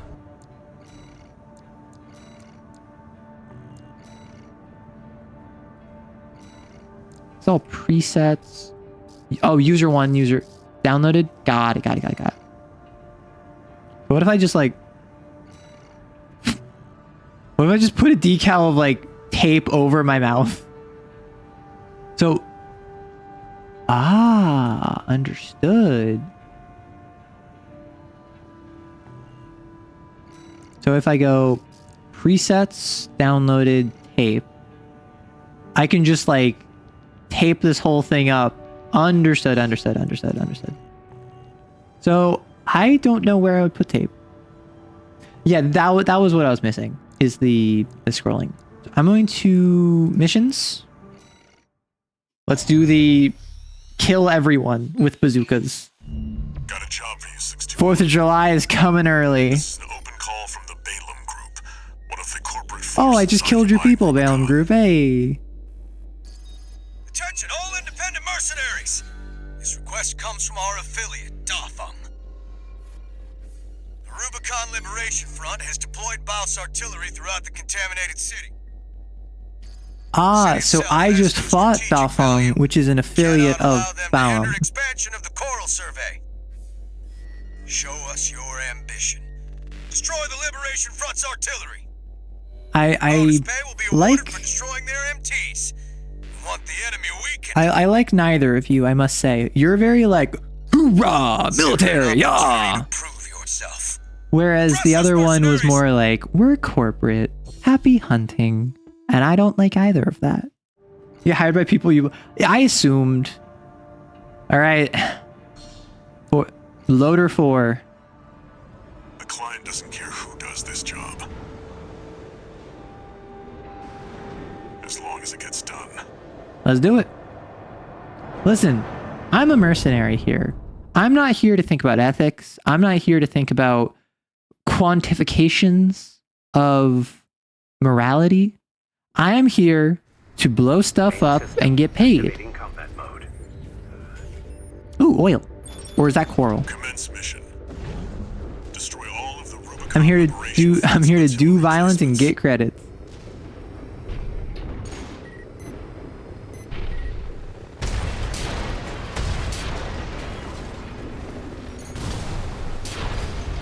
Pog. They're on to us already. Oh, I just completely hit into that rock for no reason. Okay, so I have 2 targets, one of which will make me more money, I think. There. That's one of the artillery placements.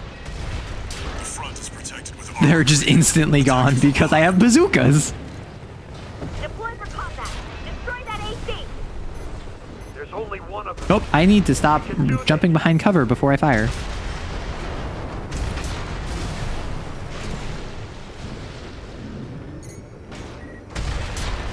I am a little worried about my ammo, I'm not gonna lie. I am somewhat concerned about the fact that I do have like 70 shots on my bazookas. Did I destroy all these? Move on to the next Cool. site, 621. So, I'm assuming this mission and the other one are both super simple, straightforward, easy, because they are the first missions. It's not a matter of like every mission is going to be like this, but Enemy attack. They're after I the mean, artillery. if it is, Fight back. these would be very easy missions. Particularly when I have 2 bazookas.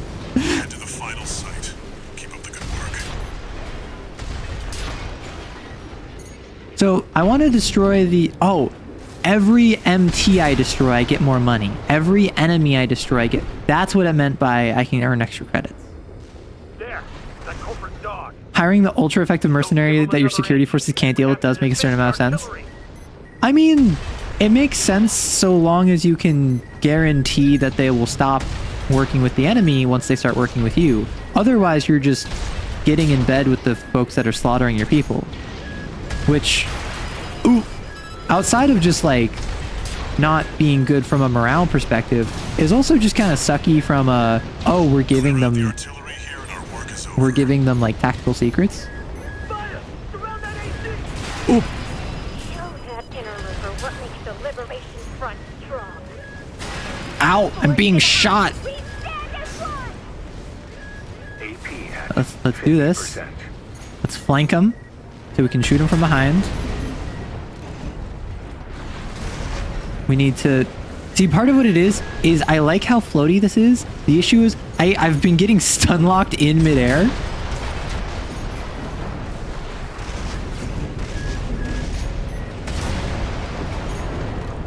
Cool. Double bazookas actually putting in work. Oop. I need to avoid this remaining artillery piece though. Oh, so it's armored on the front, so I need to hit it from the back, which like hog, you know. All targets destroyed. I don't know if all of the MTs are destroyed though. This job, 621. Return Let's. to base. Ooh. No, I was hoping to destroy like one last MT. Although they didn't give me that much money each. Later on, you can carry spare weapons in your backpack. Oh, that sounds awesome. I imagine that's like entirely for ammunition, but oh wow, I made like half as much money just by destroying enemies. The corpos had arms forts for that in AC4. Also, some missions give you resupplies mid-mission. Oh, it's pog. You have cover, make the most of it. That is true. I was sticking to cover in the very beginning, and then I kind of like hopped out of it.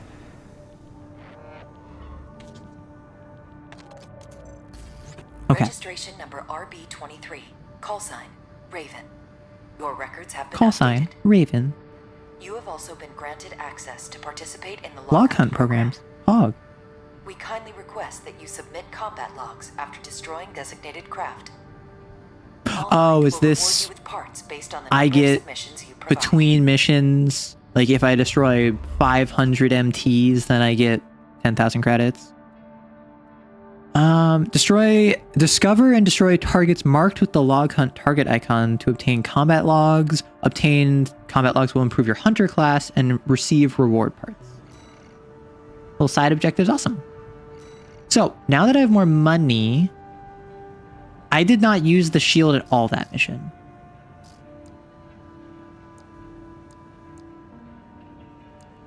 Compact 2-cell dual missile launcher developed. Traps target in pincer trajectory. So this has fewer rounds, it's more damage, and it's a pincer attack as opposed to a full-on frontal. Do I sell the shield and grab a dual missile launcher on my left? Because what I could do... Parts are sold at purchase price and can be repurchased once sold. That's fantastic. Like that is actually incredible. So if I sell you, equipped parts cannot be sold. Assembly. Left shoulder? Left shoulder. Nothing. Now I go to parts shop. I can see the display video. Pog. I'm going to sell my shield because I'm not using it. I should be using it, but I'm just not using it effectively, and it's not a very good shield to begin with. I have a right shoulder, so I want a left shoulder, so I'm going to get the pincer attack. So now I have a pincer as well as a normal. Okay, so we currently have an ad break. Different missile models have different attack patterns that you got to take into consideration. So that means I have a frontal one, I have a pincer one, and I have 2 bazookas, which all of my explosives deal stagger damage.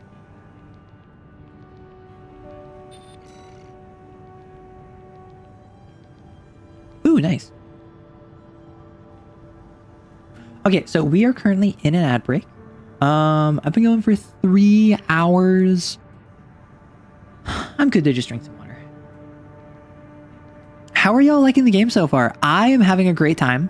I was a little worried getting into it that like, I would have to like do a bunch of painting and like the combat might not feel good to me. I'm loving how fluid it is. The fact I got freedom in right hand and liberty in the left is kind of super pog. Some weapons will do more damage to an enemy than normal if they're staggered.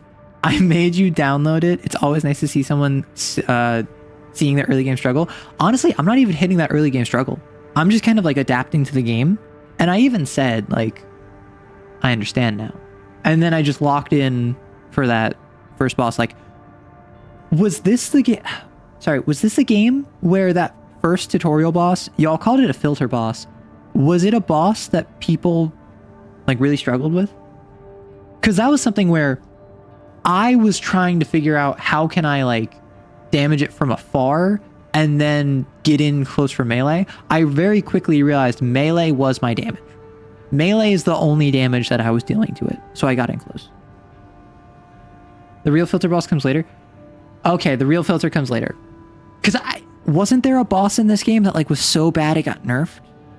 It was like so rough that on launch like they nerfed it because so many people were complaining. A lot of people didn't realize that melee is an option. I mean, I'm doing 2 bazookas. I can't really talk. But what I know about this game is can I get like tank treads and like quadrupeds and hoverboards, and like I can do all this weird nonsense. Can I get 4 arms? Can I get multiple? Can I be General Grievous? Can I make General Grievous with like 4 laser swords? It was actually broken. It was shooting through animations. Stuck with only 2 arms? Sad. Legs get weird. I mean, I'll probably end up swapping to like 1 melee, 1 ranged and be boring. Welcome back, everyone. Is there anything new in the shop? Nope. What do the heads do? Altitude stability? I assume that's like my handling in the sky. Missions. Okay. Destroy hand transport. Kiss me.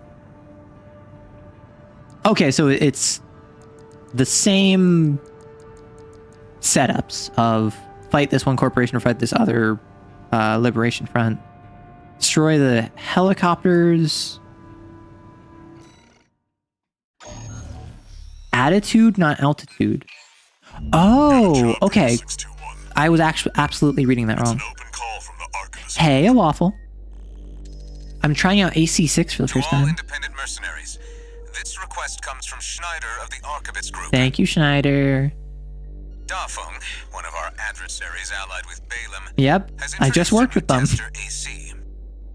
It's a sample model from an Oh, am I gonna fight like another AC? Extensive assembly optimizations. In the hands of an experienced pilot, it will pose a threat far too great to ignore. So am I like destroying the prototype? This brings me to the request. Yep. Intercept delivery of the tester AC and destroy. What if I hijacked it? What if I just took it and it's mine now?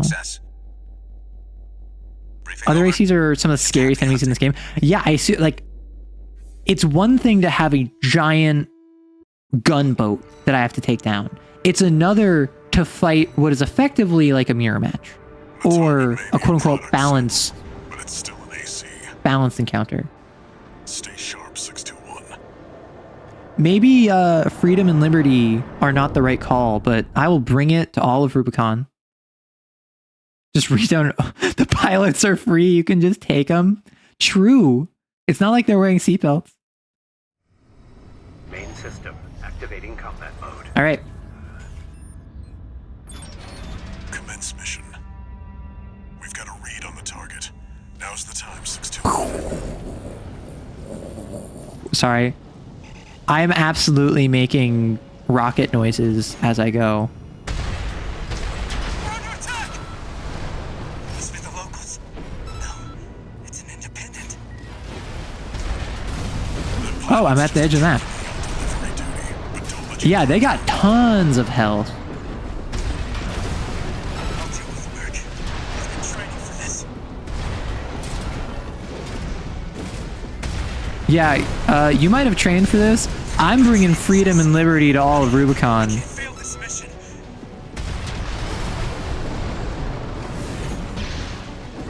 Oh, what was that? You tried to flank me? You tried to use rockets against me? You fool? You who do not understand what freedom and liberty are? Easy. Easy. I just wanted a call sign of my own. Yes, never wrong to swap up your build if it's not working. Don't apologize, I did the same thing when I played. That's it for this job. I even got up close to like point blank rocket him at the end. Okay, maybe freedom and liberty are the right call. If I can just get bigger and bigger bazookas, I never have to swap my build. It's that easy. They just wanted a call sign of their own and you blew them up. They should have stolen a call sign like everyone else does. Oh, log hunt. Log. If they wanted a call sign, they should have just taken them. They're free. I have 3 in my chassis. One new message. I can also get shoulder miniguns. That actually might be better than shoulder rockets. Shoulder miniguns and then handheld rockets. Tester AC you downed. That was being shipped to the Red Guns, Balaam's in-house AC squad. Oh, have I made an enemy? They're Balaam's main force, and its members are no amateurs. Remember who you're messing with. Yeah, I think I just made an enemy. Oops. Uh-oh. Alright, So, I think I just go on to the next mission. I was not expecting missions to be this, like, pick up, put down. I don't think I've had a mission that's lasted longer than 10 minutes. Which obviously I've only played like 4 missions, but...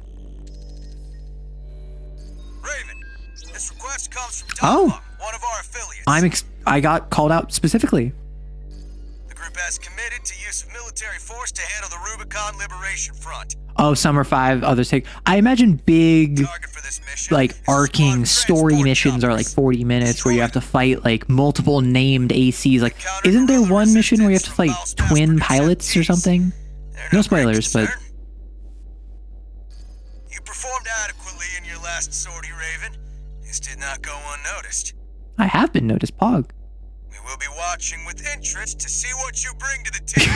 Hey, Raven, one of our pilots got blown up by someone. Could you help out?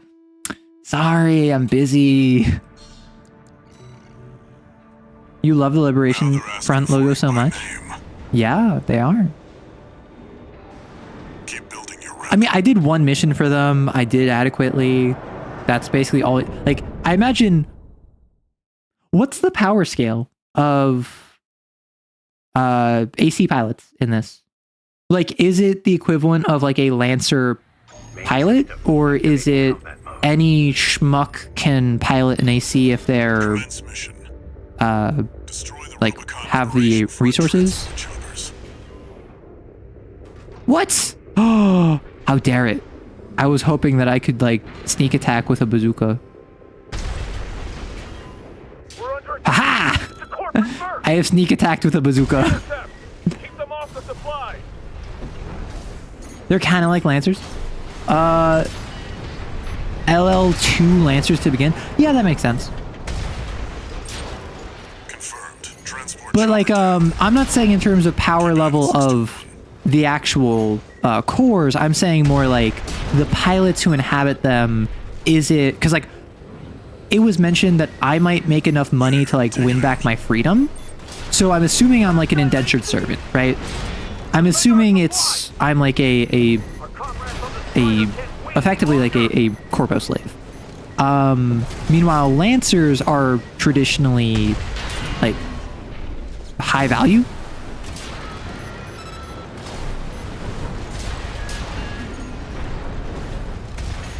I thought I saw a giant mech behind me. Yeah, corporation. Ow.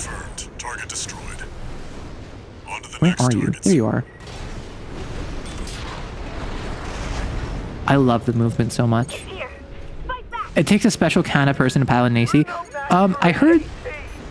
Was I like making it up when there was like some sort of interface that there was, or am I completely misremembering my lore? They've got a Baus tetrapod.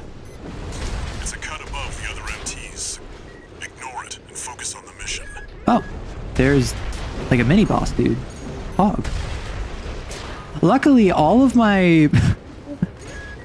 I'm not ignoring that. I want to fight it. Wanna know why? Because I can stagger it.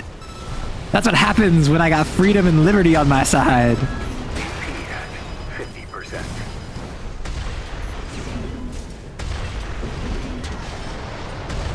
Enemy ACS down. Make it count. Boom. Right.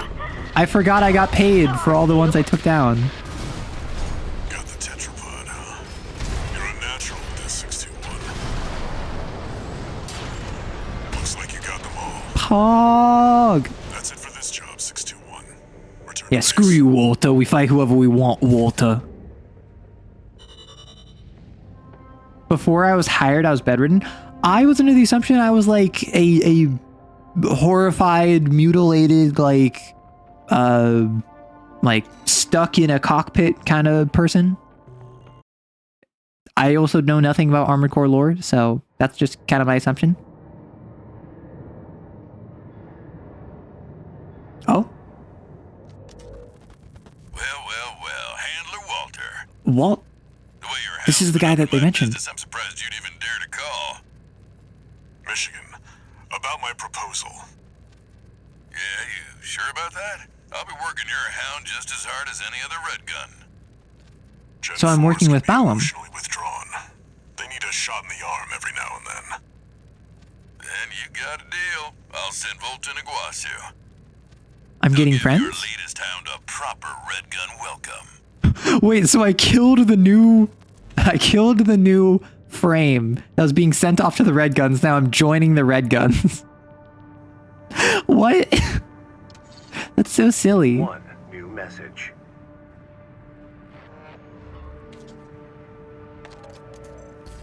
I see you're back, 621. Walter. The Corps see the Liberation Front as a hindrance to expanding their coral survey. Competitive job market, yeah? Your actions are only helping the Corps with their invasion. It's just a job, 621. All of it. Listen, I am a merc that wants to get paid and buy my freedom. Respectfully, the RLF, you're not paying me. If you start paying me, I might be inclined to actually assist you.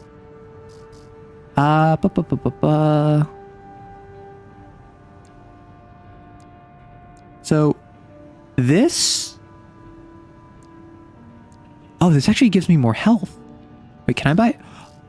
Oh, I can buy a new core. And arms? Oh, Pog. Right, a booster. Huh? Okay. Internal combustion generator. This gives me EN. So this is my EN capacity. And my EN recharge. Close range long. Oh, missile specialist. Don't mind if I do. Booster. Thrust. This is just, so it's just a better thruster that takes more.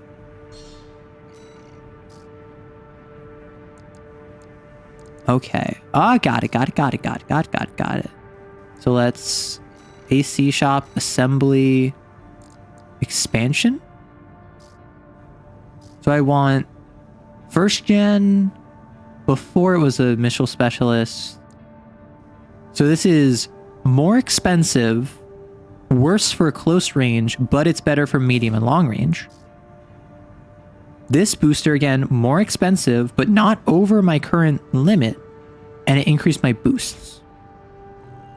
The missile is EP. Thank you to whomever gifted me a sub. Well, I'm glad that you're a sub. Wait, no. Okay, well, if Balam's paying me, you know? Accompanied by friendly craft. Destroy the militarized mining ship Strider, a key military asset. I want to see what these other MCs are. If you pay attention, the Liberation Front missions consistently pay less. Well, I've only worked with Balaam and another corp, right?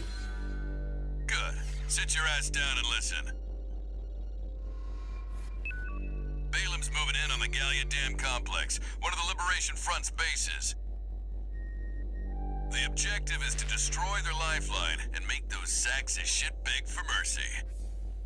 I'll be sending 2 good-for-nothing maggots from the Red Guns, Gun 4 Volta and Gun 5 Iguasu. Oh yeah, I've heard there's something about a second playthrough. You're just gonna be tagging along on ass-wiping duty. Pog. I'm assigning you the call sign Gun 13, a lucky Gun little 13? number that just became available. Pog. Gun 13, sound off! Pog. Good enough. Now go get ready. We're going on a field trip, kiddo. New missions and narrative choices.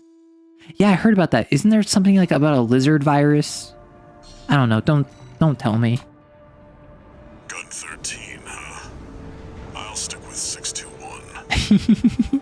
Don't let the Red Guns teach you bad manners. Let's see how these red guns are. With my new booster and my new rocket-oriented design. Freedom in my right hand, liberty in my left. We're gonna blow up totalitarianism. Main system activating combat mode. Ew. Wonder what happened to the last gun 13? Probably died. Balaam Group AC Oh. Squad Red Guns reporting for duty. Commence mission. Attack! I'm just gonna follow y'all. Maggots! Great. An independent merc. Who's the wise Yep. guy who decided the red gun should be taking care of some freelancer? Who gives a shit? We'll handle this mission ourselves. So I'm with G5 and G4. One target destroyed. Hey, freelancer. Bet no one even told you why we're here. Nope. Well, us real red guns are gonna go climb the wall. Interesting. It's target practice. When we're done, the locals' little base is next. Pog. You're saying this like it's like it's plot information I should care about. Respectfully, I want to get paid and move on. Now, was that the proper decision to make when I played Death and Taxes? No, the world ended. However, not my world to worry about. Just like here, I'm not a native of Rubicon. I'm playing into the American freedom and liberty to this world, and then leaving a smoldering crater in my wake. Takes care of the frontline MTs. That was just the warm-up. Look alive, maggots! 2 generators to go. Oh my gosh, the disappearing act that my rockets do is so disappointing. Wet your pants now. Does this guy ever shut up? Seriously. Good five. No luck with the sewing club, I see. That attitude won't get you far on Rubicon. Hope you pilot better than you sew. Locked in. The Monarch experience. Is that a freaking Project Wingman reference? There's an Armored Core episode of Secret Levels. Oh, right. I didn't watch Secret Levels, but I've heard it was like half really good, half fine. You know? One more target remaining, 621. Also, I'm loving the double bazooka strat way more than I was expecting to. I'm also kind of leaving behind my allies because they're losers. Do you hear me, you corporate vultures? Nope. I don't hear nothing because I am closing my ears and not listening. Coffins. Forged in ash, we stand as one. Hot dog, they got an AC. Oh, they got an AC. Fuck. Or like an old piece of junk. It's barely different from an MT. I see what y'all mean about not needing to worry about dodging, because I just have not been dodging. Oh, was there an AC down here? Did I just ignore it? Confirmed. All targets destroyed. Whoops. Looks like my good for nothings were good for something after all. Field trips over. I guess I was supposed to take this guy out. I just completely blew past him. He didn't die. Arrow, I'm an ally. Please don't leave me behind. Well, maybe you should keep up. Ever think about that? Because this one I wasn't being paid per mech destroyed, so it just didn't make sense to fight all the guys. I'm efficient. Oh, I think they were talking about Monarch from Lancer. Oh, okay. One new message. I love new messages. Yeah, be like the United States World War II and swoop in while the other nations are being bombed. You got lucky, Merc. You were the only warm body they could find. The red guns are going to be first over the wall. Iguazu, I don't care. From the sidelines. I will have fun watching from the sidelines. I want money. Oh, cool. Oh my gosh. Like, I wanted... Like, if I was to play Lancer, I would want to play a Barbarossa, which I put all of my points into agility, and I give it a flight unit. So, it is a rapid deployment, basically like bomber, that has an apocalypse rail on it. Because I think that would be so cool to like fly over the battlefield, set up on the sit rep off in the corner, and load up the apocalypse rail, fire, and then do a strafing run where I like drop a bunch of mines. It would be so cool. That's basically what I'm doing here. And I'm not gonna lie, it's really scratching that itch. It's really making me happy that I can do that. I don't know if I want a head. I probably want a new chassis. Ooh! Ooh, it's all little. I can go all narrow and little. Okay, so it's firearm specialization. What does that mean? aerodynamic and this. So if I get points in firearm specialization, does that assist my rockets or is that just bullets? Overburdened. Got it. So if I get a stronger generator. Oh, sorry, this would lower my EN capacity. So this helps me with lower weight. This helps me if I keep a low weight. So for instance, do I move faster if my weight is lower? Or is weight just a burden mechanic where if I have too much, I can't field it? You love AC6? Firearm specialist, if I recall correctly, is just how often does reticle stay on targets? Okay, because as you can see, I have freedom in one hand and liberty in another, dual wielding bazookas. Slightly faster with lower weight, but it's not a big deal. So generally speaking, I should be prioritizing health over lower weight. Oh, but this changes my load capacity. Understood. Because if you look in the bottom right next to where my head is, this changes the arrow on... Oh, no, that's current load. Never mind. How do I increase my load capacity? Is that a torso or is that a generator?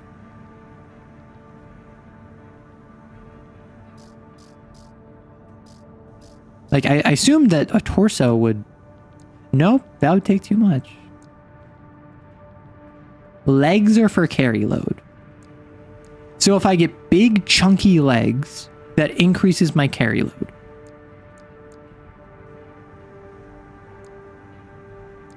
Understood. So is there any reason not to just invest in really big, chunky legs? Because, like, why would I invest in the really slight, slim, light legs? Yeah, like, why would I do that? Big chunky legs make you slow, theoretically. I mean, I personally prefer faster builds with lighter parts. I mean, that's what I'm thinking. I tend to play a glass cannon when able. So I kind of want to play a glass cannon that zips around, has rockets, can take a punch, but isn't necessarily like just going to stand there and take it. Thick thighs. These are very thick thighs, I will say. Thicker than mine.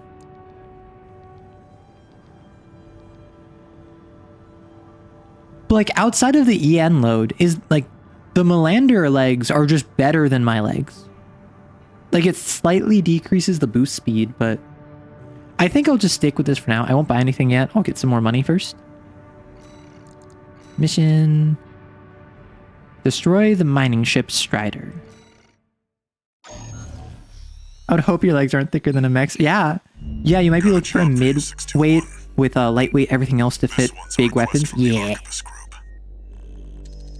Mid-weight legs and then lightweight like torso, head, arms with just giant guns. The mission will take place in the Bonadea dunes of Western Belius. Pog. Our coral investigation there is being blocked by the Strider, a Rubicon Liberation Front mining ship. You're being blocked by a mining ship. Destroy it. You can't stop a mining ship. Mobile resource base that was extensively weaponized by the Liberation Front. So they made it a gunboat. But you can't stop it yourself. Glory of their efforts to militarize into an anti-corporate force. I don't know. Attack will focus on the eye. Oh, so I'm not fighting the entire thing. I'm just attacking the eye. It's protected by a shield, which is powered by auxiliary sub-generators. Also, I always find it interesting when they have like giant... Okay. Attack the sub-generators, then I'm going for the eye. Good luck. It's always interesting when they have giant like physical grinding implements, like the saw blades up front, because this is a world with presumably like lasers. Like I saw a laser like rail cannon launch me in the very beginning. Self-promotion 621. Smash the Strider and Arquebus HQ. Yeah, if I do jobs for them, they'll learn who I am. I've already done a couple. If you open the extended display, you can see all my different thrust speeds, but that's also big stat screen is big and scary. Yeah, someone said spare yourself and don't hit F, and I was like, what's that do? And then I saw it said stat screen and I clicked it and I was like, oh, that's fine. All right, freedom, liberty. First, get through all that dust to make Okay, I love it when there's like set dressing, like just random dust storm. I wonder if it actually impacts visibility. Unidentified AC. Must be one of the corporation's Oh, dogs. they found me. Activate the eye. Burn them away. Activate the eye. Oof. Abide with Rubicon. Abide with Rubicon.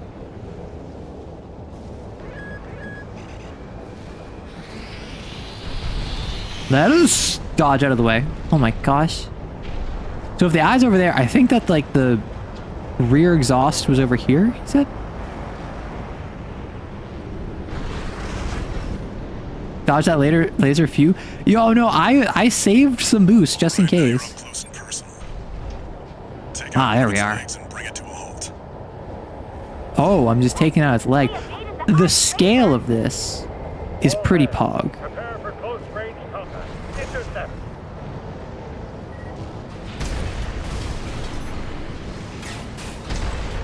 Oh my gosh. Am I not? Oh, okay. I was just shooting the wrong side.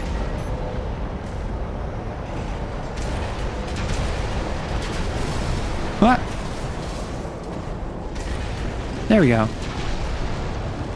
Shouldn't have exposed your leg. Finally, the size 5 IPSN Lancaster. Literally.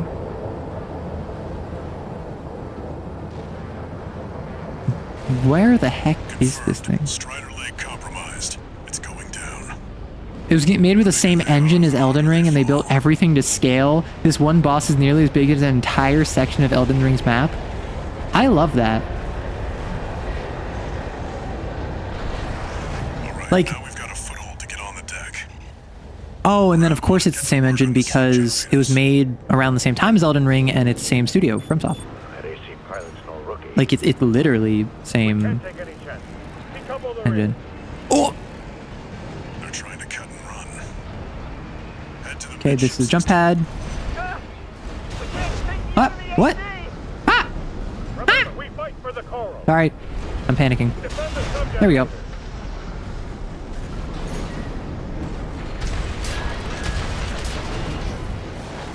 What am I doing? Right, I'm shooting those. Ah, the eye. This is pretty pog, but a lot is going on. I'm not gonna lie. Oh, I only. Okay, cool. Ah! 3 to go. I didn't realize the eye could shoot me there. 2 to go. Haha, I'm safe. Remember the hardships that made us. Remember that when Rubicon burned, we endured. Yeah, Rubicon burned, you endured. I'm gonna burn you again. How about that? Just one left. The Strider is the flag. And right as I'm falling, skadoosh. All sub-generators destroyed. Oh, The eye's shield is offline. Head to the front side. I did not realize that would kill me. I thought the goal was to drop back down.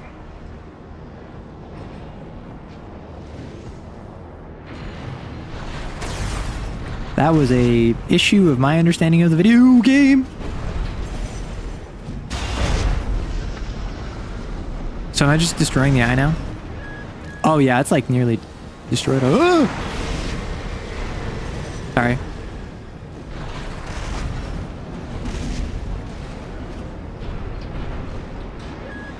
Nope.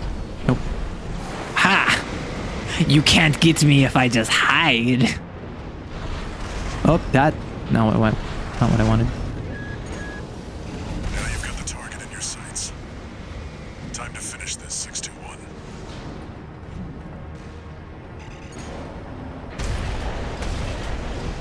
Charge the cannon. Burn the coral Okay. plunderers. How am I going to do this? Very good question that I don't know the answer to. Now, if I know game design, I know the answer is probably not to just attack it straight up. However, it might be.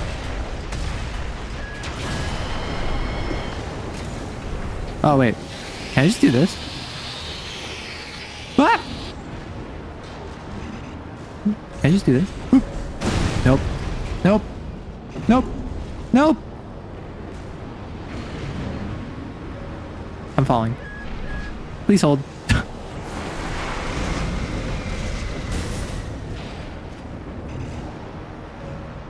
Please hold. All is well. All is well. No need to panic. I can just do this. I'm overcomplicating it. I can just hop up, fire, and hop back down. This mission has a time limit. I'm fine. Oh. The eye is taking significant damage. We're not through yet. Sir, the eye's in a critical state. This is what freedom and liberty is. Possible. How could just one AC do this? Cause I'm the main character. I'm main character, Kun. You can't stop me. I can't stop me. Confirmed. Target destroyed. Pog. And it looks like all that energy it was sucking up has nowhere to go. I should probably bail, no? Move 621. Yeah, that's what I thought.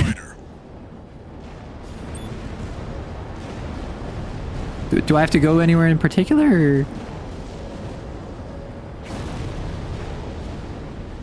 Damn hyenas. Devastating the planet. Withdraw from the deck.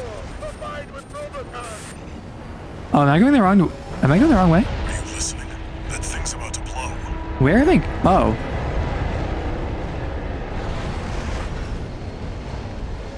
Whoops. Whoops.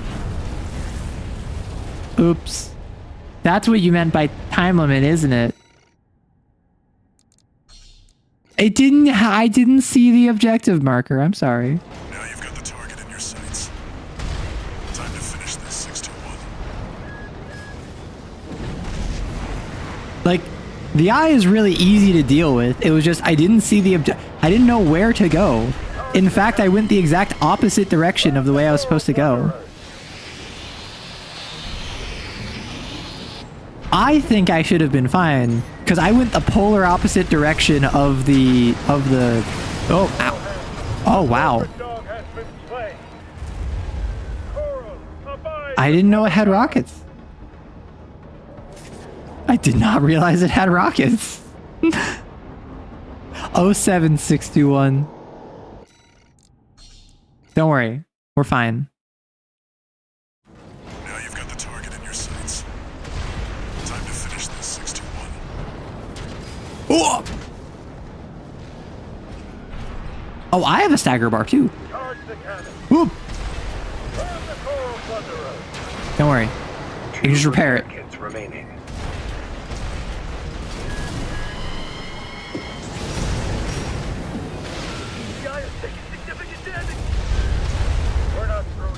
I just need to bring freedom and liberty to my new empire, no matter the cost. It doesn't matter if I get shot along the way. See? It's easy. Now I go this way instead of the other way. See, that one was a silly death that I don't think should have counted because I was going that way, not this way. But I was still leaving the spider. And then it was saying, no, leave the deck. So then I was going that way. I went every direction except the proper direction. So where do I go? I go here? There we go. I mean, I get why they didn't for game design reasons, but it was a matter of like, I literally had no idea where to go. So it wasn't, I was dramatically running away from the exploding ship. I was confusedly stumbling, and then I finally saw the proper bit. Strider's blowing itself up. A fitting end for something built to fail. Okay, but like, this, take out the UI, this is a trailer moment, right? Take out the UI from this, and this is the sort of thing that they put in an E3 trailer and people say is unrealistic and misleading for the game. Right? And then I hit the edge of the map. Now that's the game I was expecting. Hit the edge of the map. Oh, what I've done starts as a cut to the credit. That's absolutely what would happen. For the independent mercenary Raven. Oh? Honored Snail. to make your acquaintance, V2 Snail. V2 Snail. I understand you want to join Operation Wall Climber. Oh, Red Guard. Or Red Gun. Realize that disposing of some Liberation Front garbage hardly qualifies you. Know your place, you meager dog sitter. The answer is no. Walter. You're a dog sitter, Walter. Must be rough only having one good pilot to rely on. Oh, these aren't the Red Gun. Are you suggesting your dog can take Freud's place? You'll see. Just give us the chance. Red Guns or G Vesper? Very well then. Oh, they did mention the Vespers too. Who's been equally brazen of late? Let's see how they both perform. Well, so the Red Guns are Balam, which is the D faction, is a subsidiary of them. The Aqueduct, whatever faction, they're the one with the Vespers. So basically, my handler's trying to get me to be a Red Gun and a Vesper at the same time. Raven, your work on the Strider Arquebus, deserves yeah. commendation. I am thrilled to have issued you the request. Allow me to introduce myself. I am the Arquebus Are you Group's Schneider? mercenary liaison. V8 Pater, Oh. at your service. Hello, V8 Pater. I think I'll enjoy doing business with you. Okay, so I have an into the Red Guns, and I'm attempting to join the Vespers, but the answer is no, because V2 is saying no. Well, yeah, I don't even think I'm a double agent. My assumption is I'm just like a merc who isn't loyal to either. Dang it, you missed your favorite mission because of work? Well, that's what the VOD is for. Just ignore the fact that in fighting the Eye, I exploded because I didn't realize what direction the game wanted me to move. Okay, so let's buy some new parts. I'm sticking... Do I have better? No. Plasma rifle? Huh. So I think what I do is I get legs. Right? So this versus that. So this is like a mid-range leg set. These weigh... So I'm comparing the Melander versus the VP422. The LG11 versus the VP422. This is less health. What? This is less health, less attitude stability, less load limit. What? It's slightly lighter, and it slightly has more EN load, which higher EN load is worse. So the VP, the VP422 is worse than the Melander. This is the only game in my library that I've beaten not just more than once, but like 3+ times. Pulse guns are the best, but I don't know if you've unlocked them yet. I don't think I have. Huh. Bipedal. Reverse joint. Is there a difference between is this purely aesthetic? Bipedal versus reverse joint?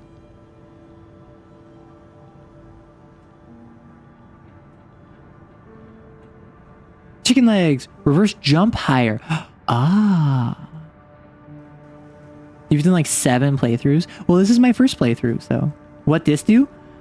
Safety. This is legs. Also, for everyone who hasn't seen, I'd like to introduce you to Freedom and Liberty, our twin bazookas. I want legs. Like, genuine question. Why would I not just go for the beefiest legs? Like, yes, it's an increased weight load, but it gives me more weight. right? It gives me more proportional weight than it takes up. Wife wants to watch something together. Enjoy delivering liberty and freedom by the kiloton. Thank you, Cynic. I hope you two enjoy. Beefier legs are slower? Like significantly?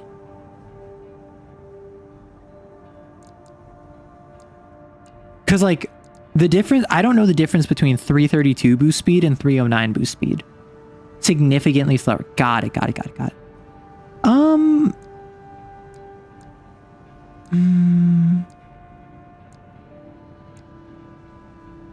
Like the Melander just seems better than the VP422 despite being half the price. Which like my video game brain is telling me the more expensive the better. Broadly speaking. Okay, so what I'm looking for, I want my mech to be able to take a punch because I'm not good at dodging. I want my mech to be very fast, and I want my mech to have really big guns. I don't really care about being a tank. I don't really care about being super dodgy and having iframes and all of that. I care about having really big guns that I can move fast with, that I won't die if I have a single misplay. I think medium weight. I can buy, try, resell. That's also fair. That's very fair. And what increases my EN load? Is that my reactor?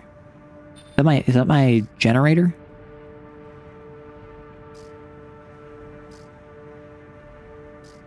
Yeah, so my generator changes my EN load. What is EN recharge? Is EN recharge my boost? Like EN recharge delay. What is recharge delay?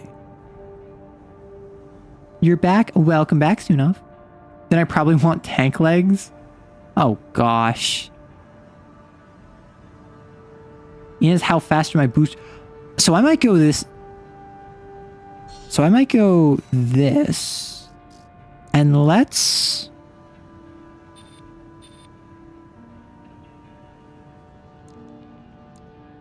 I say, let's go chicken legs because I think it's funny. Or actually, oh, so the bigger my arms, the bigger my arm load. Understood.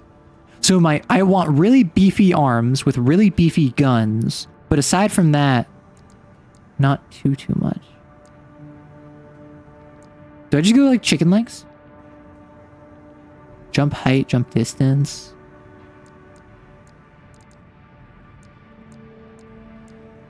Ah.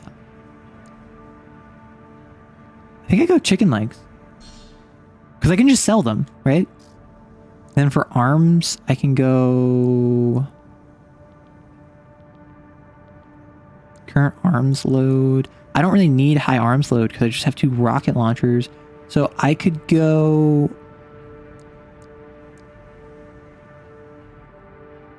recoil control, firearm special. Okay, so if I do this, which is maximum firearm specialization, which I only have firearm stuff, and then I go into assembly, I change my generator to be the quick recharging one. I change my legs to be chicken legs, and I change my arms to be the firearm specialization. I'm now a weird combination. I'm now a weird combination of like bulky and sleek. Fun fact, there's actually a valid use case for legged vehicles and mechs on low gravity worlds because it means otherwise negligible traction. Oh, the chicken legs don't like have wheels. They just kind of scratch along the surface. Ooh, that's nice. I will say. So if I do this, and I'm in the air,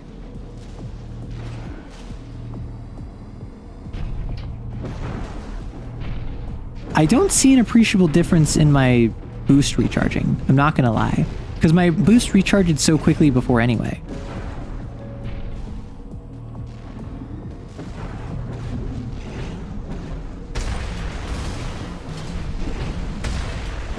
Mix of bulky and sleek, sulky. I am kind of sulky, aren't I?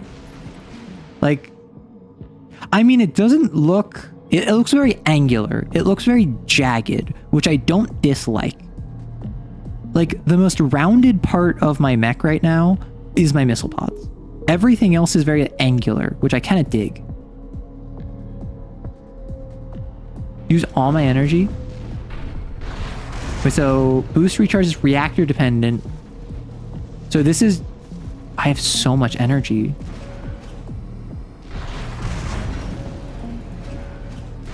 Okay. The Jagged Knife Mercenary. I mean, that's a pretty pog name. Wait, can I get I can get infinite flight with this. So if I'm high enough... Wait. I can have sustained infinite flight.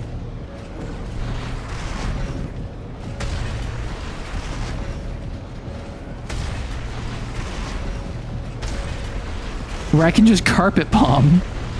So if there's ever like a melee only enemy, which I doubt there will be, but if it's a melee specialist...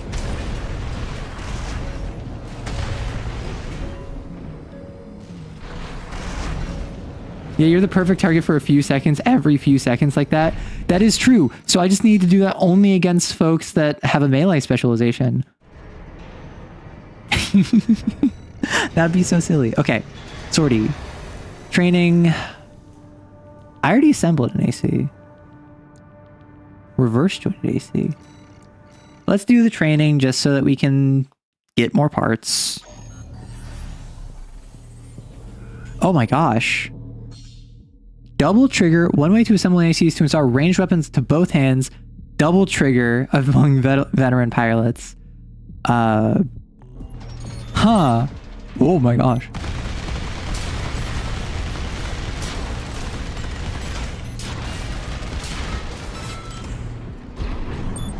Oh, I have like a different colored boost. Presumably because like different thrusters.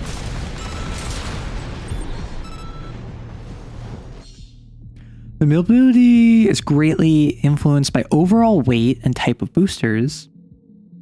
Short QB reload spec time. Interesting.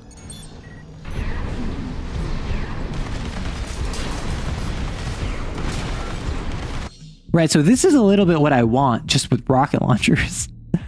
AC is equipped with generator that prioritizes EN capacity.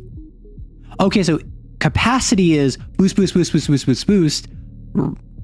EN recharge is no downtime.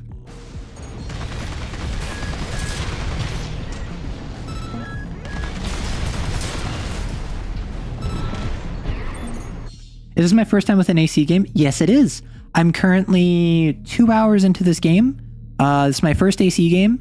Please no spoilers. Please no backseating. But I'm always happy to hear tips and tricks. This AC that specializes in close range combat. So this is like a shotgun blast almost. Oh my gosh.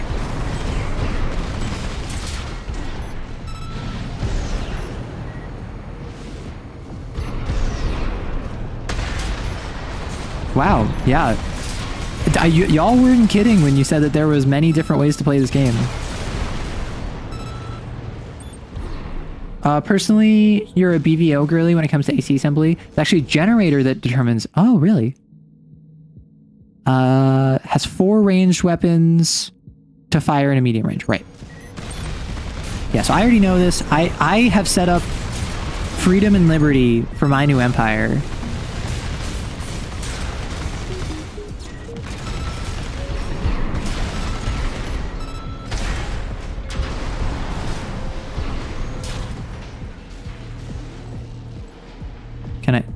Am I not done? Oh, that's the end of it. Also, that's a lightweight AC, so that might be more than... Yeah, I might go full lightweight just with 2 giant rocket launchers.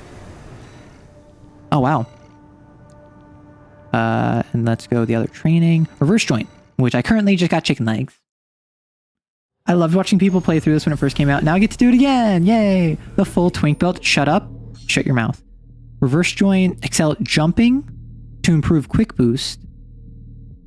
They do not consume... Okay, so the jump doesn't actually consume EN. Oh, so this is a melee. No, it isn't. Never mind. That's a plasma gun. So my left hand is a... It's so interesting to have different... Oh my gosh. I can get second bazooka. I hope you enjoy. It's been my favorite series for years. I've heard nothing but good things about it. So I'm very excited.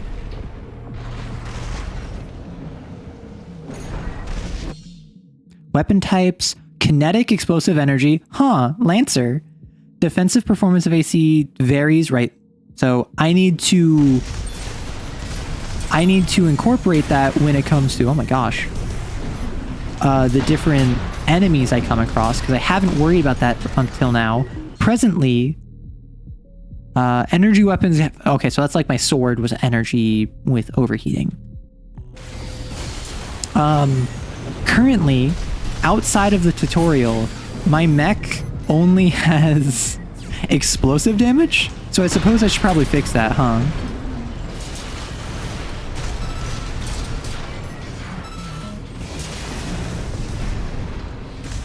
Rocket launchers are a heavy weapon type, which will force you to remain stationary to launch even remotely accurately. Using the legs that are classified as quads or tanks will help that. Got it. Ricochets... Okay, so it can like bounce from far away.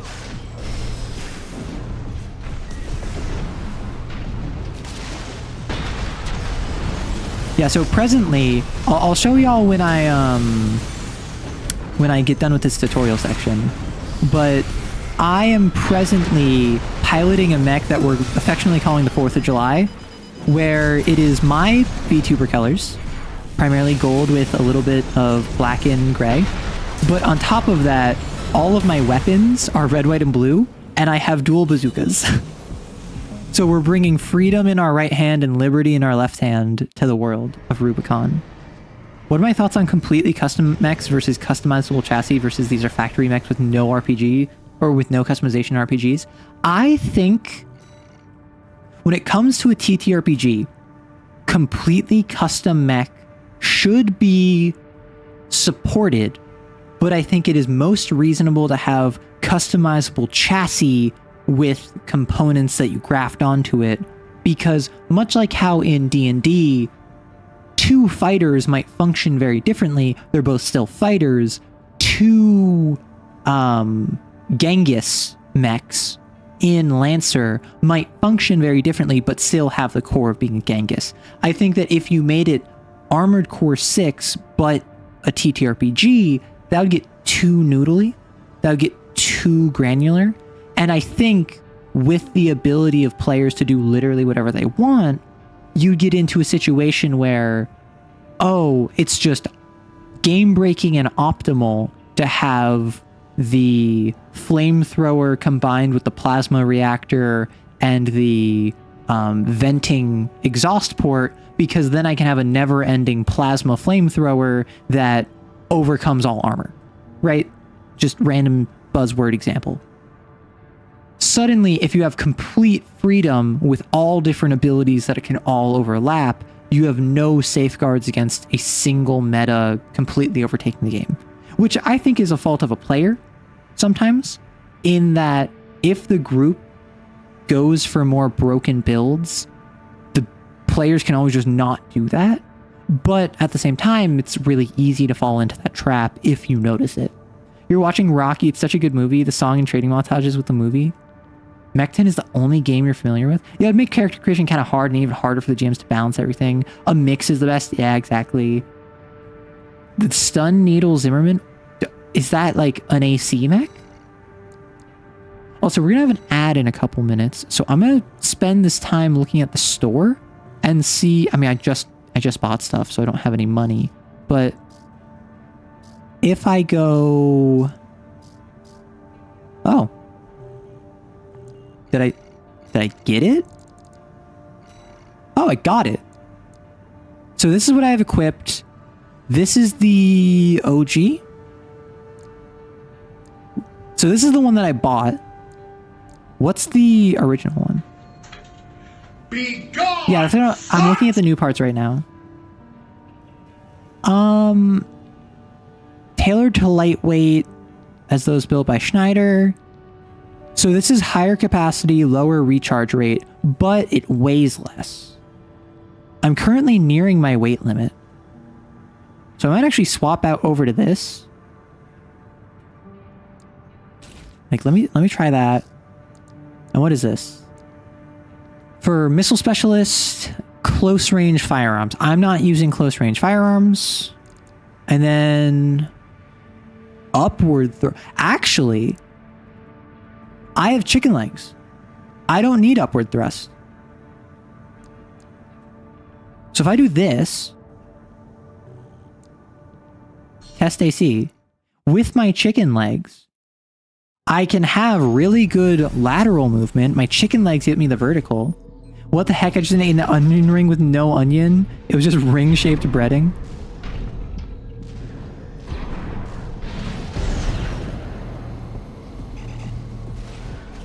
Yeah, so I don't notice an appreciable difference. Actually, let me fully exhaust my energy. Yes, this is a higher capacity. Got it. So EN recharge only impacts if I fully run out of energy. It doesn't actually expedite when I just kind of am saving it. Don't assault boost, just jump.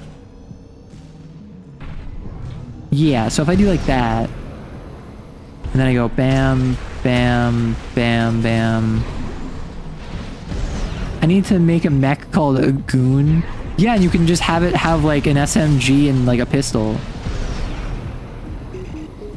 So if I go like over here, I just need to make sure that I don't waste my ammo. Because with the rockets, they keep me stationary in midair. Like, look. There's a few stats, like how much EN you get when you go empty, yeah.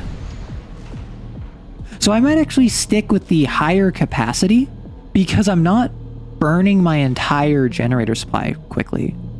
And also, like, I am a fan of warm colors, I will say. Currently, I'm just waiting the 3 minutes for the ad because we're about to have an ad hit. So I'm just gonna like stay in the tutorial or the testing range. I like the warm colors because I don't know, like I like yellow lights as opposed to white lights. I like orange fire, like warm lighting. I'm a big fan of, but I do like just how different the blue is. Oh, it was EN recharge I was testing, my bad. Have I ever seen a mech warrior pod? So when you say mech warrior pod, do you mean as in like the system mech warrior? Because if so, I have seen mech warrior, like I know what it is. I have not seen gameplay of it.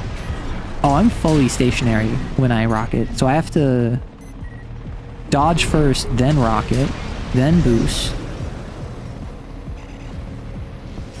then whip around, fire, dodge, fire, rockets. Okay, so I need to get comfortable with I am fully stationary whenever I fire. I need to dodge first, ask questions later, is what it is. Can I do a 180 real quickly? Okay, it's literally just a skill thing. Got it. So like right now I'm waiting on my thing to recharge. That's not a big issue because as long as I'm boosting on the ground, that's what matters. Then if I jump up, that's actually really good for dodging purposes. Because it doesn't matter if I get height, it matters if I'm shooting and then, oh no, I need to get out of the way, right? My chicken jump is effectively just a dodge upwards. That's what I'm treating it as. And I don't know if that's the right way to think about it, but that's certainly not incorrect. I love seeing you slowly get into the zone. I love AC. Well, I'm glad. I've never played it before. I've heard great things about it. And honestly, I've had my eye on AC6 since it came out because a streamer I watch, Bricky, loves it. Like, it was his game of the year for 2023.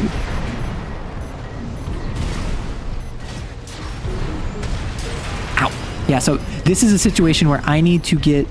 Oh! All of those times I got stun locked was because my stagger. I forgot I could stagger. Okay. Rockets tend to track me, so I need to keep that in mind.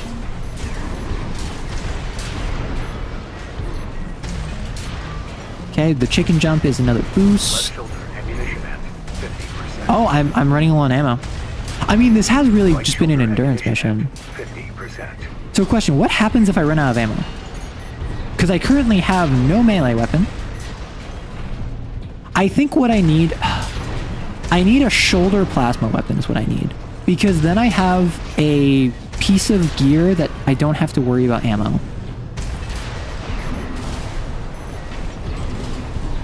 You can punch it. I have not unlocked punching. I was informed that I have to unlock punching and that I have not done so.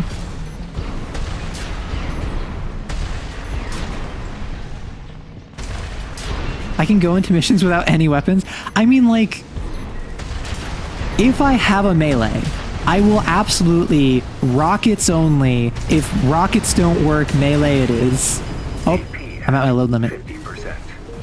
Got it. Okay. We are now out of the ad. Welcome back, everyone. Punch is free, kick is not. How do I punch then? Oh, I didn't read what it was. Whoops.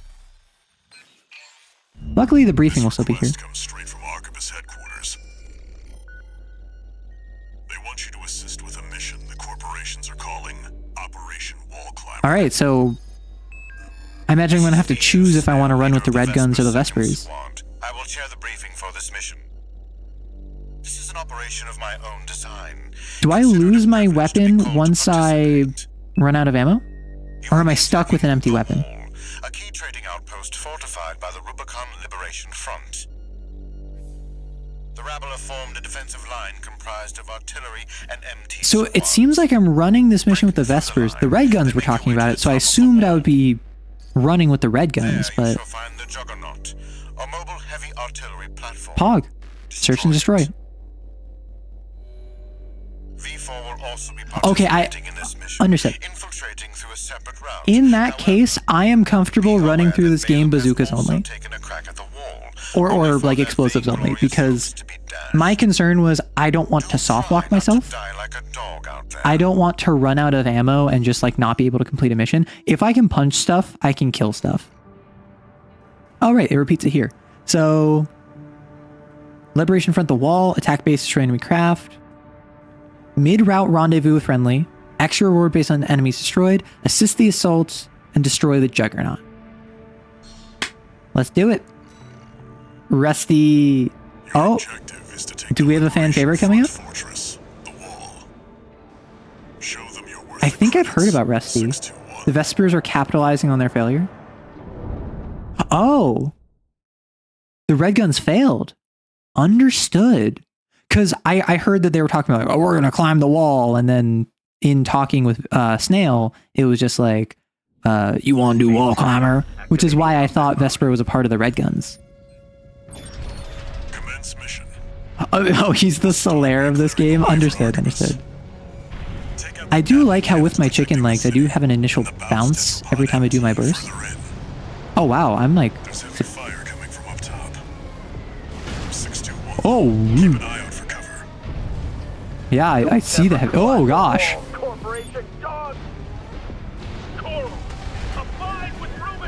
Yeah, I'm taking a lot of damage, like, stupid amount. Ow.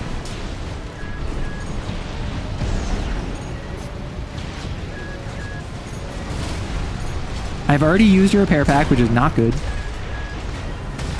Ow! How dare you? You hoe.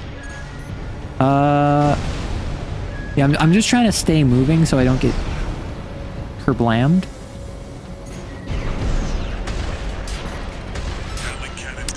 Okay, look at those. Oh. Yep. I'm not worrying about the MTs. I'm worrying about not dying on my way to the Juggernaut. Ow! Okay, I need to repair pack that. So this is not even the Juggernaut. This is like the mini boss before the Juggernaut. Okay, I need to remember I am immobile while I am doing my rockets.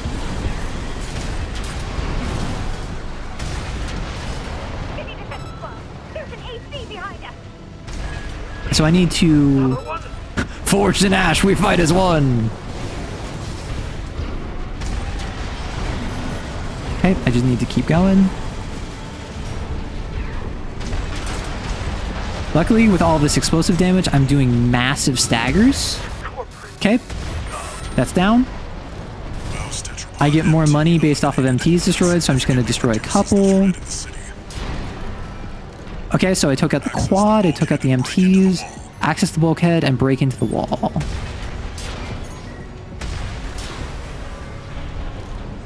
I'm going up here, I presume? Aha! Artillery destroyed. So I'm just getting money from this. I might as well just destroy at least a couple of these. Oh. You capitalist!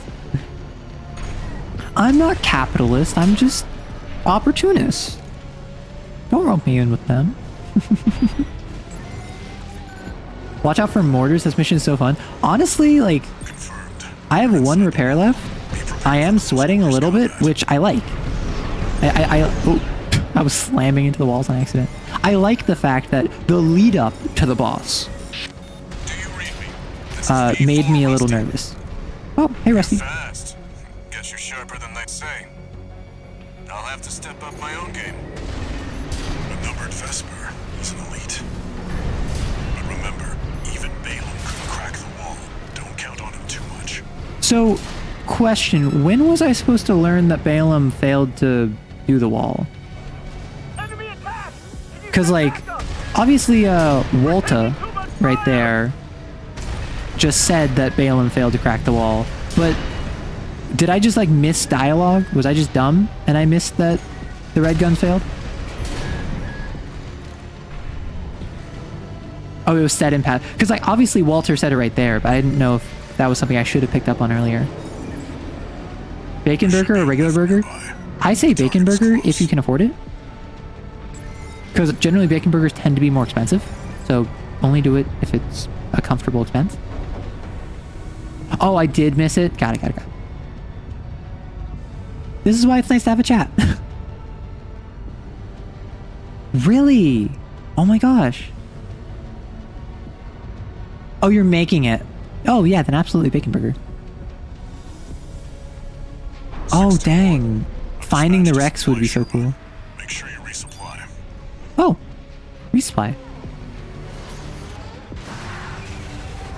Got it. So I'm going to get a resupply. Rusty is going to join me. And then it's going to be a 2v1 on the Juggernaut, I assume. Supplies reply. Oh, gosh, yes. So I think I would have preferred if they didn't give me a resupply. Because then I would have like been sweating going into this fight. But this is a prime Souls game when it comes to lore. I love my walking fridge. Honestly, I loved how Souls did lore. So, hey, you also got chicken legs. Hey, Rusty. Oh, you're also double triggered. Handler Walter's hounds. Oh, he's infamous. That's the Juggernaut. Interesting. You ready to climb the wall? Let's do it. That's peak world building. Yeah, so That's the Juggernaut. I keep saying please no spoilers, and I also keep saying please no backseating. If I miss a piece of lore or story detail... Oh, he pilots Steel Haze. Got it. But please no spoilers, please no backseating. If I miss a piece of lore or story details, please tell me. And because I do so much explosive damage, I'm going to constantly stun it. The 4th of July just leaves you dazzled. Yeah, so if I miss a piece of lore like Balaam failing, or like the red guns getting destroyed, please tell me, because I love hearing that kind of stuff.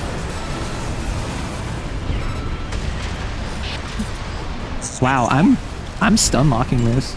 Understood. Raven, I just got an update from Snail at command. What's up, Snail? We've got enemy reinforcements incoming. If I don't intercept them, we're both toast. Alright, later. Hate to leave you like this, but you'll have to finish without me. Honestly, I think I'm fine without you, bro.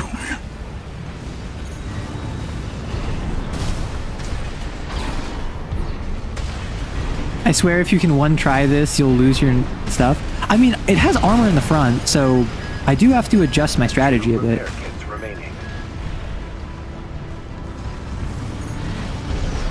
I imagine it can't turn well, so if I just... One repair kit remaining.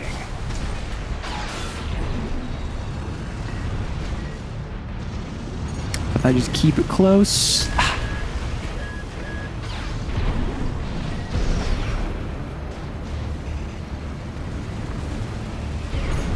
Okay, my issue with this is I need to get to I need to get above it and behind it.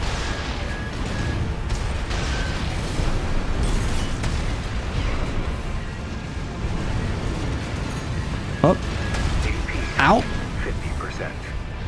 I don't know if I'm gonna first try this, but I'm certainly doing better than I thought I might. Woo. All right, it's at low health. My issue is, with no distraction, I'm struggling to actually get clear. Yep, there we go. Left shoulder ammunition at 50%. That's all I need. Oh my gosh.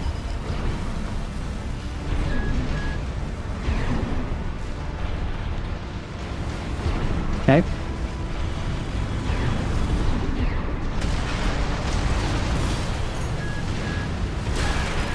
Oh. Gosh. Okay, we're locking in.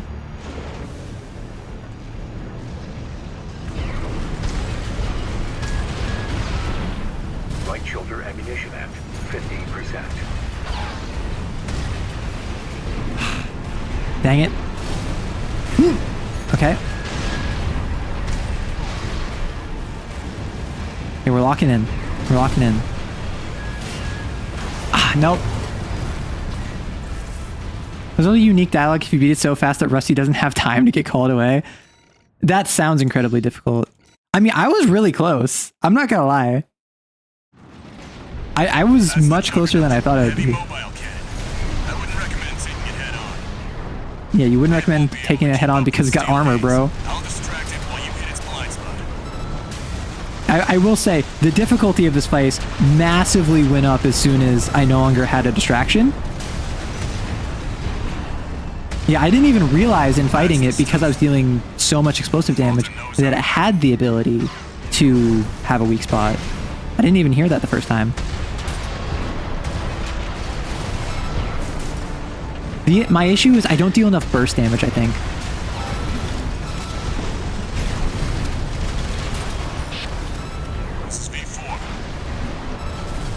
Yeah. Oh, yeah. He gets called away in like 30 seconds.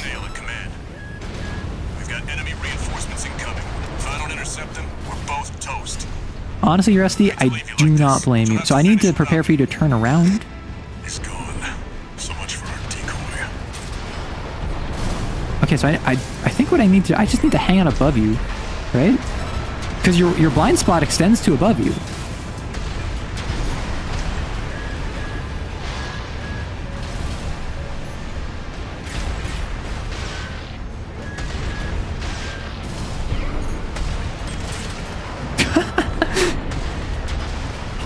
Listen, the 4th of July came early this year. At 30%. Oh!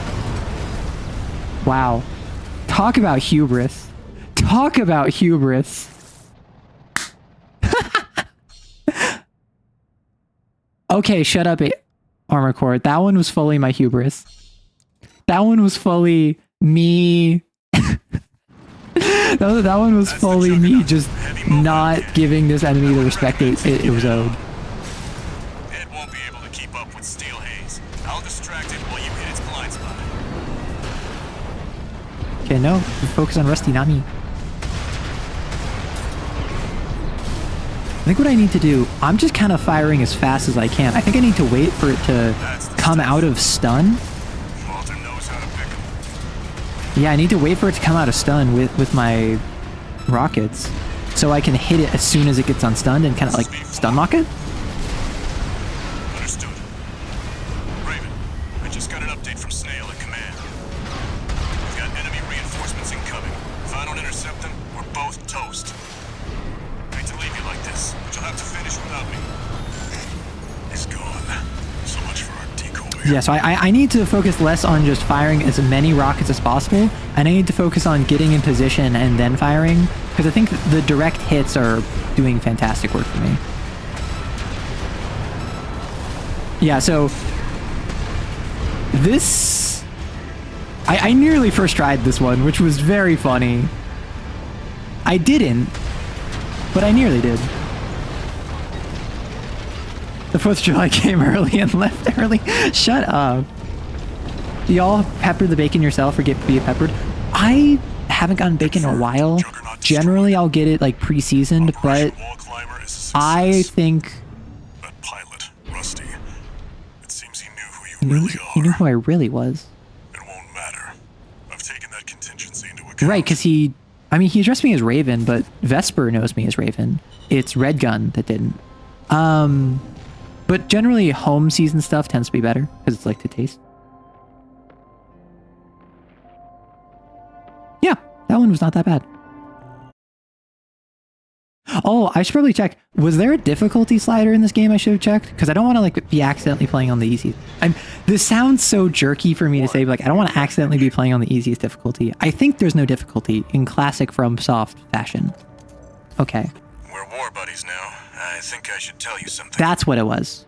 During Operation Wall Climber, Arquebus was planning to sacrifice you. The plan was to use independent mercenaries to clear the way so that the Vespers could step in and take checks over. out. I would not be surprised by that. Instead, you took the wall. The higher-ups are going to remember you now, that's for sure. So he knew I worked for Walter. So did Snail. Snail was talking to Walter in order to get me set up, so I assumed I was presenting myself as B-23 Raven under Walter. Although I suppose Snail, as a squad lead, probably knows the truth. I love Rusty's emblem. What, the muzzled wolf? Difficulty scaled off your build mostly. Some builds are better suited to other situations.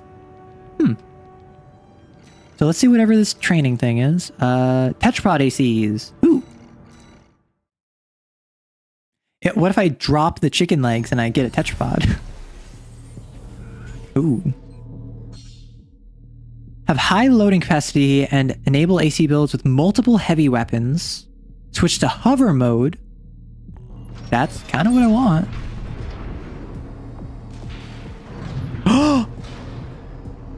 Wait, how long can I hover?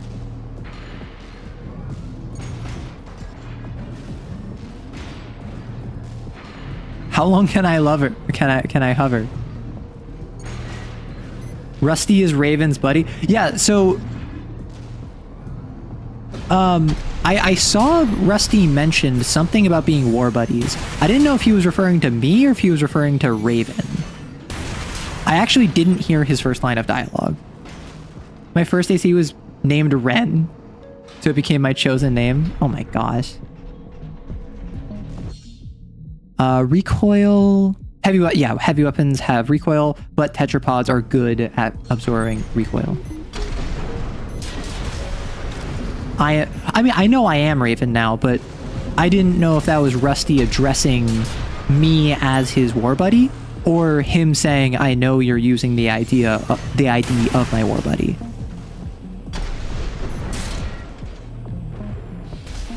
Oh, okay. Yeah, so apologies if I missed any like obvious piece of dialogue. I will remind you that I am trying to communicate with Twitch chat as well. Weaponized reactor entity nullifier. Huh. I don't know. I kind of like the fact that I'm piloting the 4th of July. It's silly enough, but it works. I'm his war buddy now. I'm fine. Got it. We love that. Hovering based tactics. I mean, yeah, that's nice, but I don't know if I'll stick with also my mech's in the way because it wasn't auto-locking yet. Oh, I haven't been using my rockets. I don't know if I want hovercraft. I might just... I don't think I'll stick with chicken legs per se, but I don't know if I want hovercraft. I'm gonna love Carla and Chatty. Just wait till you see the missile launchers I can unlock later. Oh no. Redoing the Strider mission with a tetrapod leg set was really fun. Oh, that does sound fun. Wait, so I want to go... I'm just doing all the training stuff just for the equipment. Tank ACs. What if I get treads? What if I get tread? Ooh.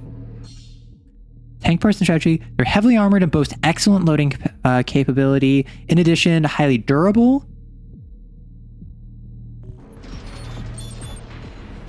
Oh, I'm slow.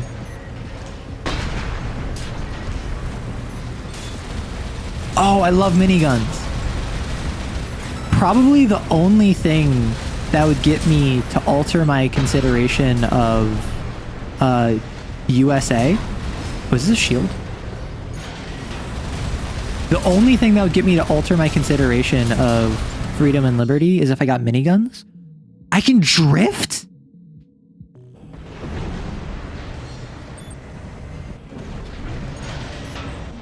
Wait, so quick boost. What? Wait, so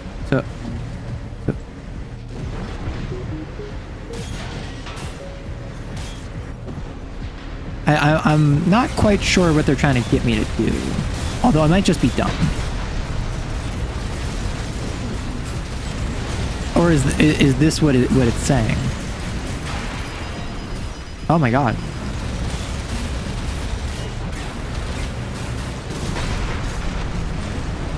Insert song from Initial D. There are faster tank legs.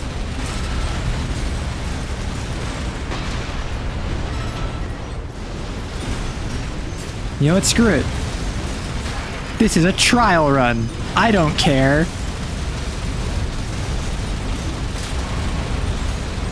What are you gonna do? Shoot a tank to death? I didn't think so.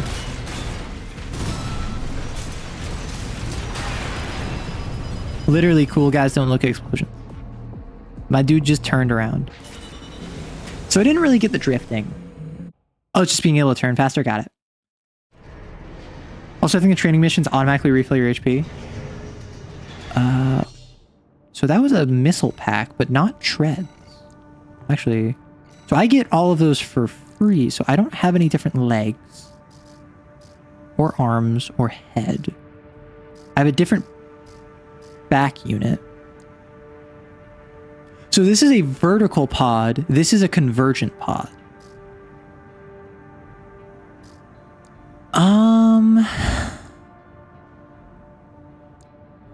It deals less damage though. Ooh, I have a pulse blade. Wait, no, that's the pulse blade I have normally. This is a grenade launcher. Fewer rounds.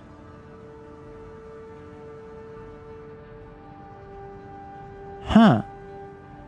How are we feeling about grenade launchers? Because like a grenade launcher is very like still explosive. You know? Vertical would hit the wall over his cover. Yeah. I mean, I can be good at hitting stuff around cover if I'm just don't have a skill issue. I think the vertical is probably more useful, I will say, than the pincer. Even though the pincer has better stats, the vertical can lock onto more targets. It comes from the top. It has a larger effective range.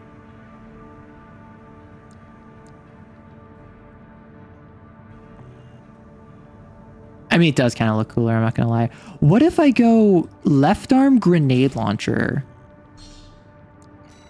right arm bazooka? Style is the most important design choice. Pincer for me would consistently hit stuff around me.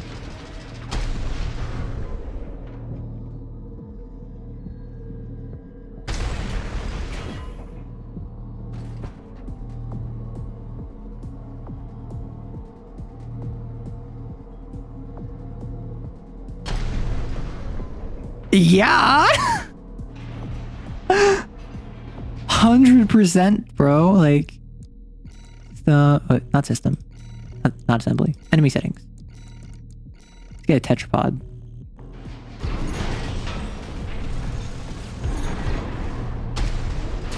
Oh my gosh.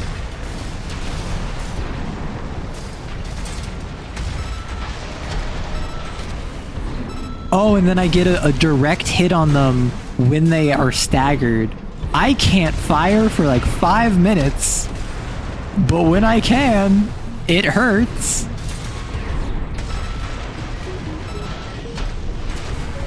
That's actually really good. That's my burst damage. The issue is I have 2 things of burst damage.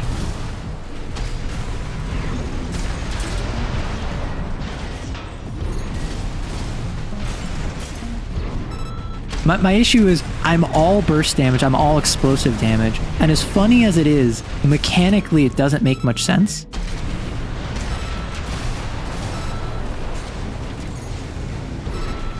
Like, if I wanted the grenade launcher unironically, I would probably want a more consistent right click. That's the thing.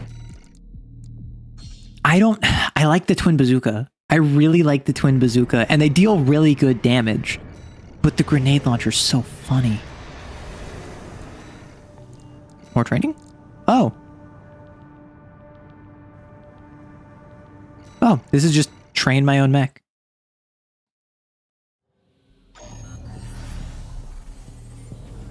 Oh, so it's just a combat sim. During real missions, you can expect reinforcements and other changes. The test of advanced weaponry is in their ability to adapt and adjust. Right.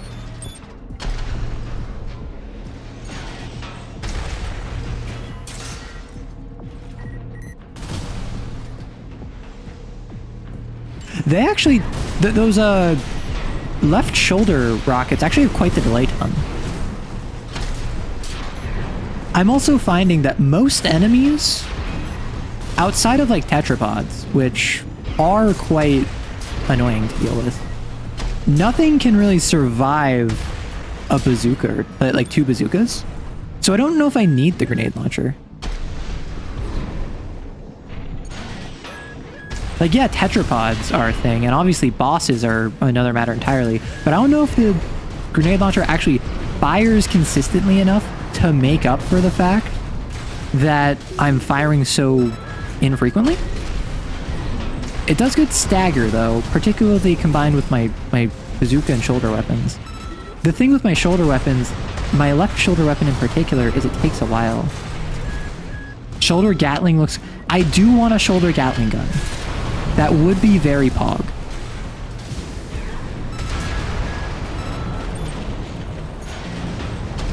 Oh, this isn't... Oh, and then if it's another AC, then I have to deal with explosives. Which now, if I stun you...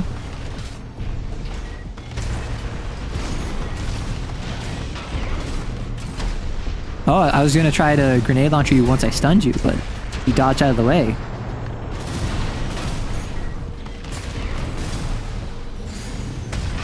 And now I grenade launcher you. See, that wasn't even like a huge bit of its health, though. So I don't even know if that was worth it, per se. So I get the feeling that tetrapods are like the go-to like mini-boss, so to speak, of Armored Core, whereas ACs are like proper encounters, and then set pieces are like the Juggernaut or the Strider. Is that about right? Where like ACs are like your proper bosses, generally speaking?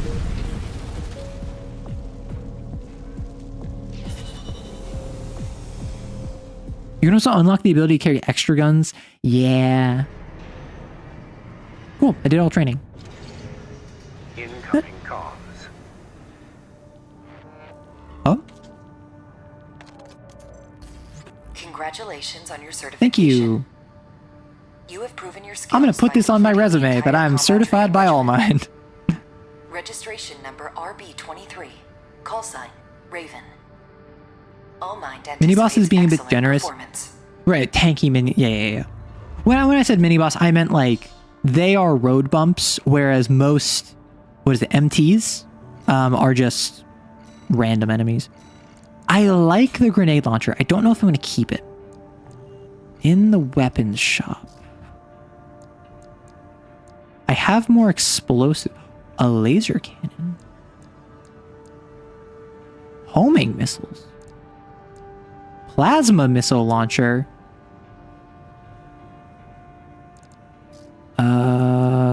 I like the idea of a laser cannon. I would be overburdened.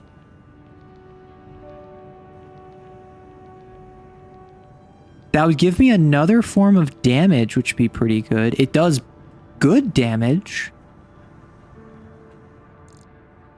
Are you thinking plasma missile launcher? Because this does energy damage, I assume, right? Like, if I play video... Yeah, so that's an overheating weapon that does...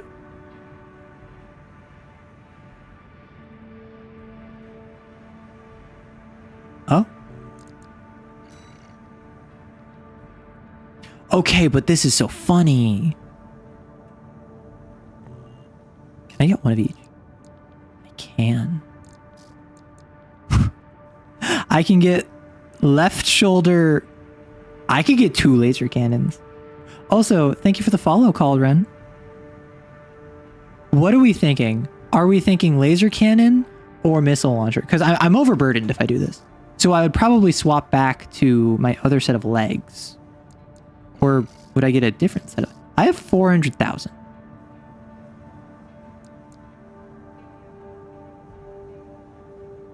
Total runs 57. I like the missile launcher. What if I do this? What if I do this? And then I look at legs. I get a tetrapod leg. I could get treads. I could be a flying tread vehicle.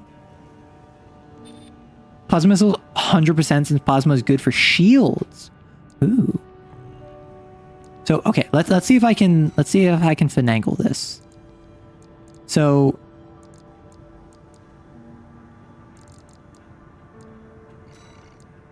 I would be overburdened with this. I would nearly be overburdened with this. What can I do to decrease my weight load? Expansion, I assume that's where I can get like more gear. So if I go to the parts shop and I buy, for instance, a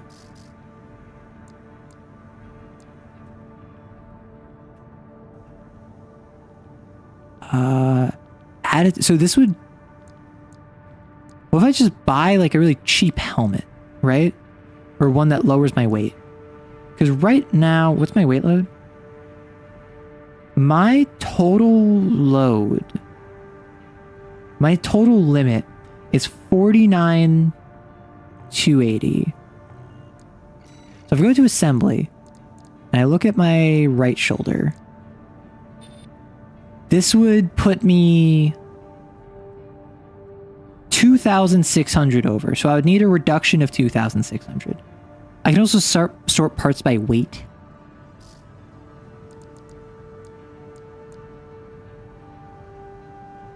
Oh no. Actually, the grenade launcher is actually lighter than my bazooka. Interesting. How can I do this? How can I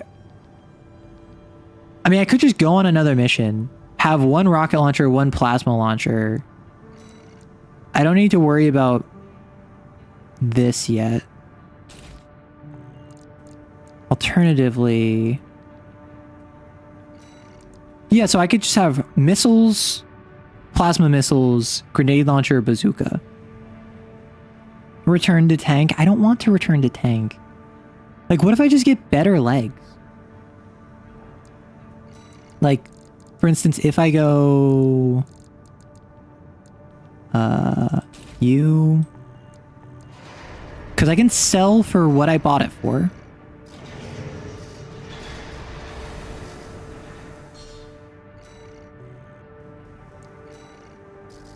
And then I go...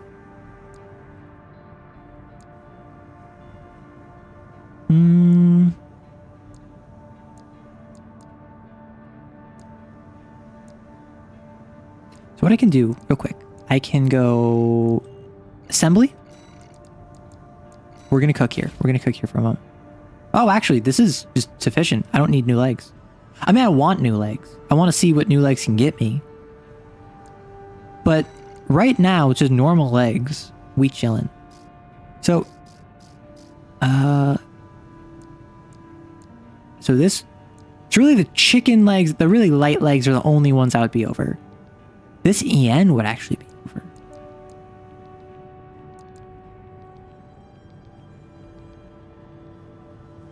Excuse me. Let's sneeze. So, I was already looking at the LG11 versus the VP422. The VP422 is just inferior but twice as expensive, right? It doesn't have the same AP attitude stability or load limit. It's slightly less weight. And it's slightly more load. So I should just go the LG11 because that's a strict up. Actually, that would decrease my boost speed. I think I just stick with this for now. So what we're going to do, determine why it went silent, retrieve combat logs, retrieve at least 5 from MT Rex. Oh, wait, this is from the wall. Let's do it. Oh, I didn't test out my new weapons. Oh, well. Got a job for you, 16. Trial by combat. One of the Balaam companies has put in a request. Pog! Attention, Gun 13 Raven. This request comes from our affiliate Dafeng. Dafeng, yes. We're conducting an investigation into the Vespers. Huh, weird. Augmented human squad. Currently, our focus is on their 4th squad leader, V4 Rusty. Sweep the route Rusty took during Operation Wall Climber and retrieve combat logs from the wrecks he left on his way in. The wall is now under Arquebus's control, and they've stationed their MT squads there for the Coral Interesting. Survey. As such, he'll be targeting the brief window where their main force is deployed elsewhere. So... keep an eye on the time and retrieve as many logs as you can. Keep my eye on the time. Interesting. That's a go fast. So, I understand I'm not aligned with any one company, but if I did take the wall with the Vespers, presumably I have some rapport, and can't I just go like, hey, let me go grab these data logs? I assume they'd be like, oh no, you dirty mercenary. But at the same time, it's like, time to take a break from shooting up the place. Use political capital, my guy.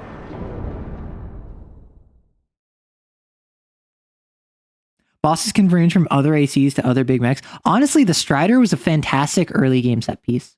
I don't know how... Online, this game says it's like 17 hours to beat, 28 hours with side quests. But that was a really fun early game set piece. Where am I going? Oh. Engagements with V4 Rusty. I didn't realize I was an enemy. I was so confused why the thing I was supposed to investigate wasn't letting me investigate it, and then I realized, oh, I can still do stuff. Oh, whoops. I just grenade launched the mech. I didn't realize that I could retrieve stuff while being by them and like shooting. Appears to be an audio transcript from a voice log recorded by an off-duty pilot. The well we found in Gallia is gonna dry up sooner than later. We just can't harvest as much coral as we used to, and what little we do get, the corpse squeeze out of us. They know we need it to raise mealworms. How many more children must we watch starve? Interesting. This is where I'm supposed to feel bad for the local populace and the exploitation I'm exploiting upon them. Supposed to.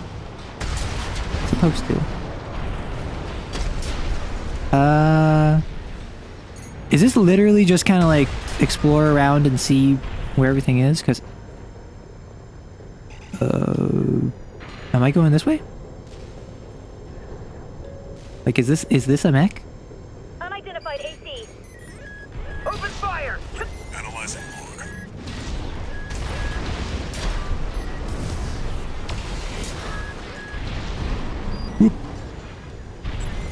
Okay, so they have very notable smokestacks next to them.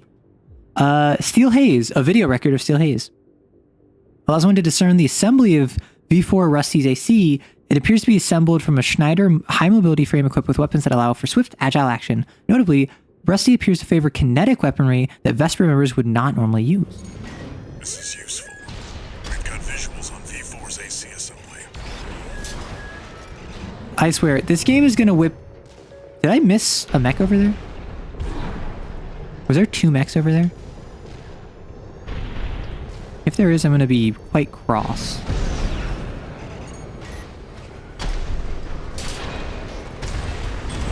AC has been about anti-corp stuff since 3. I mean, I'd imagine. It's very...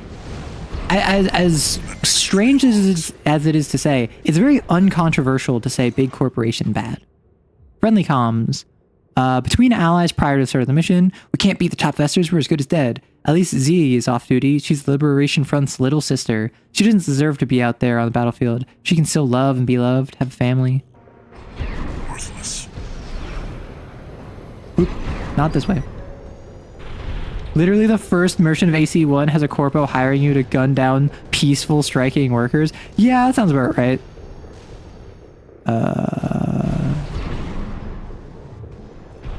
Did I miss the very obvious? Yes, I did.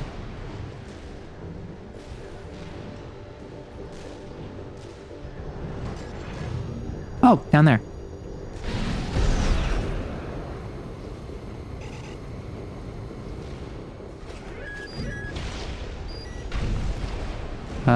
Where is it? There it is. Was there another one by the main entrance? Like, by where I first came in here?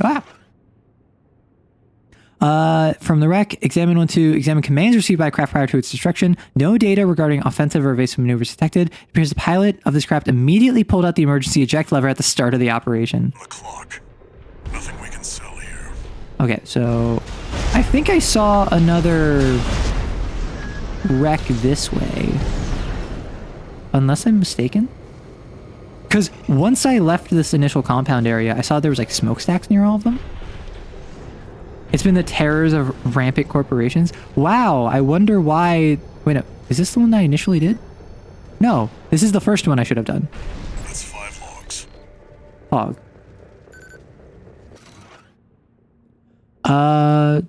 The log indicates that the FCS were operating at maximum capacity, and yet it was unable to track the enemy. It was completely overwhelmed by Rusty's speed. It was clearly one-sided engagement. This gives us some more insight about V4 Cool. skills.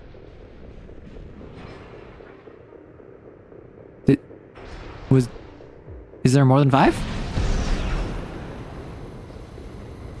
I thought there was only 5. Oh.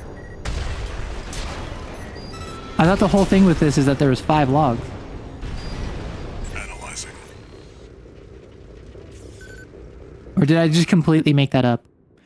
Ball's Arsenal number 2. It seems the craft was once stationed at Ball's Arsenal number 2. At first glance, the recovered image depicts nothing out of the ordinary. However, on closer inspection, one can identify noise in one corner of the picture, digital interference, potentially an effect of monitor display deception jamming. Well, I want to get all 7. I'll make a copy. Nothing the corpse need worry about.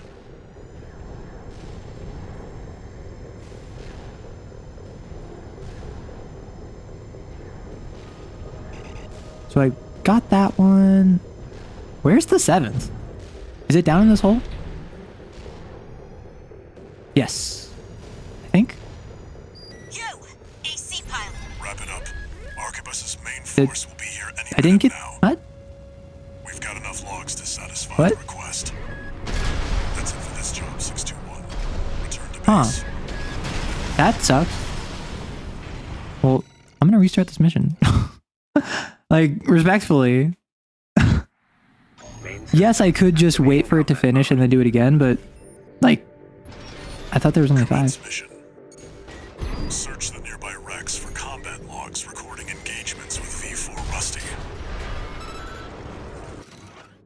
Yeah, I'm just redoing this because, like, I want to experience the actual game and not have the game tell me to stop playing when I'm finally getting a secret fight.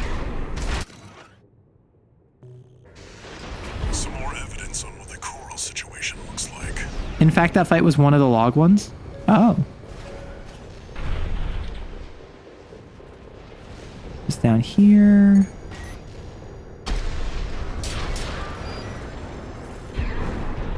Let's grab this. I'm gonna save the fight.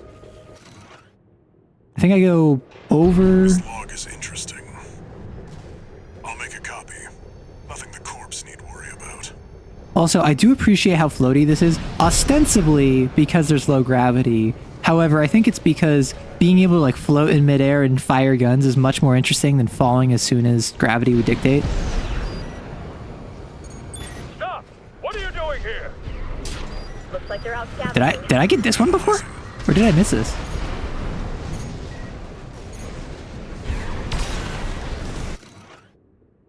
A communication attempt. How could you? I know who you are. I've seen Uncle's files. At least tell me why. Okay, so... Very interesting. This could be worth Interesting. something. Apparently I just passed by this one before. That's 5 logs. Friendly comms. Worthless. So where was the other one? It was over here? Yeah, it was up there, and then there's 2 down in the crater. Yeah, she's cool. Don't kill her. Really? You want me not to kill the person who's trying to kill me? It's self-defense. Ignore the fact that I'm in a position where I should not have been located.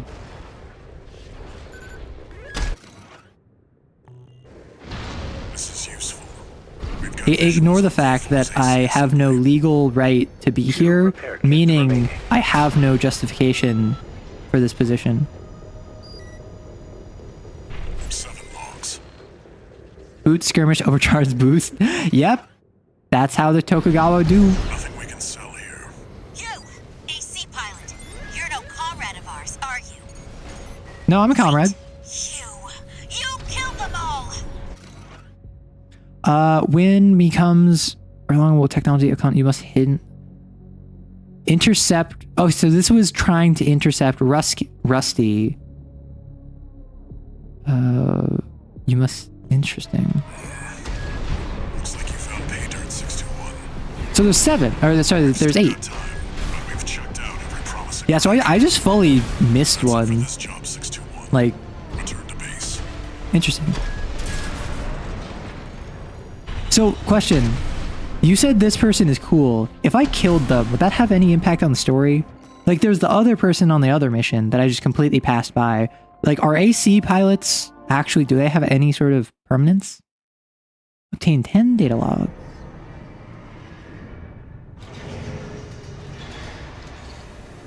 Two new messages. Oh, so I should have killed her. I should have waited to get the thing after killing her. Gun 13 Raven. You bagged us some decent intel on V4. I'll report this to Commander Michigan. Additionally, I'll introduce myself. Hello. Gun 6 Red. But you can call me sir. Sir, yes, sir. Privileged to be among Balaam's best, even if I am stuck whipping you independents into shape. You got it, boss. Leave you me. I'm gonna put you to work. Yes, sir. Balaam. All right. Registration number RB23. Call sign, Raven.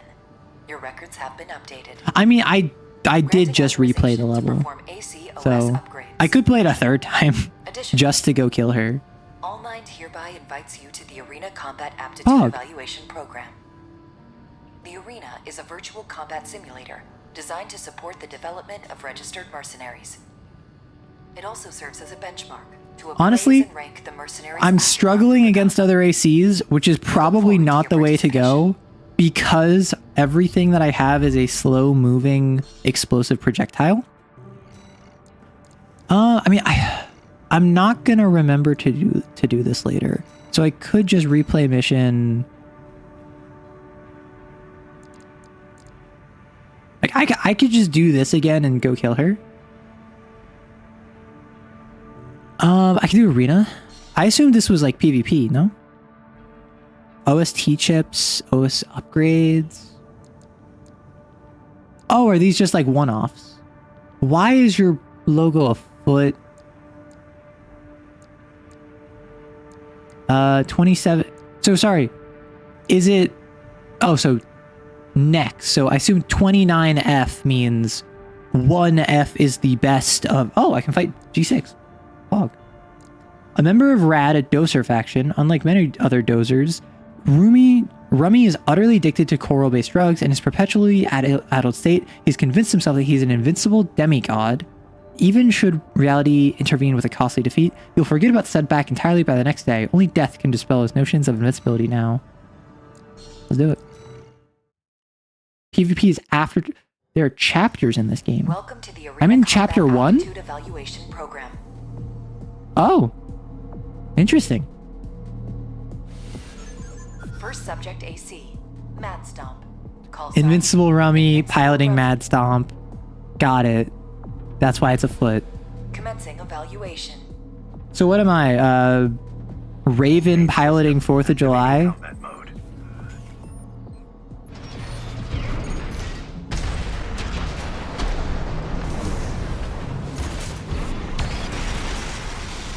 Whoop!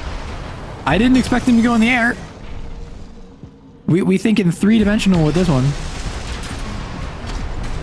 Yeah, that's why we save the grenade launcher for when you're already down.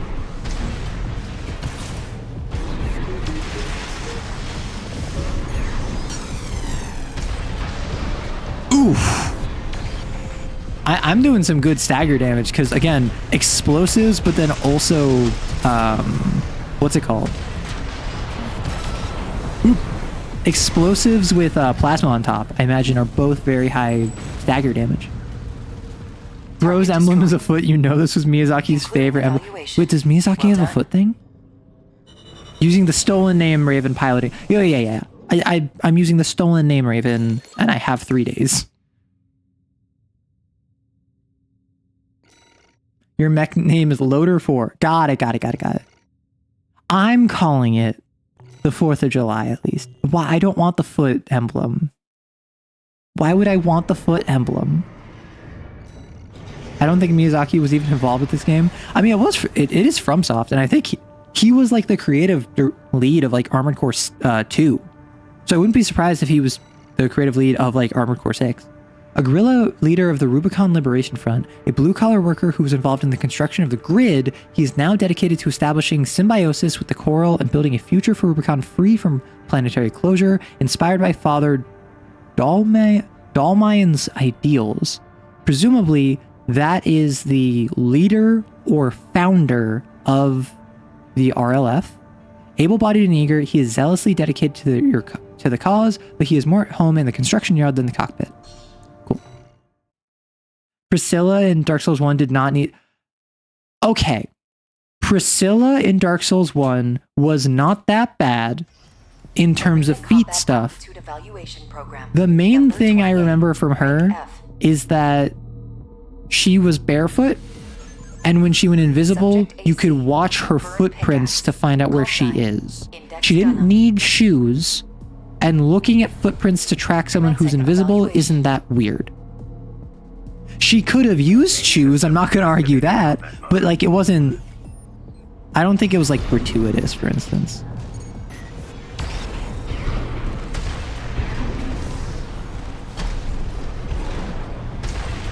Although maybe that's just my tolerance for nonsense, which I do have quite a bit of, unjustifiably, of course. Yeah, one good shot with the... Oh, I don't have my chicken legs anymore, which is such a shame. My plasma missile launchers have a really fast reload. Oof. I'm taking big damage. I need to do vertical shots more because with how splash my weapons are, I can just effectively shoot at the ground next to you and still get you. Bro showed up in one mission, dropped the coolest one-liner, and then died. Target destroyed. Who is that? Concluding evaluation. Well done. Director of AC6 is Masura Yamamura. I've come back and we are talking about Priscilla's feet. No, we're talking about her feet because someone brought up the idea that Miyazaki has a foot thing because of Priscilla, and I think Priscilla wasn't enough of a foot thing to make it indicative of like a weird foot thing, you know? Gun 6 of the Red Guns, the Balam Group's AC squad. As a young boy, Red's life was forever changed when he saw the news broadcast of Commander Michigan's brutal triumphs in the Jupiter War. Commander Michigan is the leader of the Red Guns. Is like Gun 1? And or is just affiliated with Balam Group military. Red trained through blood, sweat, and tears in order to emulate his idol, supporting his impoverished siblings all the while. When the Balam admission exam finally came, he won his place in the Red Guns at the very moment he stood to attention to greet the squad. Michigan is by far my favorite character, tied with Rusty and Walter. Okay. Wikipedia states Miyazaki was an initial director for Armored Core, so the joke still stands at it. Number 27, also, this is like... This is my contact for the Red Guns. Subject AC, Hermit. Interesting. Hermit. Gun 6. Oh, he's a hermit crab. Wait, that's so cute as an emblem. Also, that's a pretty cool looking mech, I'm not gonna lie, with like the camo. I imagine 26F is 26th from the top in the F bracket. Does this go up to like S or where are you? Oh, there you are. You are a coward.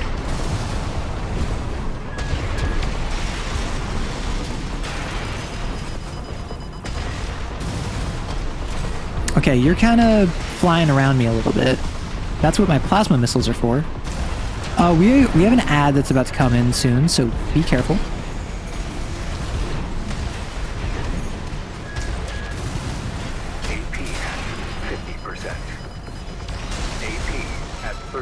Oh, I have no repairs.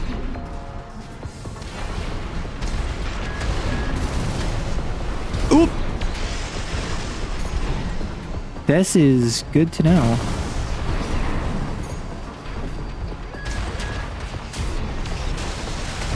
Oof! Okay, I need to focus on dodging. Ah! No, I'm down. Wow, he actually took me down. I'm surprised. Michigan is fun with people saying AC6 is like Dark Souls but mecha. I like to imagine that when Dark Souls first came out, FromSoft fans were saying, yeah, dude, it's Armored Core but fantasy. So I heard a lot of people were upset at this game because it wasn't mecha Dark Souls. This game does not play like Dark Souls at all. Also, we have an ad, so I am pausing. This game doesn't play like mecha Dark Souls. This game plays completely... I would say it probably plays closest to Sekiro, but I have not played Sekiro, so I can't stand for that. Oh, the guy I fought, you're going home in an armored coffin. Got it. Call me psycho, but I like chatty. Okay, real quick, I'm going to step away for just a second since we are on an ad break. I know a lot of you are already subscribed. I try to pause for ads just for anyone who isn't, so my apologies.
All right, so sorry about that.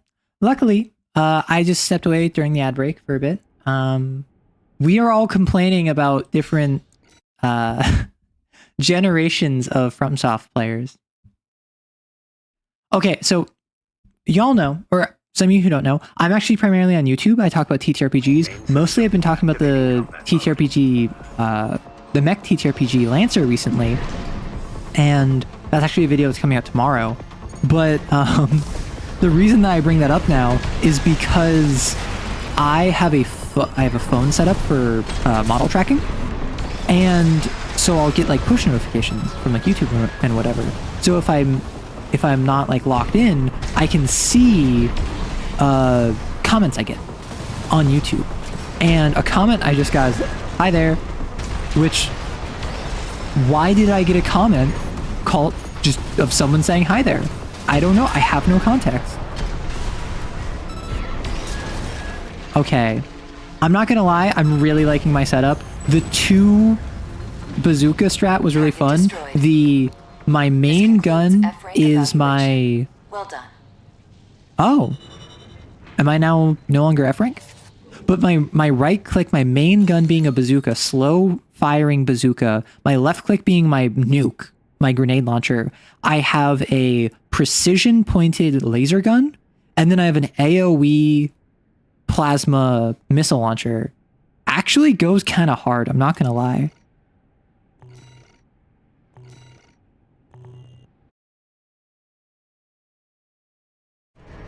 Oh, right. Wasn't the Moonlight Greatsword? Yeah. So it came from before Dark Souls. Or before Demon Souls, I suppose. Congratulations. You have surpassed rank F. Rank D, presumably. You're glad to oversee your development as a mercenary. Allmind exists for all mercenaries. Yay! Thank you, Allmind. Alright, so I assume I can't continue. Yeah, I need to play more missions, is my assumption. I have 600,000. Let's go to the parts shop. I think what I want is I want more load. Ooh. Good. Yeah, I need more load.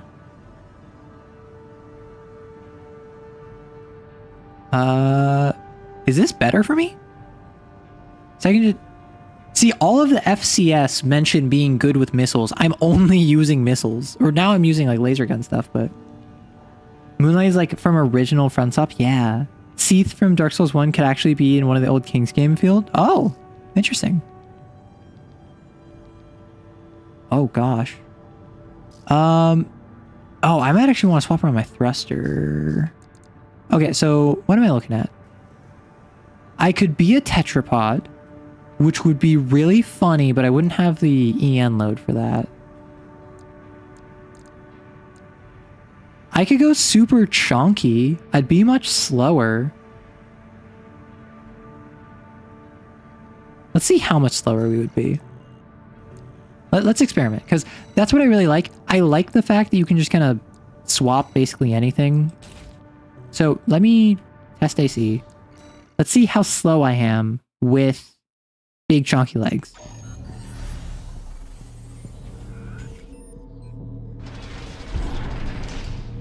This isn't that bad. At least it doesn't feel that bad right now. I'm sure it will feel worse once I am in combat.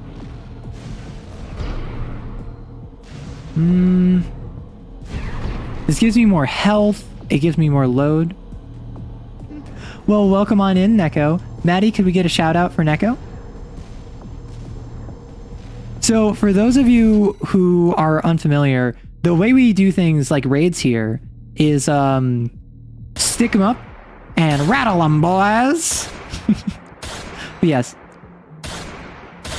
we are playing Armored Core 6, and oh, I can introduce you to freedom and liberty. Thank you for the follow, Abyss.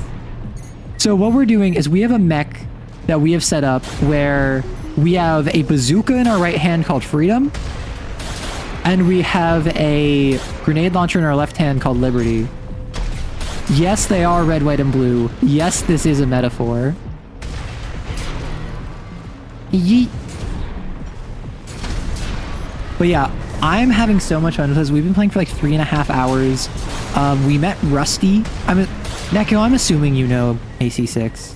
That might be an incorrect assumption, but I'm making that assumption anyway. We met Rusty. I took down the Juggernaut. I took down Spider. Honestly, I'm having a great time with this game so far. So if anyone has played this game, please no spoilers. Please no backseating. But if I miss any lore details, feel free to comment. Wow, I can't believe you're not an Armored Core fan. Well, you can always play AC6 and then we can have a PvP game. Okay, I think what I do is I quit this test.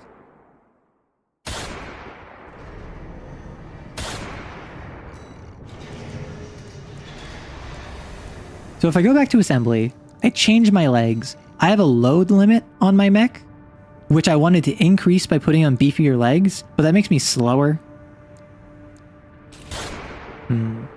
Goals 2BH. Wait. Sorry, what was that? Oh. Your avatar looks cute. Your heart is melting. Well, thank you. I appreciate it. You're a mech warrior battle tech guy. I've looked at Armor Core and it's just a bit too agile. Yeah, these are floaty. These are like... Compare Street Fighter to like Mortal Kombat. And that's like the difference in floatiness. Like you saw me in that test area right there where I just was not affected by gravity. So I'm at a bit of a crossroads. I want to increase the amount of cool stuff I have on my mech, but I think I just keep it like this right now. So we're a mercenary. We're going around. Rocket launcher called Freedom in one hand, grenade launcher called Liberty in the other, and we're working for the Rubicon Liberation Front. These have been the people we've been fighting most of this time. Yeah, we did this. Oh. Yet, we believe you were more than a corporate pawn. Who was it that was saying how much they loved the RLF's icon earlier? I love that. I want you to investigate Baus Arsenal number 2, a major MT factory in the Bellius region. No, I'm absolutely with you. Like, the Baus Corporation sells to anyone, but they've been essential. It is. No, it's very cool. So Boz is your GMS equivalent. Boz isn't aligned with Balaam or what's it called? If it were only a comms failure, a simple check-in. Architect. But well, after the Strider, more cautious voices have gained influence. Yeah, so we took down the Strider, we took down the wall, and they're reaching out to us. It sounds like they don't know we did that, though. They don't know that B-23 callsign Raven piloting Loader 4 did that. Before you go, 621. Okay. Walter. What's your advice, Walter? The unexpected. That's the worst advice I've ever heard, Walter. Walter. You gotta give me something to work off of, Walter. Boss is like a neutral faction, kind of. They, in fact, do not. It was me, I think. See, that's why I'm saying, like, they're GMS, to use a Lancer term. They just sell to everyone. They're, like, a major arms manufacturer. They don't really have a stake in things, is my assumption. What happened here? This... I feel like I'm gonna fight an AC.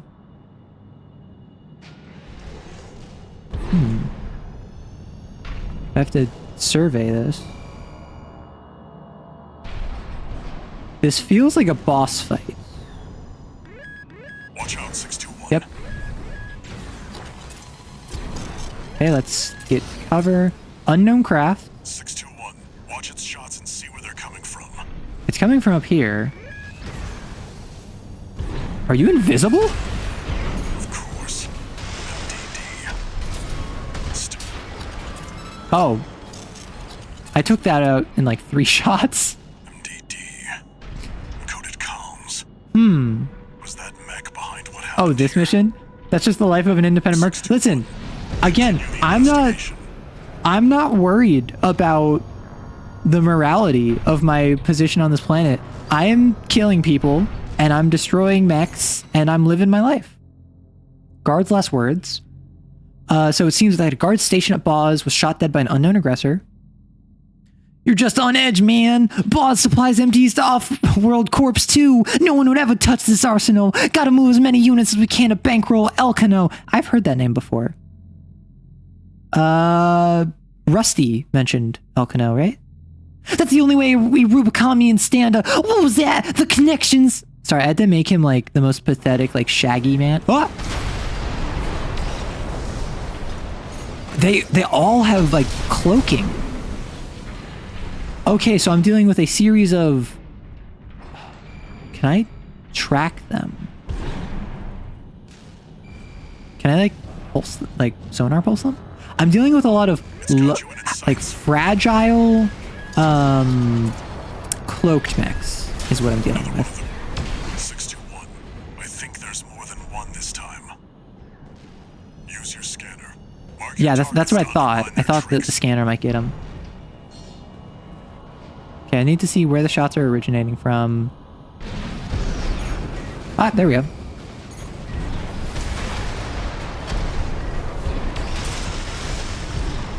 Okay.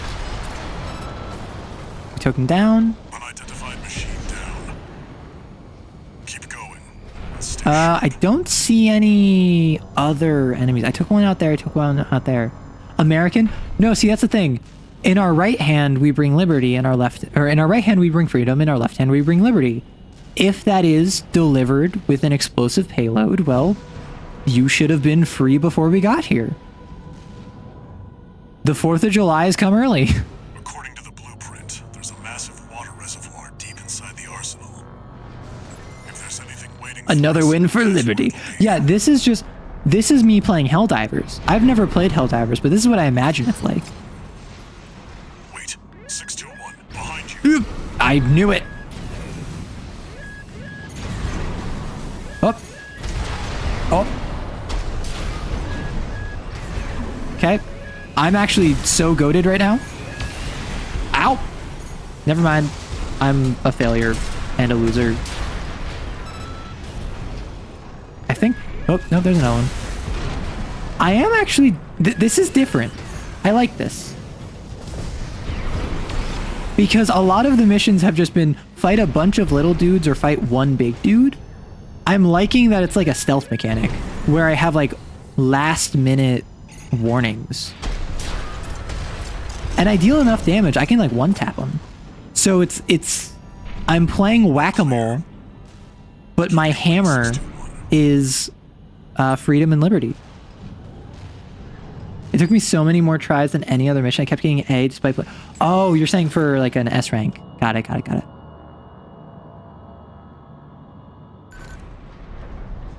Is that a choral response? A choral response? Get down and take a What does that mean? Whee!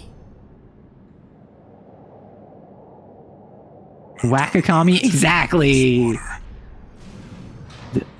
Wait, this water has coral in it? Which, for those of you who don't know, coral is the, like, oil dune spice of this world. It's like a fuel source. Oh, so it's like a coral refinery. Oh! So it was a weapons manufacturer hiding a well. 621, above you. I'm dipping. It's a weapons manufacturer hiding a well. Where are you? Oh, you're over there. Oh no, they're in the sky. My one weakness. So 4 of them. Got it. Pick them off one by one, 621. Grenade launcher. Oh, these are a series of ACs. Oh my gosh. I just got comboed.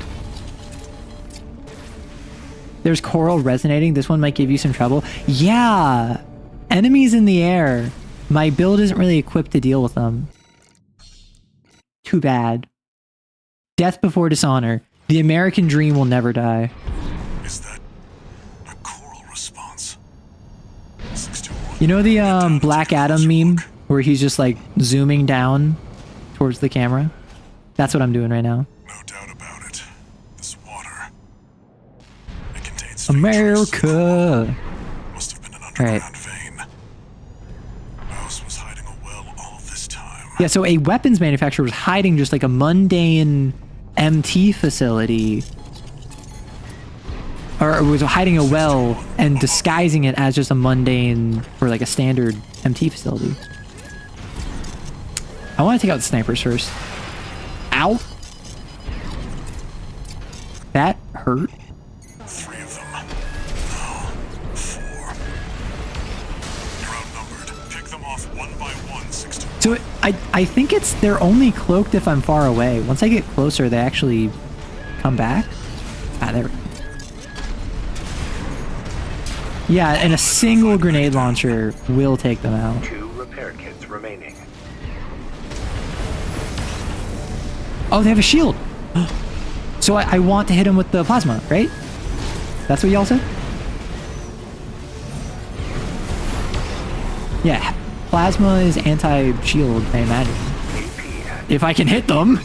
Jeez.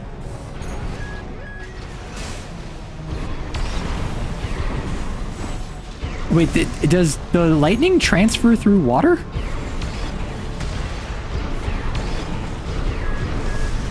Ow. Okay. Don't worry, we're locking in. 1 grenade launcher hit. That's all we need. Where is this last one? 1 remaining. Finish them off. Where is it? There we go. All the way over there. There you are, coward. I think it's right there.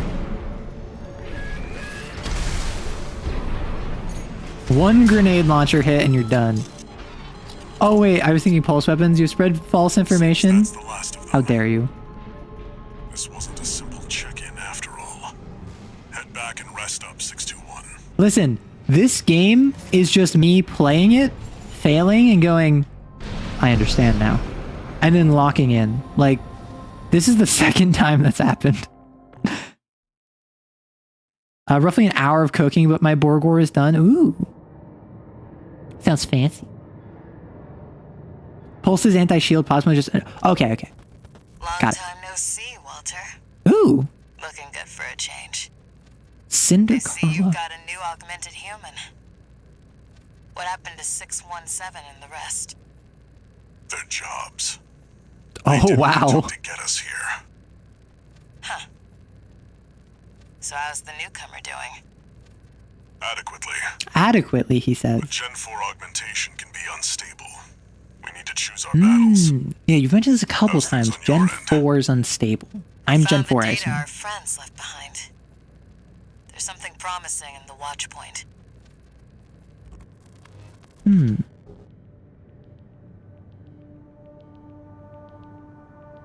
I'm assuming that's another Merc. Although, why do I have... I mean, I think I know. I think that the fact I'm a Gen 4, I'm number 621, I can, like, buy my freedom.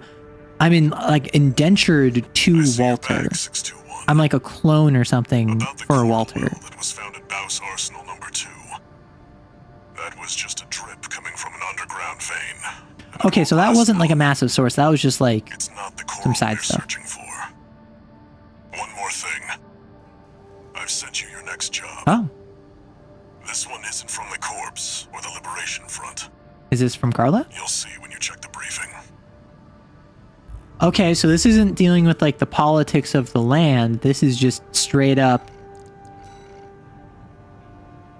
eliminate the ST squad in the watch point and destroy the device in the control center. And this concludes the chapter.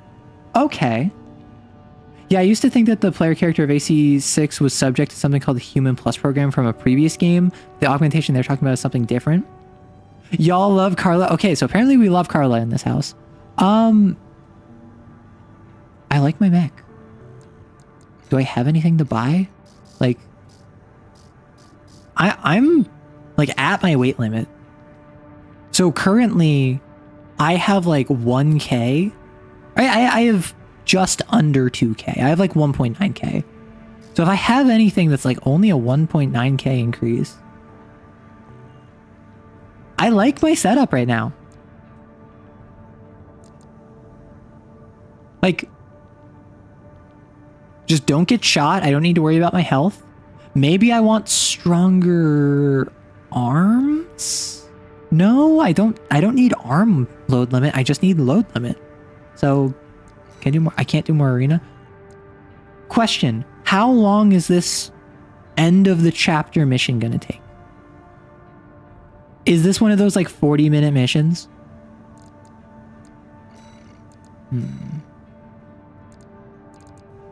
Ooh, a pulse gun. So does that mean I can get a... Nope.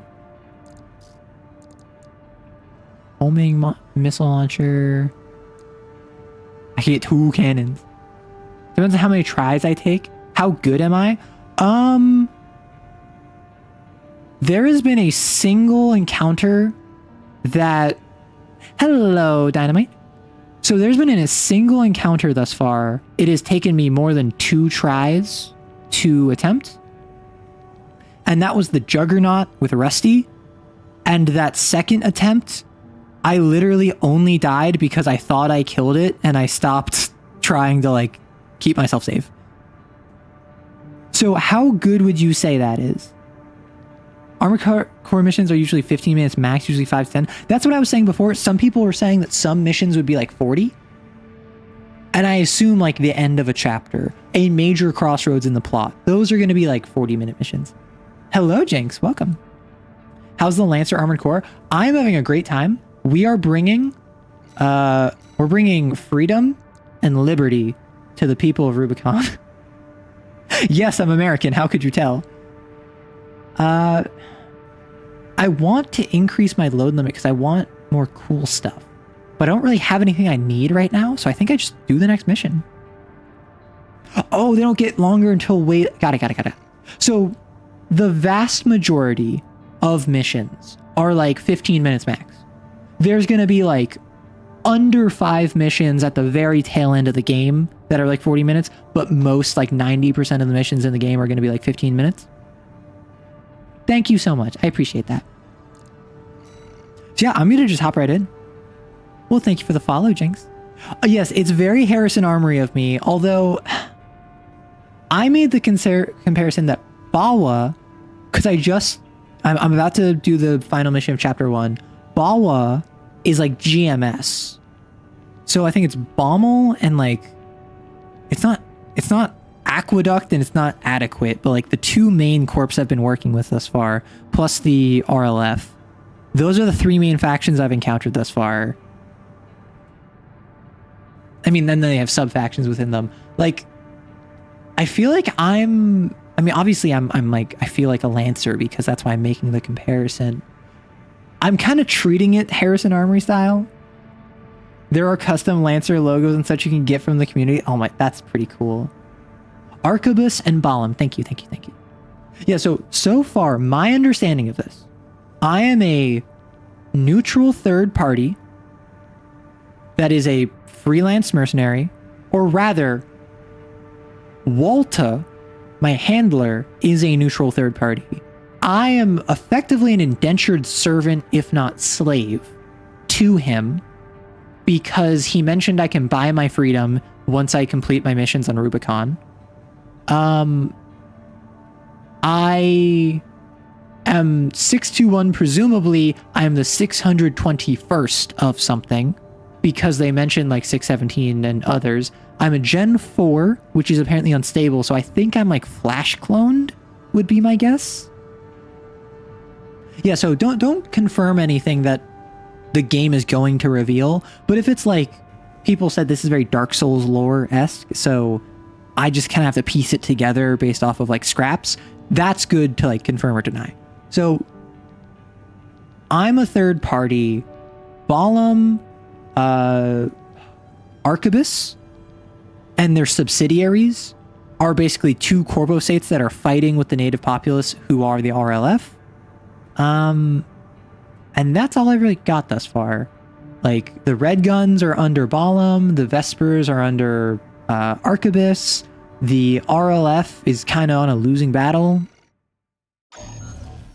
Arquebus and Balam are just the top dogs. Oh, Elkano's another company. Personal request. Got it. From a friend of mine. What do you want, Walter? You want me to watch a point, Walter? Once it regulated the underground flow of coral. Now it serves to That's not like a plot thing, it's just general info. I'm not a clone, just a human who's experimented and augmented with coral. Got it. Your objective will be to destroy the sensor. So I'm attacking a sensor that once controlled the veins, but now just monitors dormant veins. SG, the planet-side PCA force. Which means it's too hot for the corporations to be seen there. Got it. In other words, we're flying straight So CG is the CG is the like planetary defense thing. The RLF is like a resistance movement.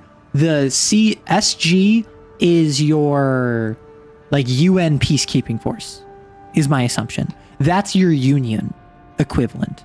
So like the RLF is the diasporan citizenry, whereas the SG, the PCA, that's your union forces. The corpos don't want to be seen fighting the union, but they're all working to subvert the union. That's my assumption. Space border control. My Kane videos are fun. Well, thank you. I appreciate it. I enjoy making Kane content. I enjoy making Lancer content. Ooh, cover park. Everyone, and I mean everyone, hates the PCA. Yeah. Peacekeeping forces tend to do that. There's a trailer that has 617, 620, and 619 in action. Is that the trailer everyone was saying at the beginning of the game? Like, hey, there's a trailer that's not in the game that you can watch for added context? Awesome. So I didn't watch that. I might watch that once I wrap up tonight. All my corpo homies hate the government. Freedom and liberty. That's what we're bringing the PCA. Get in there and get to work. Yes, I love lore, and I love the way Dark Souls presents lore. So if this is similar, where like it's a bunch of really obscure pieces of lore, feel free to tell me about it. I love that. Is this a stealth mission? Code 1-5. Intruder sighted. It's just one Oh, AC. oh gosh, Who are they with? I'm being lasered. We can look into that later. Engaging. Ow! I'm in pain. 50%. Ow! 30%. Oop. Did I just die? Oh. Huh. Can I just... I'm sneaky. No one suspects.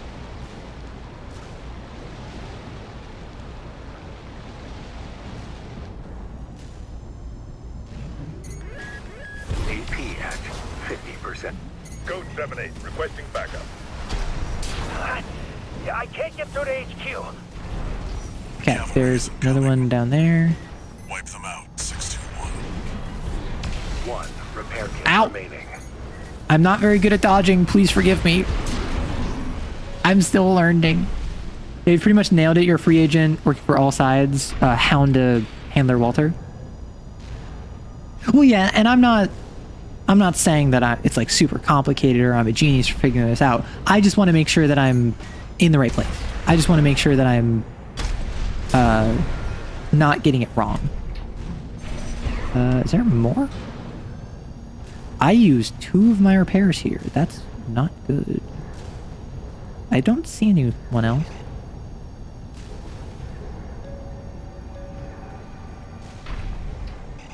I can't go this way. Am I missing someone on me? Oh, maybe I shouldn't have been sneaky. Maybe that didn't alert everyone. Now I don't know where they are. Okay, so I took out the guns. Do I go this way?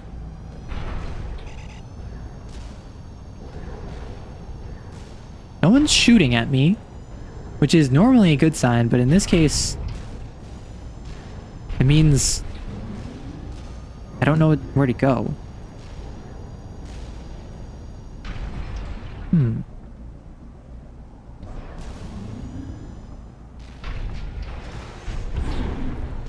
I wonder if you... I mean, I'm sure people have done this before. I wonder if you could beat this game without boosting. Let's just like RP walk everywhere.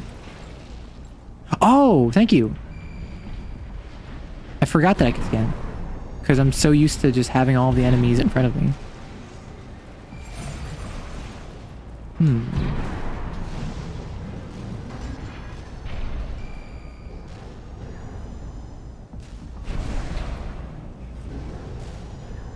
Let's see. Because I feel like I'm missing a very obvious enemy. And I'm just kind of like, it's a skill issue. But at the same time, I feel like they'd be shooting at me if that's the case. I have to go to the next area? I can't. It's blocking me. Is there an enemy there? Oh, there's a catapult? I didn't see one, but there might be.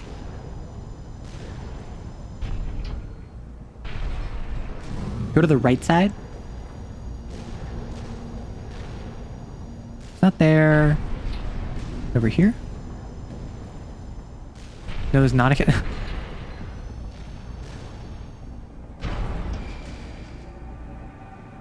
I gotta get going. Have a nice dream. Well, enjoy, Cauldron. Do you think I broke something? Because my only mission is to destroy the squad that's here. And there appears to be no squad that's left.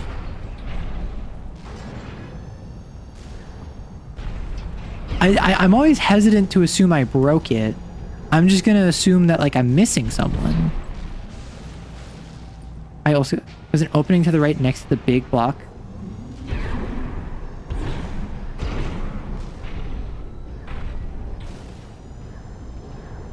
What, over here? No repair kits remaining. Oh, I just repaired on accident. Whoops. I hit the wrong button. That might screw me.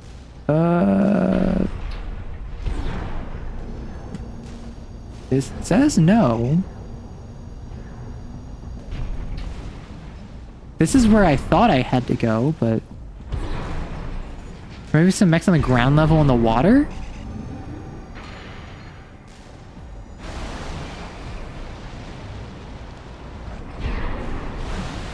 Oh, did I hear something? I think I heard something. Oh. Did I just completely... Nope, I just saw a mirage. Oh, there we go. Wow. Shh. Don't tell them. There we go. It was a single mech hiding on the ground level. So I accidentally used my final repair when I didn't need to. Yeah, he's on his smoke break. Where did that AC come from? What happened to the patrol squad? Code 1-8. All units deploy for combat. You're exposed to snipers from all quarters. Keep moving or they'll shoot you down. I want to take out this big gun. Ow! Yeah, so I accidentally used my, Ow! I'm in pain. I accidentally used my last repair kit, which I am a little salty about, I'm not gonna lie. However, it'll buff. We'll be fine. Try not to die completely. You're playing Balatros watching this, and you just had a pretty good Baron mime run, die on anti-11 because plant. The target's inside. Make your way in. Oh no, I knew I shouldn't have tried landing on the bridge. I knew I should have just gone over it. Sola. You're incorrigible, Handler Walter. Handler Walter. Oh! How many of your dogs must I kill before you learn? I assume you killed 617, 620, and 621? I'm 621. Sula. Pitiful dog. I feel sorry for you. I really do. You may have survived a little longer. If only you had a different master. C1249. Sula. He's an independent mercenary. Survived first gen augmentation does not sound very good for me. Or him, really. I'm not gonna lie. It doesn't sound good for him either. Ow! Melee! Dog! Where's 619 and 620? Dead? ones that I kill, I wonder? Oh my gosh. Don't let him bait you. King, I don't care that you like killed all of my predecessors. I'm busy trying to hit you while you're on the ground. Because that's all I can do. I have 10 health.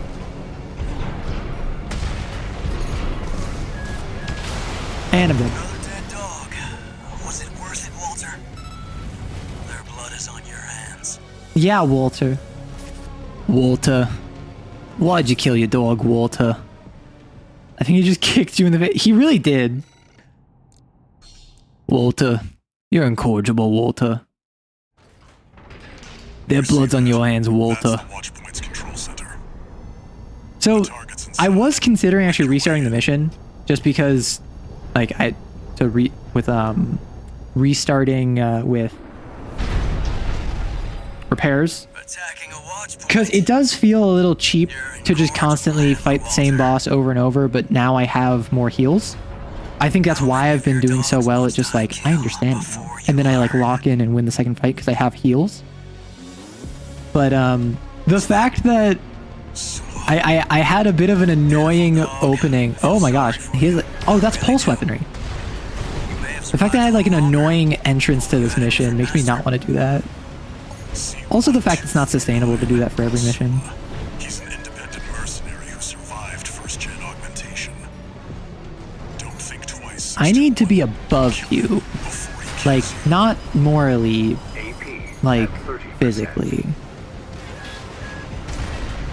Because fighting ACs is not something my mech was built to do, as I have learned time and time again. Although I will say the atmosphere on this is pog. One of Gen 4's lot. I hear you make fine hounds with the right training. Shame you'll have to die here. Actually, what if I just keep you on the ground so you stay with me because you want to melee me? Like, this might actually be it. Ow. No repair kits remaining.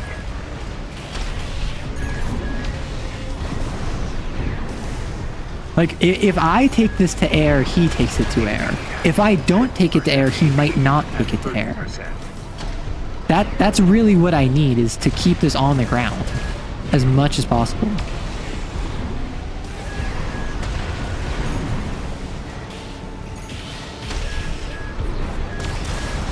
Oh, I'm dead. Yeah, that one was just straight up a skill gap. Luckily, I have unlimited lives. Also, AC games in general is a game where you can technically have a build for everything. Ideally, you want to tailor your loadouts. See, that's the thing. That's the thing. Dynamite. I'm not here to win this game. I'm here to bring freedom and liberty to my people. So if it's funny, I'm going to stick with it.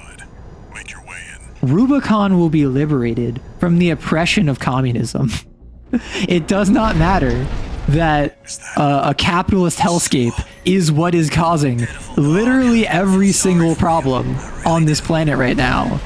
What matters is that the rhetoric is with me, because everyone hates communists, even other communists. Some would say especially other communists.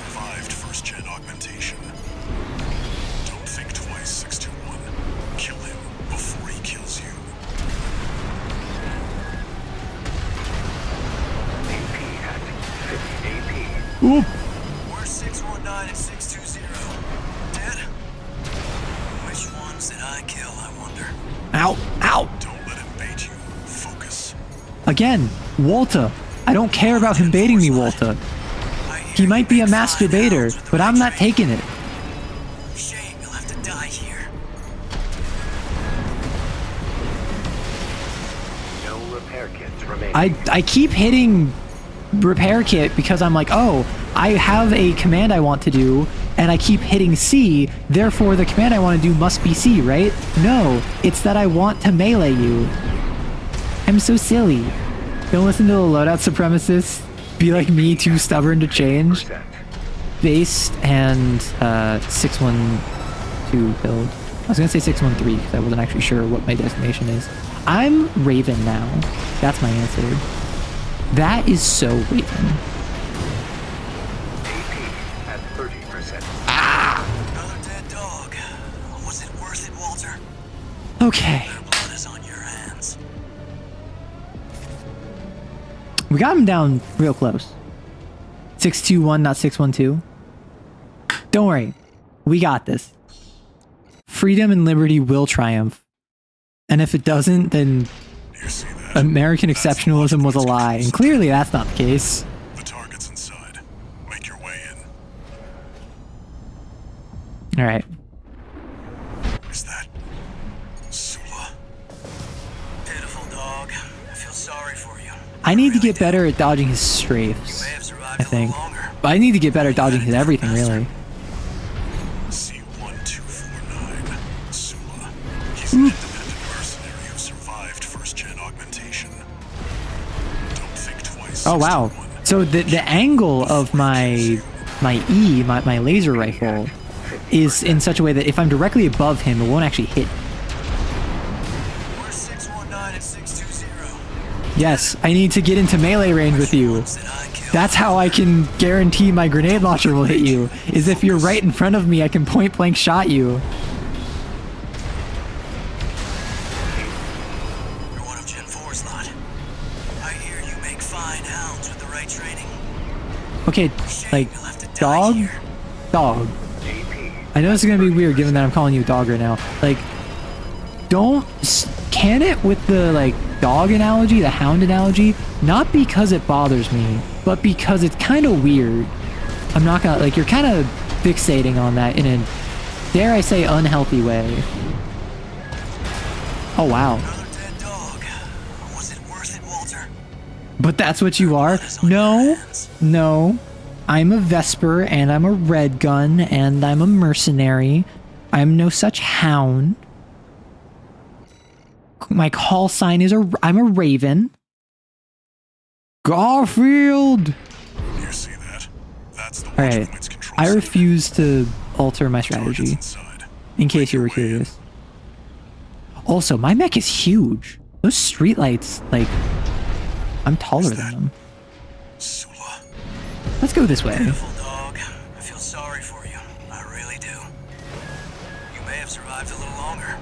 If only you had a different master. C1249. Sula. Yeah, so again, I need to fire down at him when it comes to my grenade launcher. That's something I need to keep in mind. I need to get him below me, next to the ground, so I can do this. And if it doesn't matter how much damage I take, if I can just kill him. Which ones did I kill, I wonder? Don't let him bait you. Focus. One of Gen 4's lot. I hear you make fine hounds with the right training. Listen, King, No dog, repair kits like, remaining. my guy. Your dog obsession. I love dogs. You're weirding me out, dude. Like, I get this is psychological warfare. It's not working the way you're intending. It's working a completely different way. Also, you do so much stagger damage. Or maybe I just have no stagger resistance.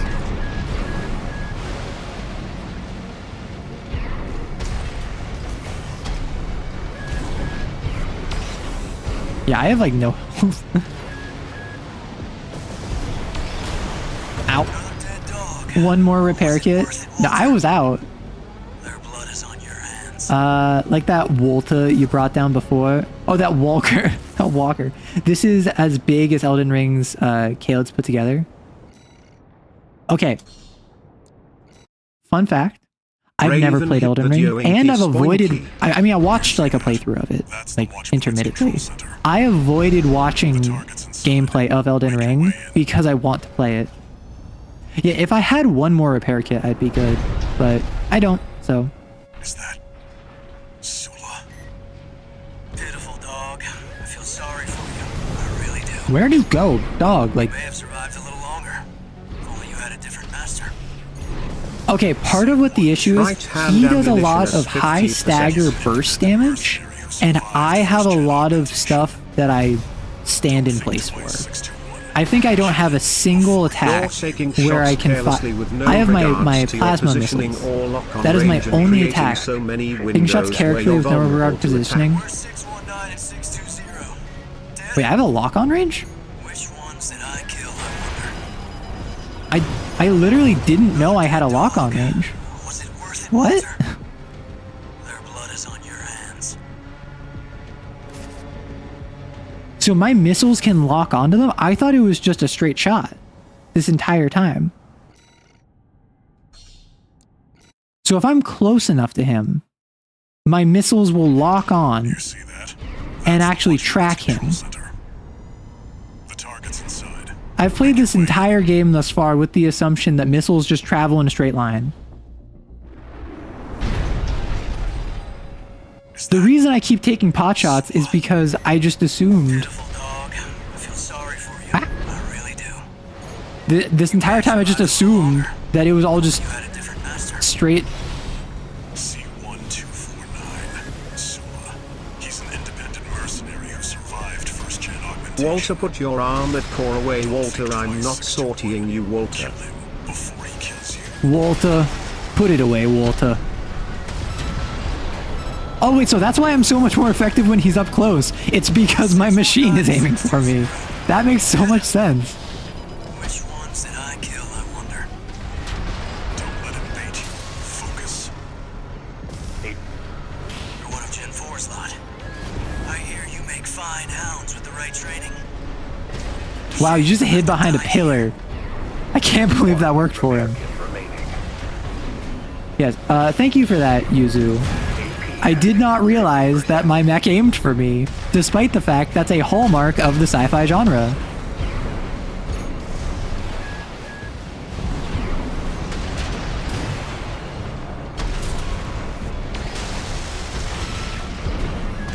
So my understanding is, oh my gosh, so wanna know what? His mech aims for him too. AP at 30%. Oh! Stay away from the watch point. Okay. Enemy AC destroyed. I was trying to cascade the enemies of the Godhead, aiming for myself. 621. Or aiming for themselves, yeah. Today.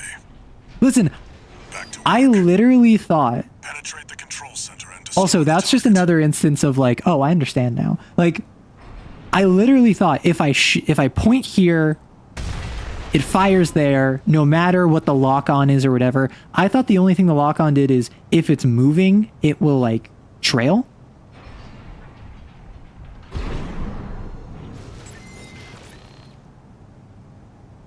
Maybe Thank the you. real armored Who's the core dog were now? friends I we mean, I made don't know. along He the still way. beat me And like the 6 huge times. amounts I'm of not going to coral. sit here and like tell him he sucks. However, I will say, once I learned that my mech actually aims, it was closer than I thought it would be. I will say. I'm on no heal resupply. Awesome. The boss is dead and the level's over. Yeah, that's why I'm getting a resupply. No, he beat me more than 4 times. I thought he beat me like 6 times.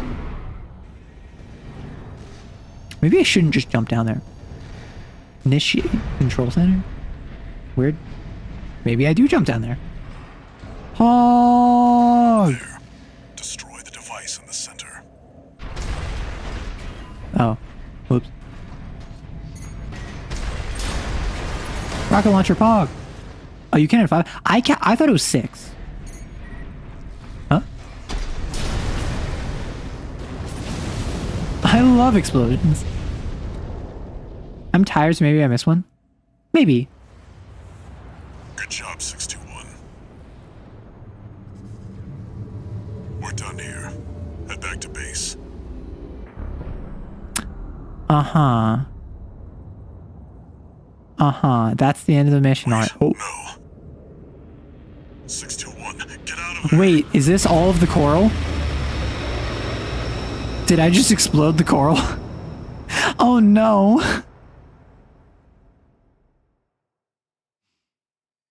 I'm smiling, but I ain't happy. Walter, why'd you think that was a good idea, Walter? You shouldn't have set fire to Rubicon, Walter. Oh, I'm older, Jen. Have we made contact? Cascade the enemies of the Godhead. Why? Wait, A Rubiconian. is this the VTuber? Please, you must wake up. Before your consciousness. Is this my new VTuber friend? Forever scattered in the coral flow. If you have Walter in your head, does that make this new person Jesse? I don't know. Do they ever... Wait, no, I think that makes, was it Sully or Sullen? Sully is Jesse because he kept calling me a dog, and as you know, what is a female dog? NHP. Praise Raw. Oh, Pog. Vital signs are confirmed. That's me! Oh, my mech just autopiloted out. Raven. It's such a small thing. I love how they keep your mech in cutscenes. Like, it's core to the game, but I love the fact that that is a thing that they do. I'll synchronize with your brainwaves. Excuse me? And maintain contact to support you. You're whatting my brainwaves? Main system, reactivating combat mode. Oh, those are rockets! Oh my gosh. You heard me jump, didn't you? Okay, so it's a autonomous craft. Oh.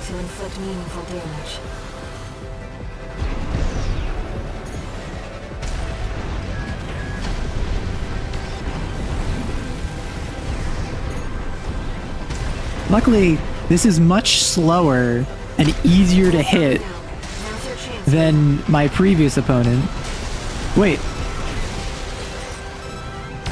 This entire time my laser gun could charge? It was the same issue I ran into with the shield, where I was just like, not charging it. The enemy has taken heavy damage. Keep it up, Raven. 2 repair kits remain. Charging was on the tutorial. No, I know it was on the tutorial. It's just, it's unclear to me what weapons. It's unclear to me which weapons allow for charging, because not every weapon does. So like when I had the shield and I was like, wait, the shield can charge? That was because I didn't know which weapons could actually charge. The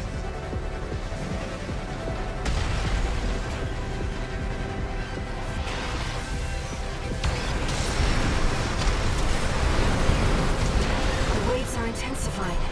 Raven, get clear. Okay, I might be dumb, but that doesn't mean I'm making distressed noises. Holy heck! I'm making distressed noises because I didn't expect this. What is ACS anomaly? At 30%. Oh, I was on a fire floor. I'm sorry, Raven. It literally said that in the description. It will say, okay, I will remind all of you. My name, I want you to say in chat what my name is. Say my name in chat right now. Oh, it's burn. It's heat buildup. Oh, wait. I started the game. No, my full name. What is my full name? Thank you, Maddie. It's Arrow Writes, not Arrow Reads. You'll have to break its pulse armor to inflict meaningful damage. Maddie gets it because Maddie's been around long enough for me to say that so many times. Evasive action, Raven.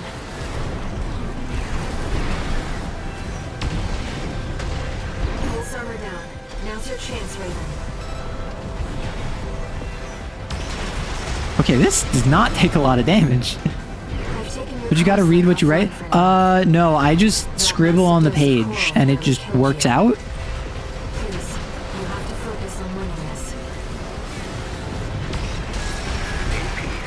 Listen, you can't judge me. I mean, you can, and I'm not gonna stop you. No, this entire time, I thought that, like, my laser gun was some high damage, high impact weapon that was like a really fast, load up. This entire time. It's so silly.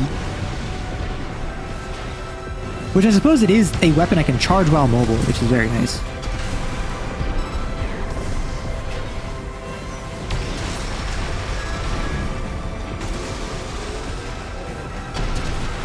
The enemy has taken heavy damage. Okay, so I wait for it to be red so I can charge you have, it. like, no survival instinct, and somehow it's working to your advantage more often than not.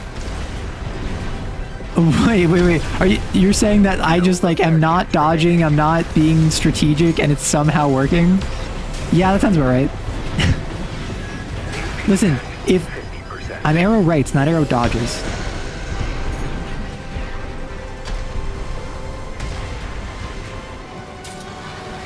Oh my gosh. Oh my god. It did not work for me there. I tried dodging. I'm so used to iframes. I was expecting iframes. So is this what Lancer might call an ultra? Yes, because it has so many rockets. We have an ad coming in like 30 seconds, so I'm just gonna wait. I would say this, the Spider, the Juggernaut, all of those are ultras. This one almost strikes me more though as more of like just an elite. I don't know if it's an ultra. It might just be like an elite enemy. Because in that case, this is a 1v1. The Juggernaut was a 1v2. The Spider, technically I took it down in 1, but it was massive. So yes, but actually maybe. I think it's more of like an elite. I think like Sully was a veteran. I think this would be an elite. I think the Spider, I think the Juggernaut, those might be ultras, because those are meant to take on an entire party at once by themselves. I don't know if this is meant to take on an entire party by itself. It definitely has the health of an ultra. This has more health than I think basically anything else I fought up to this point. And the amount of rockets it's launching is ridiculous. So the ad didn't start. I'm going to keep going, and if I just die, then I'll...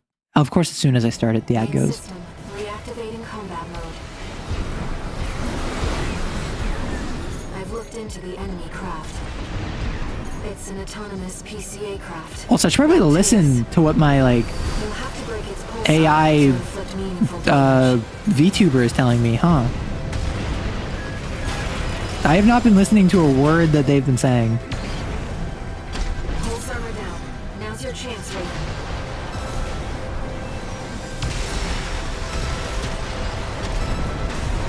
I've taken your comms link offline for now. Why have you taken my comms offline? That seems rude. I didn't ask you to do that. You have to focus on winning this. Oh. I mean, that's fair. The enemy has taken heavy damage. Have they? They've taken like a third of their health. Repair kits remaining. Back up. Also, again, I will just say how fun it is to be hyper-mobile in this game. AP at 50%. Yeah, I do not have the burst damage to capitalize off of this effectively. Bear in mind, you're not allowed to lose. No other mercs could take this on solo. That is fair. I have lost multiple times already fighting this.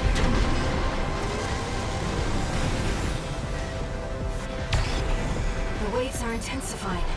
Raven, get clear. Sorry, I have a... Oh my gosh. I have a friend who makes very loud noises whenever he is surprised. And I absolutely took this from him. So I've started making very like guttural like yells. Oh my gosh. Okay. I'm sorry, Raven. Okay. That's why I like reverse jointed legs and emphasizing speed boost with dual SMGs or shotguns. Shotguns would be fun. Okay, game, I have like... Listen, I fire one payload and then I need like 3 minutes, alright? I like the jump legs with dual autos or shotties.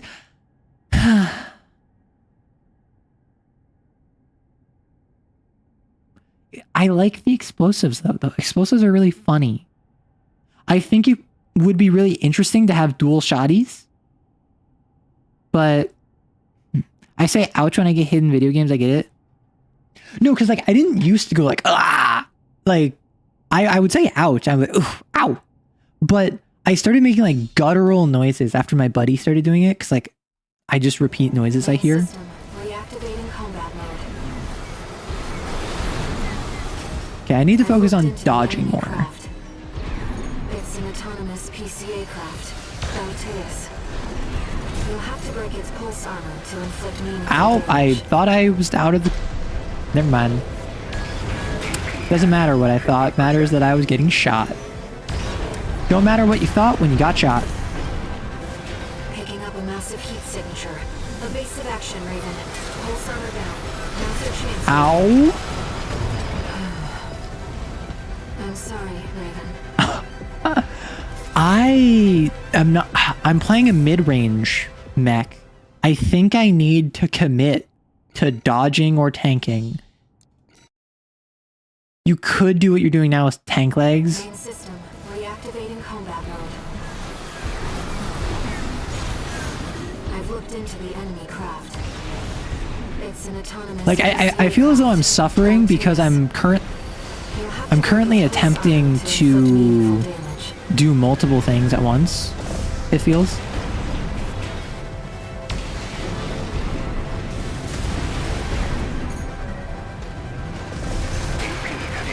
Ow. Pulse armor down. Now's your chance, Raven. Yeah, I don't have the damage, unfortunately. I've taken your comms link offline for now. That massive dose of coral nearly killed you. So let me hear it from you straight. Is this a sort of thing where I'm treating this wrong because I'm trying to burst them down? Is it something where I think I need to get back into the Dark Souls mindset? I haven't played Dark Souls in a minute. I think I need to get into the mindset of, okay, now I'm in a dodge mode. I'm only dodging right now. I'm not trying to attack. Now I'm in attack mode. Ow. Ow. 50%. No repair kits remaining. No repair kits remaining. Great. Because what I keep trying to do is that, like, right now, I'm trying to attack. I say attacking when I should have dodged.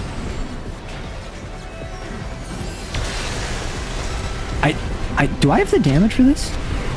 I might just not have the damage for this. I don't think I've ever gotten it down below half health. I am getting a lot better at doing the missile swarms. AC's more aggressive trades or specific weapons can deal with the pulse shields. I don't think I have access to that. I have like a single pulse weapon. My first try, I got 30%. Of course it was my first try. I've got it to around half health, but it's like, now I need to dodge. I need to dodge. I need to dodge. I need to dodge. Into the enemy craft. It's an autonomous PCA craft. Proteus. Okay, now I need to dodge. I need to dodge. I need to dodge. I need to dodge. Yeah, so that's part of what it is that I need to focus on dodging the I need to focus on dodging what's it called? The rocket better. That's my biggest damage. And then once I hit the fire, that's when I have to start worrying about dodging that as well. Because I've only gotten to the fire like twice.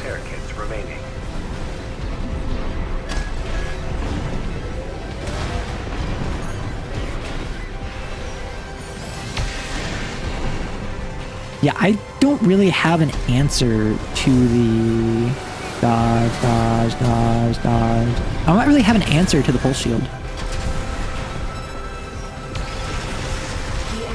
Like, aside from just going like full auto, which I suppose is always a nice thing to do, but it's not as if I have a specific answer. Like, and I'm kind of just, I think what I'm doing is I'm focusing so much on taking out the, Oop. Okay, so this is where it does the fire. I was focusing so much on taking out the, like, dodging the missiles, taking out the shield. I wasn't really worrying about, the normal attacks. I was so focused on the shield. Okay, I need to leave the fire area. No repair kits remaining. I'm doing better, certainly, but I'm missing.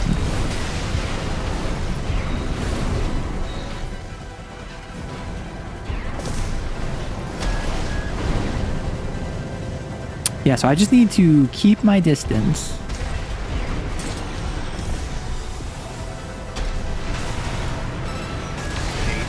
Okay. 30%. I'm at 30%. Okay, I need to dodge. Ow, I dodged too late. I dodged too late, took a bunch of missiles, and then I dodged into fire. Also remember, some attacks are better to jump over than dodge away.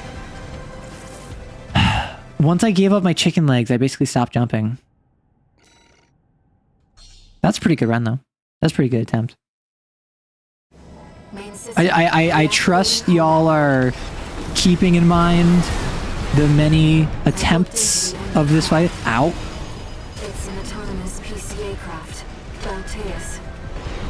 You'll have to break its pulse armor to inflict meaningful damage. Okay, I took a bunch of needless damage there. Wow, this really was made by FromSoft. I'm sitting here and I'm just like, oh, I shouldn't have taken that damage.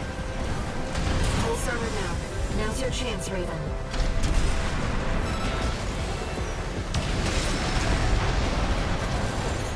I've taken your comms link offline for now.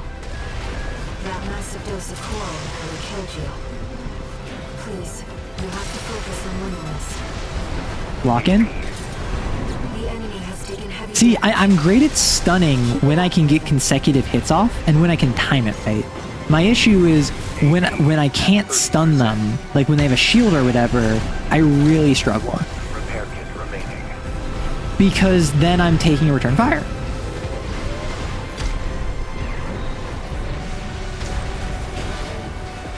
Okay, I need to dodge, dodge, dodge. AP at 50%.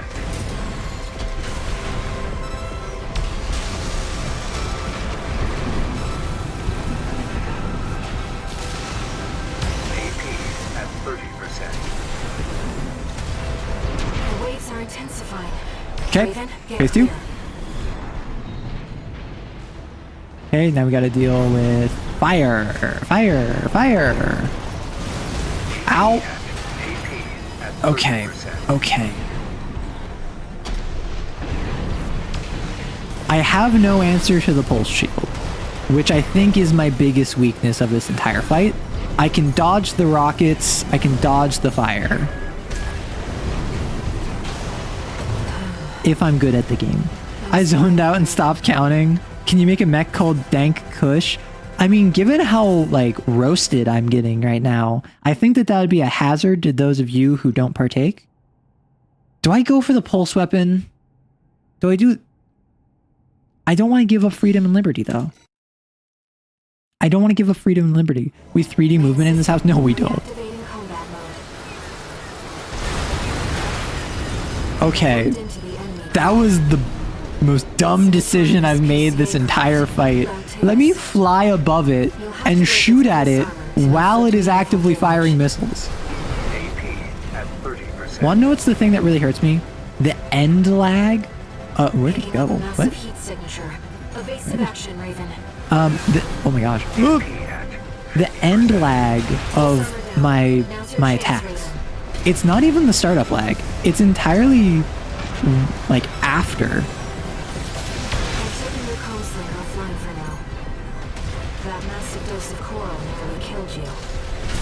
That massive dose of coral nearly killed me. How dare it? Hey, a frog. We're currently playing Armored Core and I'm struggling against this boss fight that I'm not equipped for. I will bring freedom and liberty to my new empire, so don't worry about it. Show them the old Arrow special, folks. Show them how we deal with raiders in this house. And also, can we get a shout out? Yeah, so for those of you who don't know, I am Arrow Writes. I'm primarily on YouTube.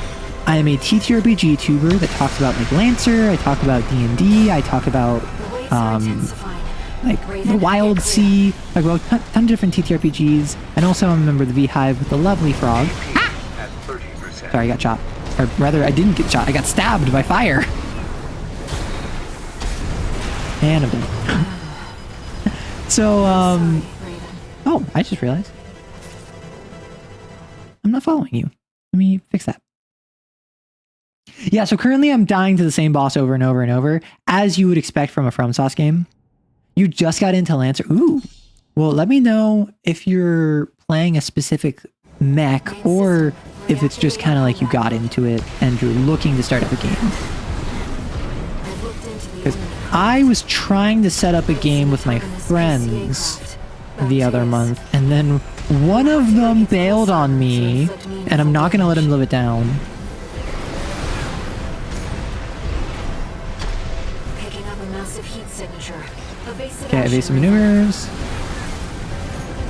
The fact that there's no iframes in this makes sense, but at the same time, it's so punishing. Like, you have to actually properly dodge instead of just dodging into stuff. That massive dose of coral nearly killed you. Please. Fight him. Yeah, that's what we're doing. We're trying. But we're currently, I suppose, spoilers for Armored Core 6. This is the end of Chapter 1. So if you're trying to avoid spoilers, by all means, head on out. Oh, did the music just pick up? Or has that been the music the entire time? AP at 50%.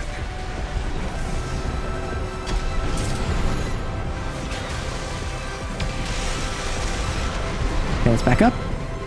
We have very slow moving weapons because we have decided in my right hand is freedom, in my left hand is liberty. One is a bazooka, the other is a grenade launcher. The waves are intensifying. Okay, back up, back up, back up. And doesn't matter if I back up. Oh, wow. So apparently I'm in phase 2 already, but... Ow! Okay. We're in the middle of a campaign in another system at the moment. We're in, once we finish, you're running at least 2 one-shots of Lancer. Awesome. Maybe I shouldn't read chat in the boss fight. Yes, Froggy, what were you up to? Whoop. I forgot I can jump. Chat even reminded me. And I should not have jumped. This is why I don't jump. I think 2-dimensionally.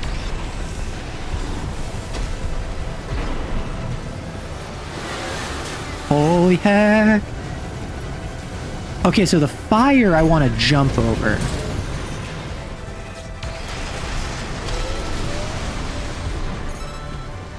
Because the fire is like entirely lateral.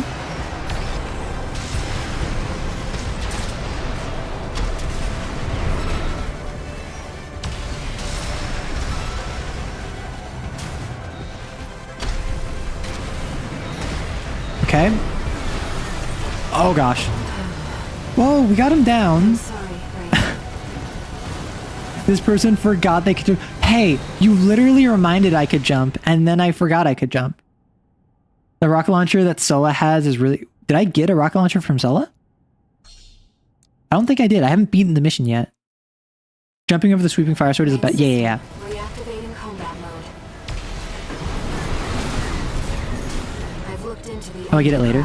I'm assuming Sola... So, the way I see Armored Core going is it's either going to be, oh, Sola is like super important and comes back later, or he was a one-off character that was meant to make you like question what's the deal with Walter, and then he died. He's gone.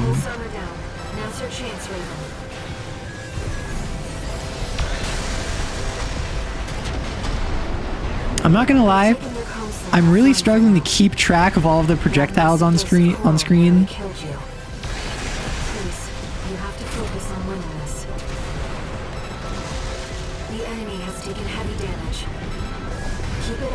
Ow. Youch. 50%. 1 repair kit remaining. Okay, we're straight pogging.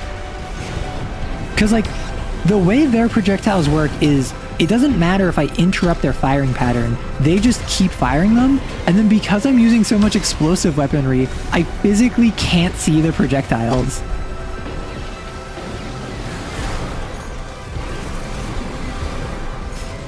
Holy heck. Imagine thinking in more than one dimension. Couldn't be me. Also, I was locked in. Why didn't it... When the auto target misses, I feel so robbed. No repair kits remaining. The waves are intensifying. Raven, get clear. Oh my god. Oh, I guess I didn't take damage from that. Whoa! I guess I didn't take damage from that, but I'm still getting shot. I don't know what's happening. There's too much on screen. Okay. Ow.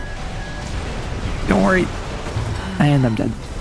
Okay. There's also a few magazine, belt feed, explosive weapons. You're thinking in at least 2, one dimension would be left and right only. Okay.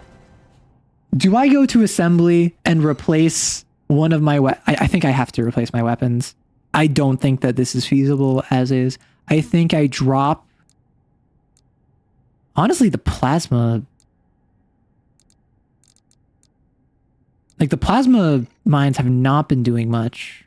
I don't think these grenades will do much either, though. That's my issue. Like, it does more damage, but I have to charge it up.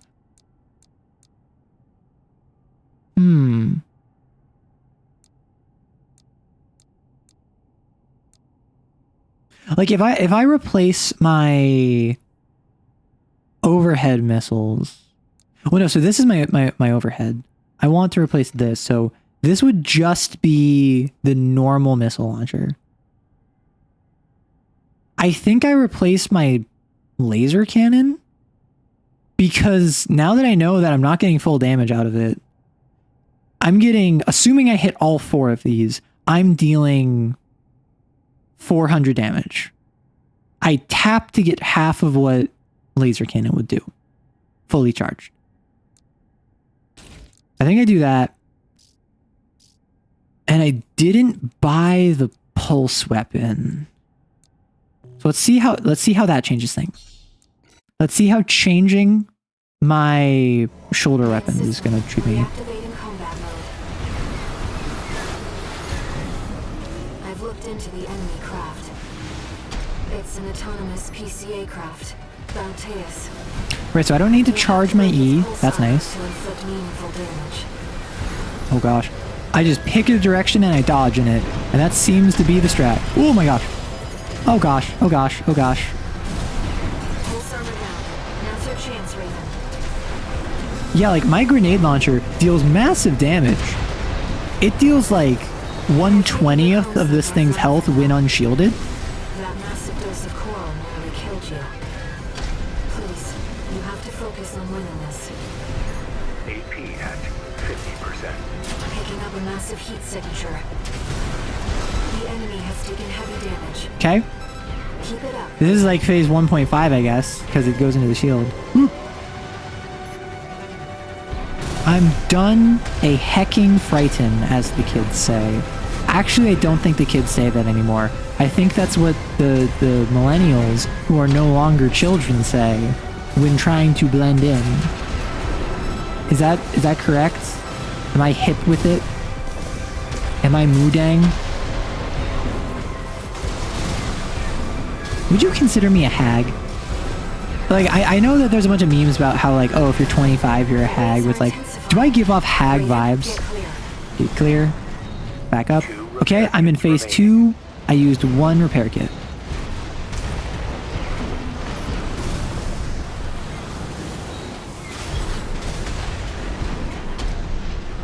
$30 is hag? 400? That's a lot of damage, allegedly.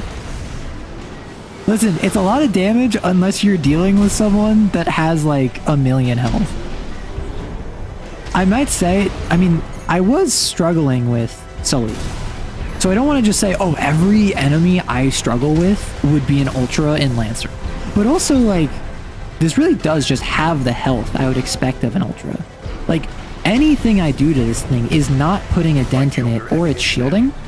And I think that there is an Ultra specific perk you can pick up as a GM, which gives a shield that, just like this pulse shield, repairs itself every time you take structure damage. And then the idea behind it is that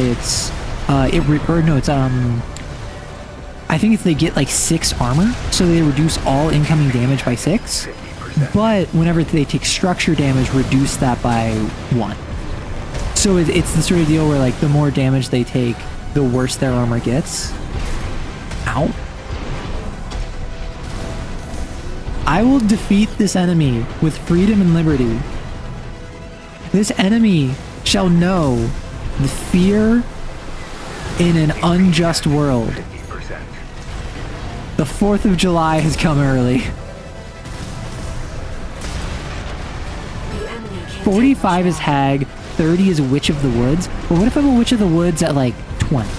What if I'm a Bog Witch at 30? Like, what's the delineating factor? Is it just age? Right shoulder ammunition at 30%. Anything younger, stolen valor, only for fun, only if it's for funsies. AP Ow. at 30%. Okay, rockets.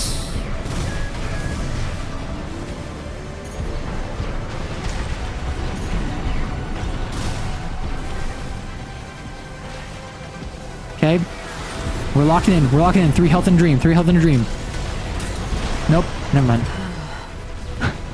When you start turning children into frogs, I was low-key screaming when I first beat Baltius. Is this the filter boss? Because I've heard that there's like a filter boss in this game, right? I've heard that there is a boss where it's you hit a wall with. Okay, so I feel much more comfortable saying that this would be an ultra boss than if it's like infamous in the community, right? Because I just thought it was bad. I'm not gonna lie. I just assumed, oh, I just have a stupid build and I'm not good enough at the game to compensate. That's why I'm struggling. But the fact that this is like a known tough boss indicates, yeah, it's probably like an ultra. Ooh. I will say, this is classic like Dark Souls boss design. It's super tough. It's super like telegraphed moves that you have to get comfortable with over time. Like, I do love this, despite the fact how frustrated I am. I think the biggest annoyance for me is probably the shield. It's not even like the fire, because once I remembered I could just jump. Like, the missiles is literally just a skill issue. Like, right? I just need to get better at the game to dodge the missiles. It's the shield where I'm just like, well, I don't have the gear to deal with this, and I want to not change my gear too substantially. Like, I changed my E, but that's freedom and liberty are in my hands, not on my shoulders. The weight of the world is on my shoulders. Okay, let's get back. 2 repair kits Phase remaining. 2, use 1 repair kit.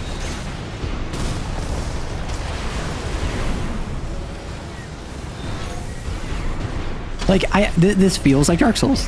And not like mecha Dark Souls, like the mechanics, but Dark Souls in terms of like, I'm fighting a boss that feels... At 30%. That, oh wow.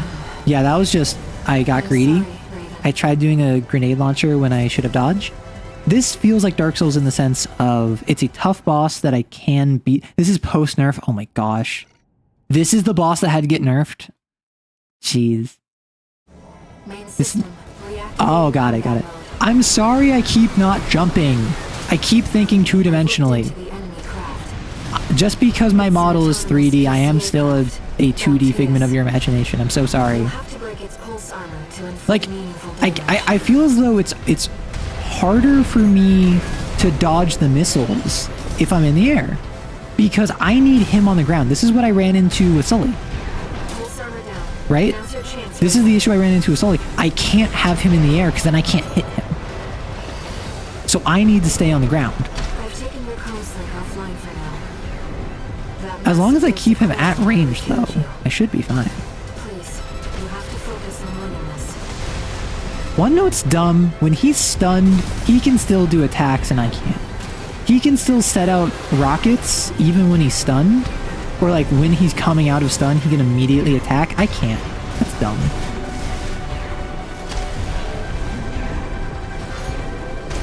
Like, yes, I understand I am complaining about not jumping in a build where I entirely self-inflicted made it so that I can't jump. However, shush. Like, I think I might go back. I might return to chicken leg, right? Like the extra boost from the jump is actually so good. 2 repair kits remaining.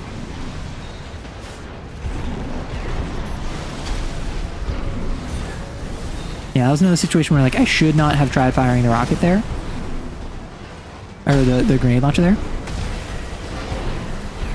Yeah, I think that the fact that now I can just tap Q and E to get instant damage is actually really helping my flow, my combat flow.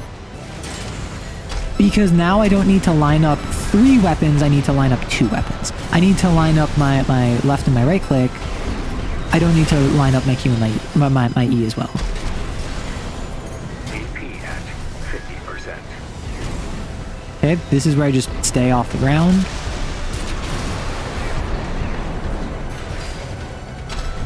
The shield is killing me though. If I had a... I have a pulse weapon I could use, but I don't want to lose freedom and liberty, you know? Ow! Oh my gosh, that did half my health. That did half my health.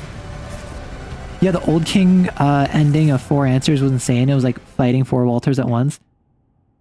Well, okay, don't say that. I didn't know you could fight Walter. That's a spoiler. I played this pre-nerf. He was a pain.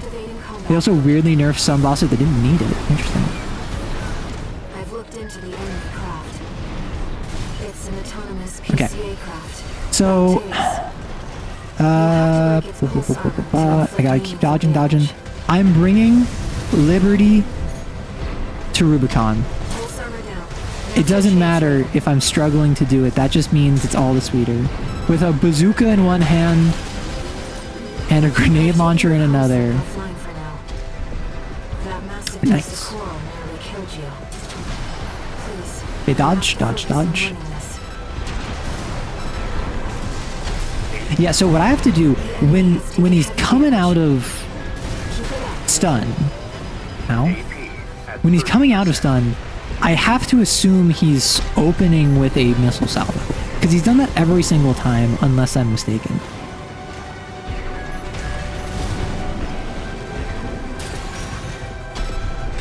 Do that, and we miss because, of course, and I don't have the speed of weapons to capitalize off that. The waves are intensifying. Raven, Oh, you're sorry? No worries. Yeah, I'm not... Just reminder for everyone in chat, I am playing this game basically completely blind. Going into this game, I knew you're like a merc and it's basically like Lancer, and that you get like a VTuber. And I just got our little VTuber companion. Okay, jump. Let's dodge out of the way. So remember, no spoilers, no backseating. If I miss a plot detail or a bit of lore, for instance, like I didn't realize that Red Gun failed the wall. That was a piece of lore that I really appreciated being told. But please avoid spoilers. Jump.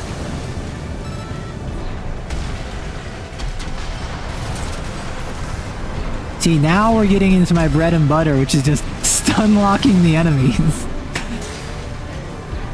The enemy can't take much more. And now that I have more explosives from my E, I'm able to stun lock them more.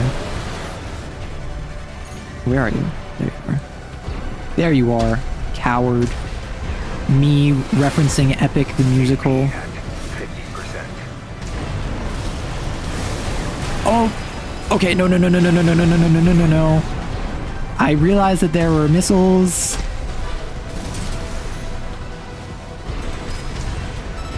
Okay, we are straight pogging out our gourd. Okay, dodge the missiles. AP at 30%. And that's it. We did it. I think that was what, like 12? 14? Oh, you're sorry, mistakes have been made. Don't worry about it too bad. Okay. So like that was the filter. That was like the boss that had to get nerfed because too many people bounced. I thought that was like an endgame boss. I thought it was an endgame boss that had to get nerfed. I beat the tutorial. Yeah! We just beat Anne Orlando. Raven, Awesome. Okay, plot. you need rest. I do need rest. Are you gonna give me any answers? But first, a warning. I really was not focused on the dialogue you were saying in that fight. I know I would have died by the coral explosion, but that's about it. The coral surge you were swept up in? Okay. That was just a glimpse.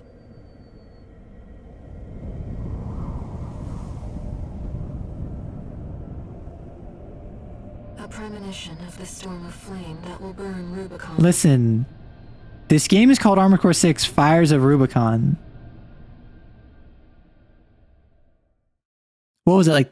No, the coral was called Kindling. What was it? The scouring? The cleared mission, attack the watch point. $260 dues. As an advertisement that once said, oh yeah! A friend of mine sent me this observational data. You have friends, Walter? Walter. Send me the investigational data, Walter. By the surge has a certain directionality. Directionality, as in up? It's headed straight for the central ice field across the Arlean Ocean. Like a flock of Not birds up. or a school of fish. Voltius more like balls, kiss LMFAO got M. Exactly.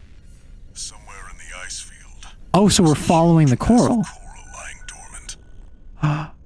Oh. You said you could hear a strange voice in your head. Yeah. That's a common side effect of old gen augmentation. So Gen 4 is old Gen. Could also be from getting caught in that coral surge. Don't let it bother you. Yeah, don't listen to the voice in my head. Raven. Hi. The coral explosion completely vaporized northwestern Belius's Bay Area. Oh. That crater is from the explosion? Compared to the fires of Ibis, that explosion was hardly a spark. Raven, I have a favor to ask. Mm-hmm. Let me remain in contact with Wait, so that explosion I just survived did that. I have to see where they're taking us. Where there's coral, there's blood. Remember that 61? Oh my How this gosh. struggle over the coral ends. I must, as a Rubiconian. So, I'm assuming you're an AI. I mean, given that we have like advanced targeting, I'm assuming AI exists in this setting. I'm assuming you're a Rubiconian AI. So, but are you like an uploaded consciousness? 4621, entering standard mode.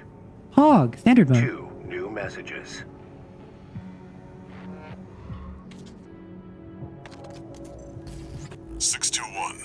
I've got some business to attend to. Walter, you can't just leave me to do with your business, Walter. And secure a backer for our trip to the ice field.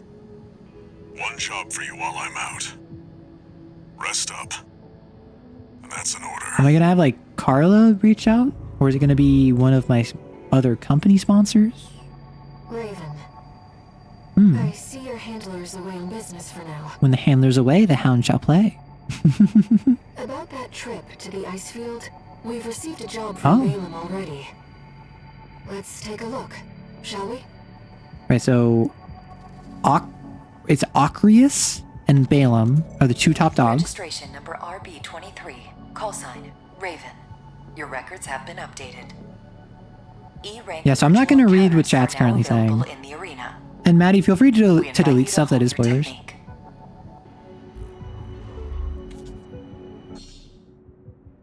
Okay, I can fight new mercenaries. New parts. What can I buy? So, ooh. So a missile launcher, which...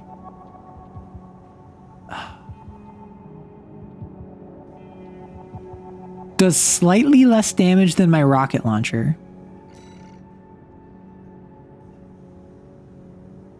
Although I imagine I can have up to 4 targets, yeah. Plasma rifle, laser shotgun. Is this what... yeah, this is what Sully had. This was so annoying to deal with.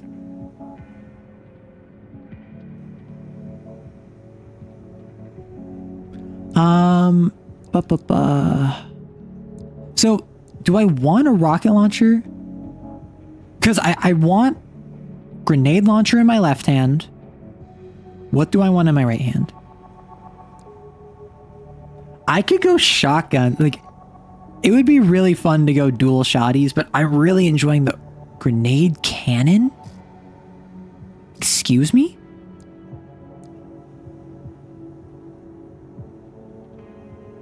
So, what if I just go all in? Can I get a pulse weapon on my back? Missile launcher, which one do I have? Wait.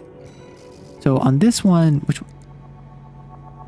This is a less numerous but lighter, significantly lighter plasma missile launcher.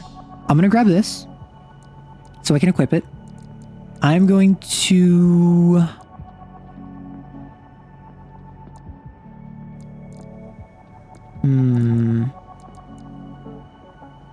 like a grenade cannon. That's so funny. I think it's a terrible decision, but it would be so silly. What do you mean not songbirds? They even got nerfed in Still Rock? Okay, what if we take Liberty and put it on our back, right? Because this is a grenade cannon.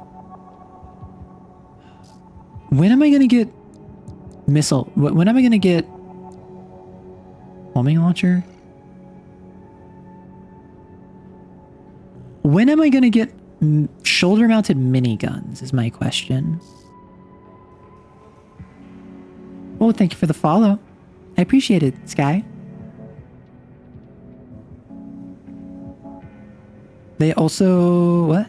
They also make a bird sound when shooting? Well, I gotta try that out then. I like my plasma missiles. I think I'll grab a songbird. I like heavy ordnance. Do I... assault rifle, linear rifle, shotgun. I love shotguns too. So not for my left arm, but I can get a minigun. I love miniguns. I don't care that's a poor financial decision. You can't stop me. All right, the bazooka was funny. The minigun is funnier.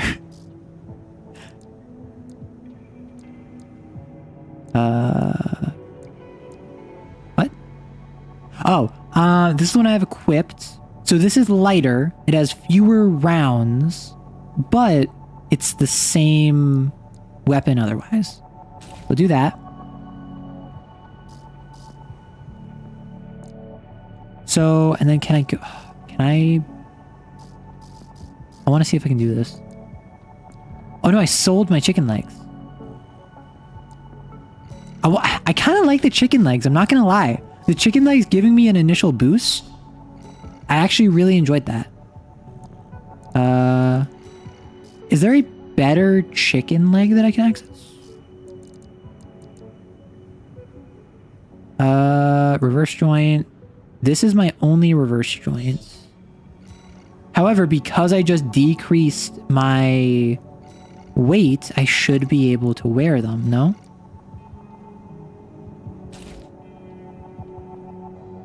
So now if I do this, and then I not toggle display, AC test. Dual Songbird and Dual Zimmerman were the meta PvE build on release. Dual miniguns carried you. See, I love miniguns, but at the same time, the grenade launcher is so funny. It has no reload. That actually might be my saving grace. Think about it. Like, unironically, if I go enemy settings, let's go with tetrapod.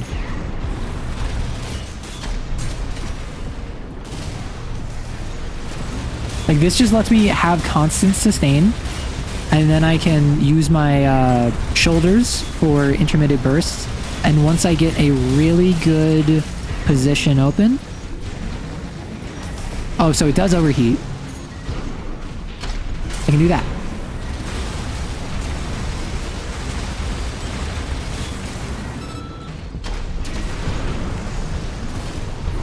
Yeah, now I actually have sustain. I don't have to be a sitting duck just to deal damage. Which was my biggest issue. That is why I was struggling so much against that boss right there, is because I had no means of effectively dealing damage. Unless I was standing still. Although, I'm gonna run out of ammo so quickly. I'm not gonna lie, like, this minigun kills my ammo feed.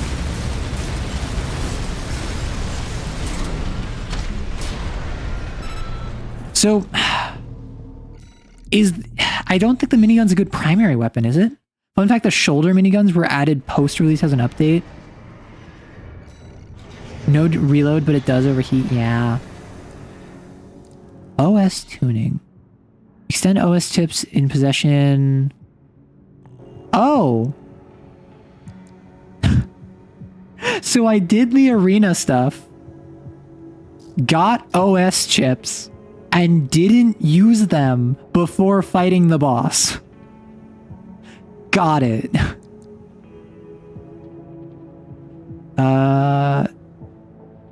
Okay, so this is like if you hit 0, you have a second wind. Manual aiming.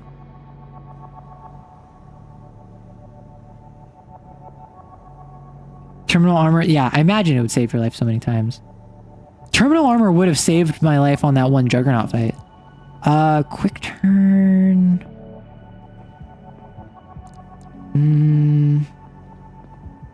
Manually purge weapons. Boost kick. So I definitely need that. That's an upgrade. Weapons bay. Shoulder weapons be replaced with additional hand weapons. I think that's my answer. I think that's what I do. I think in assembly, I replace my shoulder weapon. Wait, did I? Wait, I didn't actually swap out the Songbird. Huh. I forgot.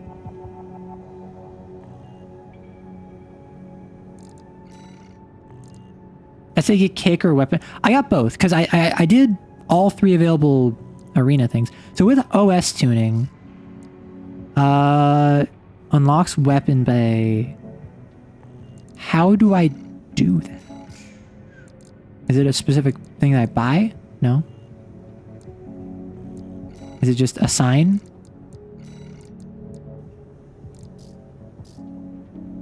Oh, Hog. Huh. So if I go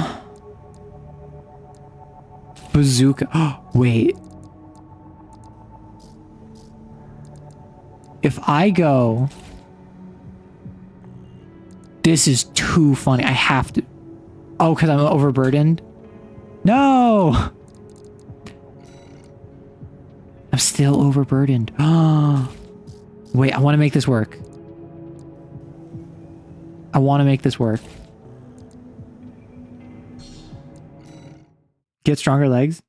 I mean, I could, but I just want to see this. No, I assume...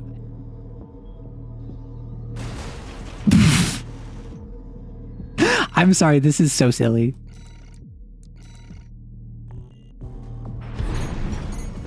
This is gonna screw me so bad if I just get like... Oh. This is gonna screw me so bad if I go unironically 2 bazookas as my weapon pads. This is such a bad combination. However, I will say, I think, quick test, I think I have my right shoulder with my minigun be a deployable. I think I have my left. I think I have the grenade launcher be my Q. Right? I think what I do is my left hand, I have be an actual weapon. I'll probably go like shotgun. So if what I do is I leave part shop, buy This is right arm. I want left arm. The difference, but I could get I could get twin miniguns. That'd be so funny. This is kinetic. Wasn't there a different pile? What? Wait, now I want this. That's so funny. A laser blade? All of these are so funny. I want to use all of them. It's a huge gun, yeah. I think it's ironic. A laser shotgun. So, laser shotgun versus... Oh, laser shotgun only has 60 rounds. That's why. A bomb launcher?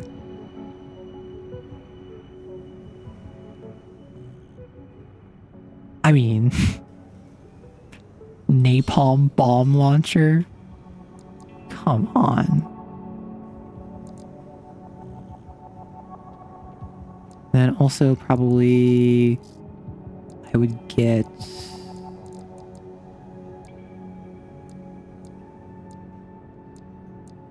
I'd probably sell something. I don't care about the machine gun.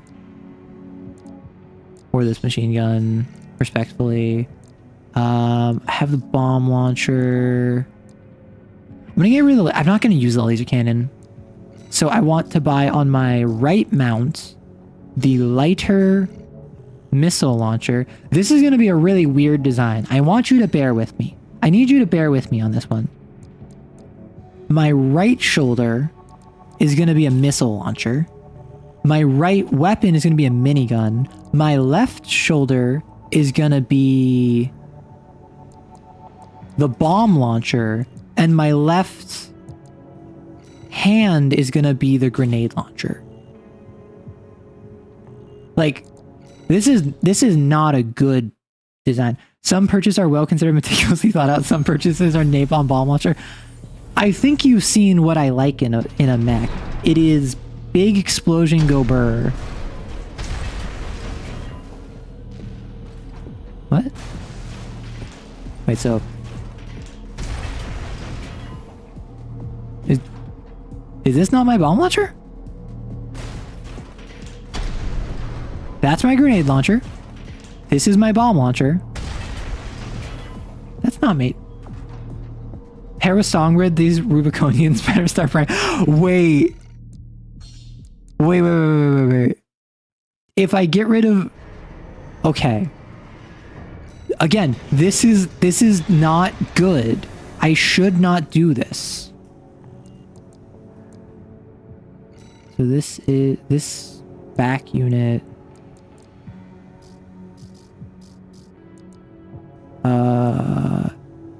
Oh, I equipped the bazooka on accident. That's why. Okay. Let's see how this goes. 20 miniguns is actually great for Oonga Boonga. Okay.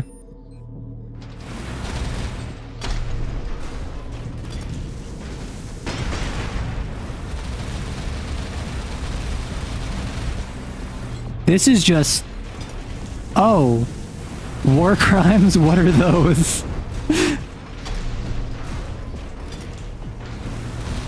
Listen, I don't know if I'm gonna have fun with this. Basically, my only ability to take out anything mobile is the machine gun.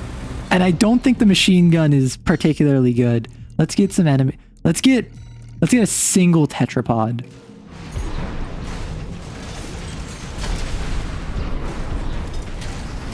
Actually, my grenades are actually fairly...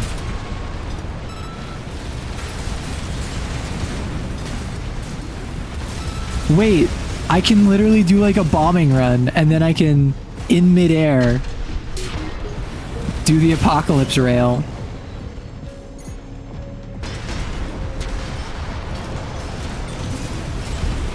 Okay, this is actually so silly. This just might work. Because then, once you get distracted, I can do my heavy ordnance. But the main thing I do is I do minigun and bombs. That was a grenade. I do bombs and the occasional like songbird, and then I can do a grenade launcher. So if I focus, actually, my primary left click is bombs, and then I do the odd songbird. Then I can do my grenade launcher as my like hammer, whereas the rest of that's the anvil. And then I get just good sustain, little weenie baby Hut Jr. AP at 30%.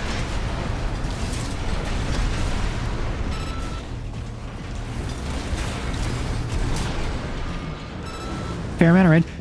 This is actually like way more reasonable of a build than I thought. Because I thought this was going to run into the same issue I was having with twin bazookas, where it's everything is so slow, you know? And honestly, my grenade launcher is struggling. My grenade launcher is really slow. I need to increase reload time. But strictly speaking, it's actually pretty pog. If I go OS tuning, weight control. And let me real quick assembly. Let me swap out my grenade launcher. Do that. I want my back weapon to be the grenade launcher, and I want my primary to be the napalm launcher. And now what I want to do, I want to see what happens when I need to kick. I can bomb myself. Yeah, they do reload in the weapon bay. So if I do bomb launcher, I'm immune to my own fire. I can kick. How much does the kick do?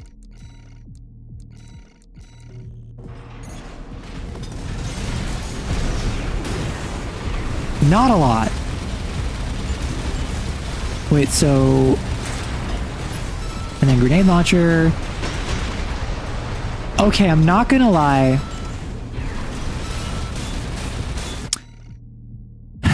As fun as it is to swap weapons, there's really no point to have the bomb launcher and the grenade launcher.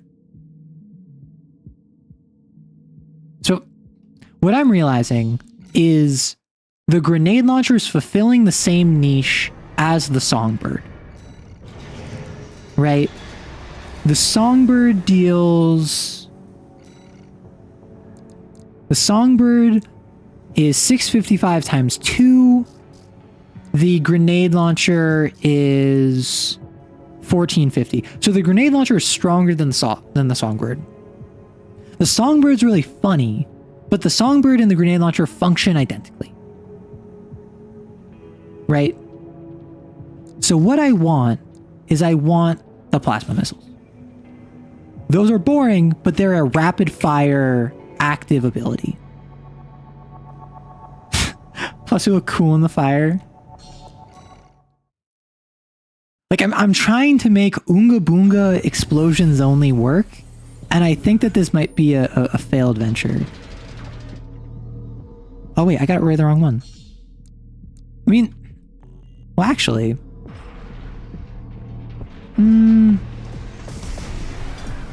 Oh. That's not what I thought. Honestly, I'm not upset with that. I was expecting it would be like the Justice Reigns from Above again.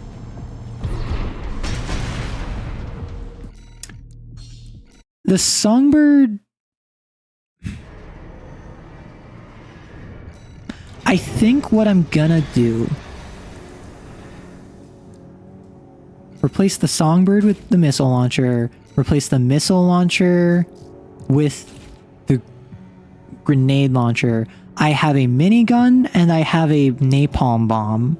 I can swap out my napalm with a grenade launcher for big impact damage. And when I'm just dealing with chaff, I have plasma missiles and I have a minigun. I think that's what I do. Now, what else can I do in OS? Oh, right. I didn't test dropping weapons. Styles on point. I need to remember that I can kick. I need to remember I can jump. Swap small plasma for large one. Yeah. I want better legs that give me more load. So if I do... Oh my god.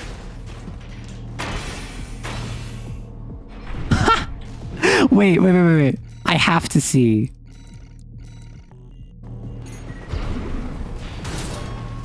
That... Wait.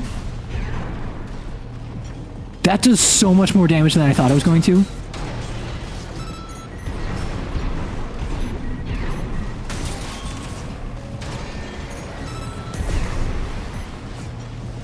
Wait, I might Wait a second. What if instead of doing explosions, I go melee?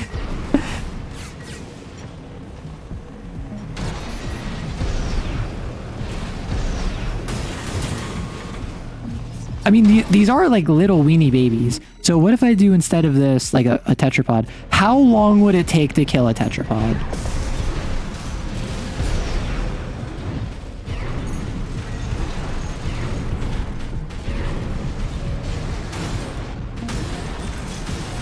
This does really good stagger.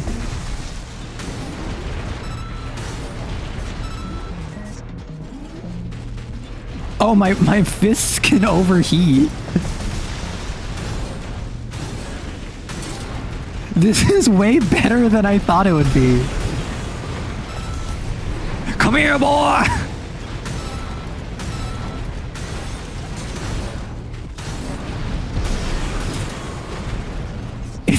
It's the most fun melee weapon. Literally.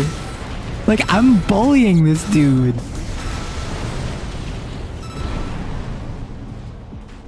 Come here, boy! AP at 50%. Yeah, so we're currently on an ad break. I'm just gonna mess around with melee weapons.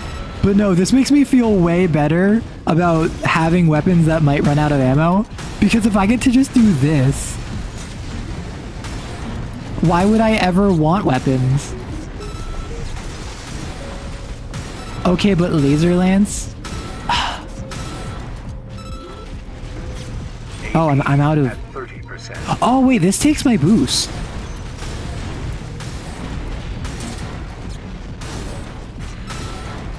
Beat them to death. Oh, they're overheated.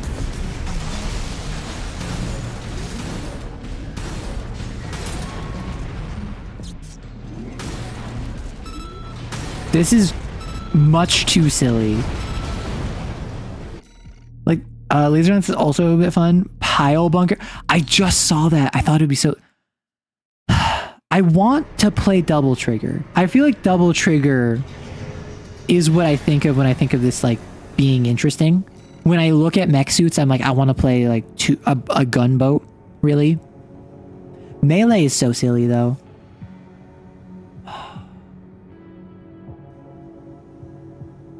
Okay, let's try an arena, shall we?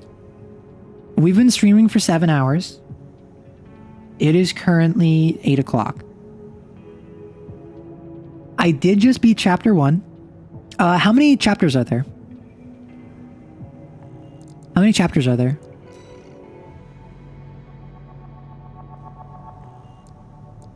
Because I'm thinking if there's like 6 chapters and I get through 1 chapter a stream, or if there's like 4 chapters and I get through like the first 2 chapters, there's 5.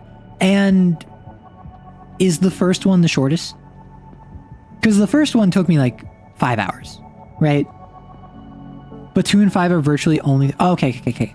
So 2 and 5 are really short. So I could wrap up here and just do... Next stream, I do chapter 2 and chapter 3. Or like next Armored Core stream, I do chapter 2, chapter 3. Then I do chapter 4 on its own. And then I do chapter 5. Right? Or I do... Are you planning to do any of the New Game Plus stuff? I don't know. I already am struggling to fit in all the games I want to play into my schedule. So I can't promise it. But if it is a notably different game experience, if there's like completely different stuff involved in New Game Plus, I might. 3 is probably the longest and 4 is about the length of 1. Okay, so like 1 took its own stream, 4 took its own stream, 3 and 2 will probably take 2 collectively, and then 5 will be a bit more. There's alt versions of missions and new ones. I'm really enjoying this game. My issue is that when it comes to streaming, I have schedules. I have games I want to play. Sometimes I have obligations where other publishers reach out to me and say, hey, do you want to play this game? And I say, sure. So I need to be able to fit that in. So I can't commit to playing this entire game and then also New Game Plus, but I'm certainly down to play at least the campaign. I think for now, I'll probably do the arena matches at least, though. No Sock, Bitter Promise, an independent mercenary who snuck onto Rubicon hoping to get rich quick, taking advantage of the chaos brought about by extraplanetary corporations' forays. Under No Sock's economic theory, the funds of others are but extensions of his own resources. Thus, he continues to take on debt with no intention of repayment, as in his eyes, the money was all his anyway. This does have the benefit of allowing him to buy the latest in corporate technology as soon as it hits the market. He considers the power of his AC an asset to his credit score. I like these little vignettes. The arena was probably the most fun I had with the game. I used it for testing new builds. Yeah. If I do New Game Plus on my off time, honestly, I don't replay games that much. So I don't even know if I would do it on my off time. I'm certainly interested in it though. Okay, so you're a double trigger gunboat. There are way more with how much damage my laser sword was doing. Commencing evaluation. With how much damage my laser sword was doing in the tutorial. I assumed this was kind of like 40k where it's, yes, you can do gun only, it's just not going to be as effective, you know?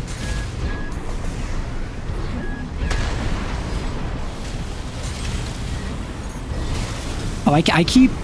Honestly, I need to swap my minigun, because I keep hitting right-click thinking it's my off button.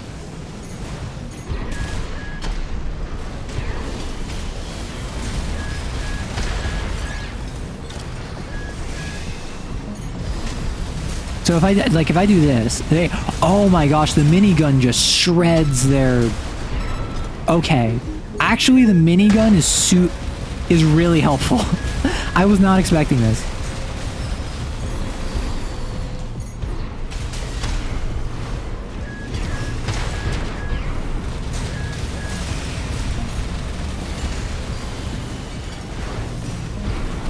Yeah, so I wasn't expecting how good at...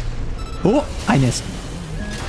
I wasn't expecting how good at shredding the poise the minigun was. Lamser. Wait, is that just a Monarch? Concluding evaluation.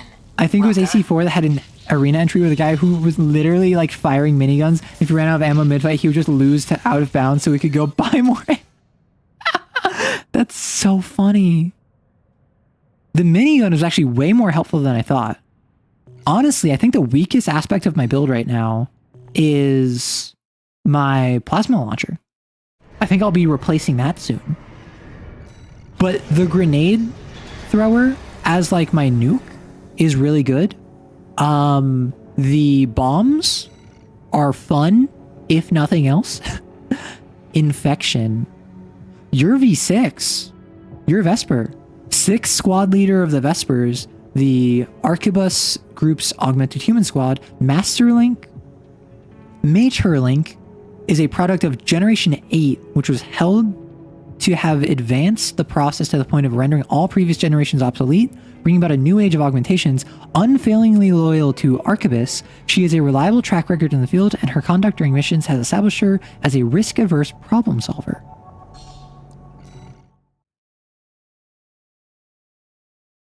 I could replace it with a mini... So question, when y'all were saying like a shoulder-mounted minigun, were you saying the weapon bay? Number 25. Were you saying the weapon bay to like just swap out for a minigun? I feel I need... Subject AC. Infection. I feel as though I need a tap it and deal damage, you know? Evaluation. I think that above my minigun, because my minigun might run out of ammo. I'm not sure if it will. I love how they reuse... Like, I actually do love how they reuse, like, location-specific... Oh, yeah, shield. Location-specific arenas to, like, get to re-experience them. I feel like I need to be able to just look at someone and just tap a button and deal damage to them, right? And I can't do that with a minigun. And I can't, and like I can do that with my grenade launcher, but it's not, it's not like a missile rack, you know? AP at 50%.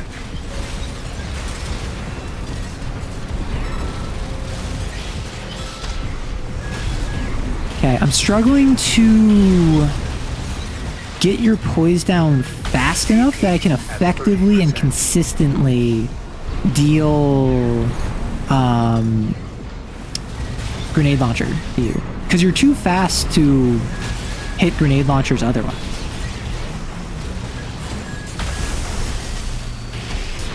Unless I do that. One of my main builds was just quad miniguns. Wait, so there are shoulder-mounted gap. I think that's what I want.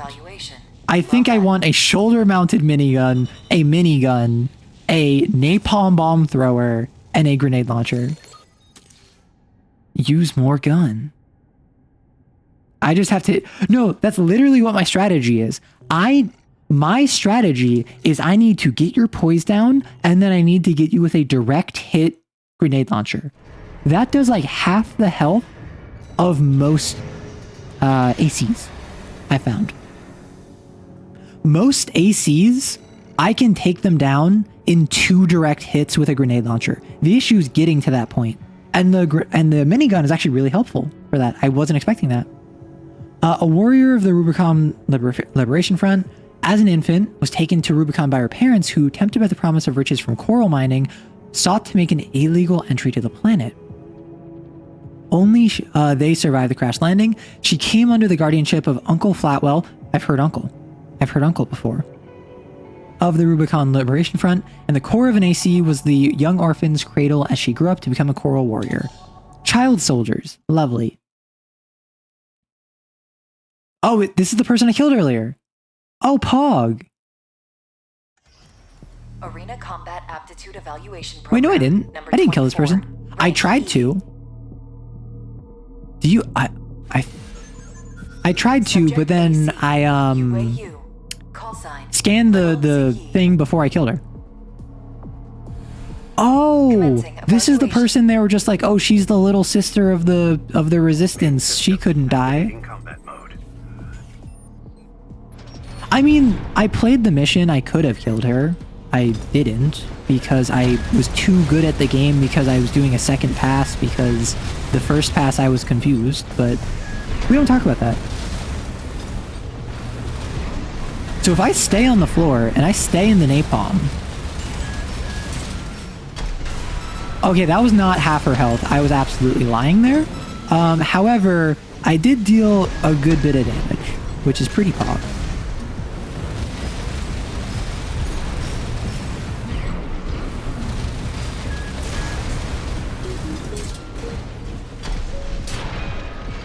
Yeah, like, I need to get you injured, and then I can just annihilate you. Target destroyed. How hot is that light ice on fire without melting and being put out by water? That's the thing.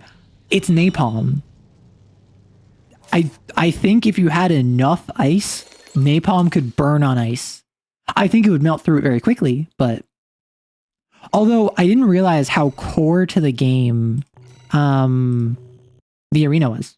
Apparently, like, every game has an arena, and they all have their own little, like, vignettes with different characters. So, let me... Ooh. Vesper 7. 7th squad leader, who's apparently stronger than 6th squad leader. Swinburne is a product of Generation 7, the first to receive experimental augmentation using coral substitution. This granted him an enhanced aptitude as a pilot without the usual complications, both no obvious indication of either efficacy or potential side effects. Swinburne's fears and doubts turn into an overpowering paranoia, the final jewel to crown his odious personality. Lobotomy emblem? Oh no. Arena Combat Aptitude Evaluation Program. Ooh, Number 23, quadruped. Rank E, or tetrapod. Final evaluation. Subject AC. guidance. Oh yeah, he literally does have lobotomy as his emblem. Commencing evaluation. Yeah, you usually hear uncle when someone wants you to stop hurting them. No. No, that's not what I meant.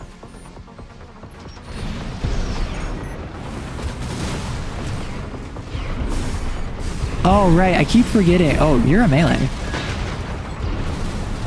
I keep forgetting that my left click is my grenades, my right click is my minigun.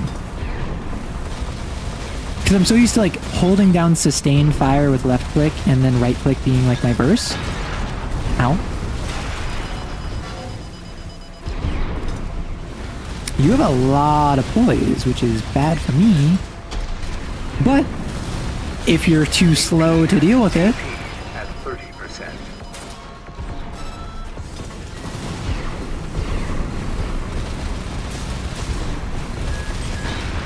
Ow, oh wow.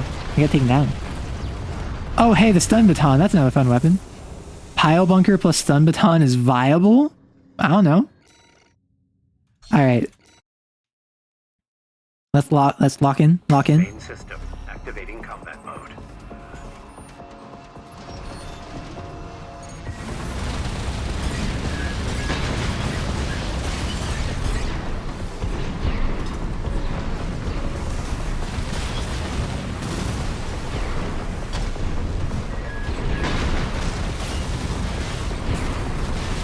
Okay, let's get him on back foot. And then we do this. Oh, you're still charging. Whoops. I looked at the wrong cooldown for that.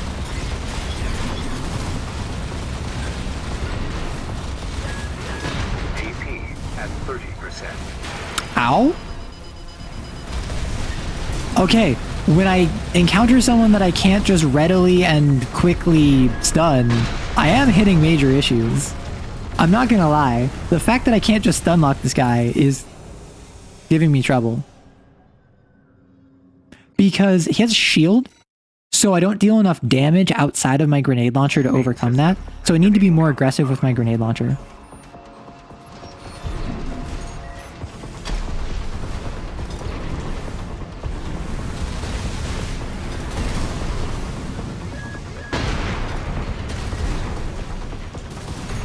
Oh right, you can hover. I forgot about that.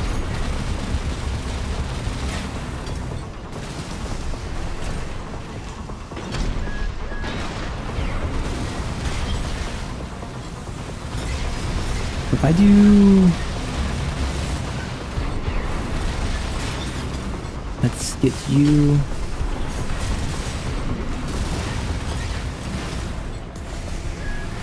So question, in the arena, am I actually fighting these people? Or is this like a, it's all in the simulations kind of deal? I assumed it was all in the simulations. Because I did fight, like, G6. Like, I'm just fighting copies of them. Yeah, I'm fighting simulations, that's what I thought.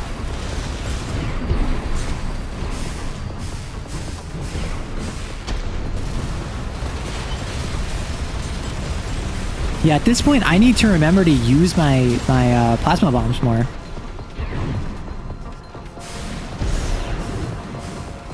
You know what? I can melee. Oh, I just dodged into that. And I did not dodge out of the way of that.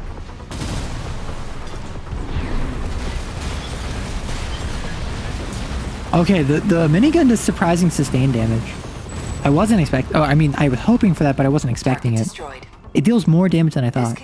I figured I was fighting simulations because, like, I, for instance, fought against the one, little sister earlier or whatever. So, you said that she's a log, right? So, if I was to replay that mission and fight her, I would get a log which helps with All Mind? Okay. So I'll probably do that and then wrap up. Because it's been 7.5 hours. We are glad to oversee your development as a mercenary. I'm glad you're glad to see my over... Never mind. Mercenaries. I like how it keeps reminding me like, hey, we don't care about you. We care about all mercenaries. We are just a shovel seller. You should be used to Rubicon. And you are buying them for the gold rush. Yes, I actually don't know what logs do. I played this mission and I didn't know what I was looking for, so I was very confused. Oh, I get to try this out in the field, yeah. Commence mission. I didn't know what I was looking for, so I was very confused. Logs recording engagements with V4 Rusty.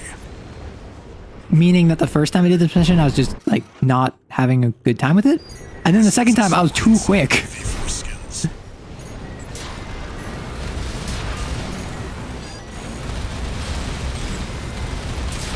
Oh, I was too slippery sliding. Okay, so I'm gonna go up here. I'm gonna go over here again. Oh, they help me unlock new parts. Got it. So they are actually quite valuable.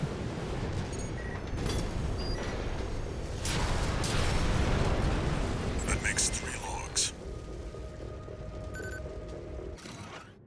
So let me just... This log is interesting.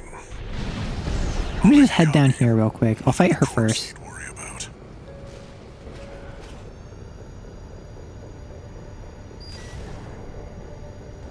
Analyzing. Oh, I went too far away.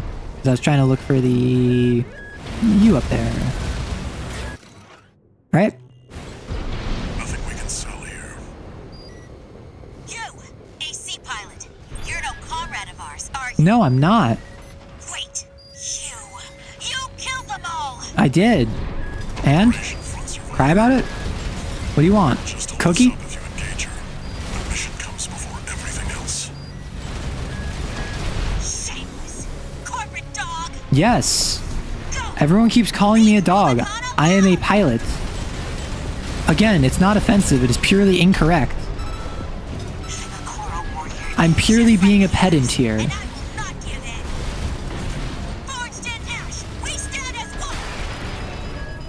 Oh, I got stunned. 50%. Just laying into her. I just curb stomped her. AP at 50%. I mean, I'm not really taking her seriously, which maybe is... I mean, it is a disrespect thing, but... Bam. Load up.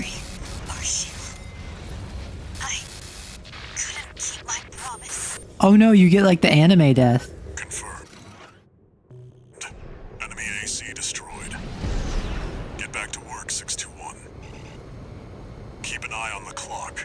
Either avoid combat or make it quick. No. Okay, got it. She just limboed under that rocket. That's how you do it. Oh, right, this one over here. Let me grab this. Yeah, I'm just redoing this purely for the log. 7 logs. I will say, this napalm, very good at dealing with chaff, and also seems to be pretty helpful in dealing with poise. I keep forgetting what to call it. I'm just calling it the Dark Souls name of poise. Kill the intruder. Looks like this is the last one. Cool. Yeah, it's great for CC. It's also just really cool. V4's AC assembly. We've still got time, but we've checked out every promising wreck. That's it. Come here. 621. Return to base. Come here, boy. Sorry. That's what I think of every time I jet boost forward and I start punching people. Far as the exact opposite of cool. Well, yeah, I still did it on Snow. Oh, I got S rank. Hog. I don't even know how. Cool. So I got a log hunt. I don't know what that means. Oh. I can do arms. S rank Pog. Yeah, I was literally like screwing around in doing that. So I wasn't even sure I was going to do well. Okay. I could keep going. I have been streaming for 7.5 hours. Stun baton, pile bunker, Truneo missiles. I like your funny words, Magic Man. Like, I'm sorry, I don't know what that means. I know stun baton is a weapon. I don't think I have access to it. I saw the pile bunker. And I don't know Truneo missiles. I am going to send y'all over. Oh, I know a ton of people that are live right now. But I am going to send y'all over to Bo Barley.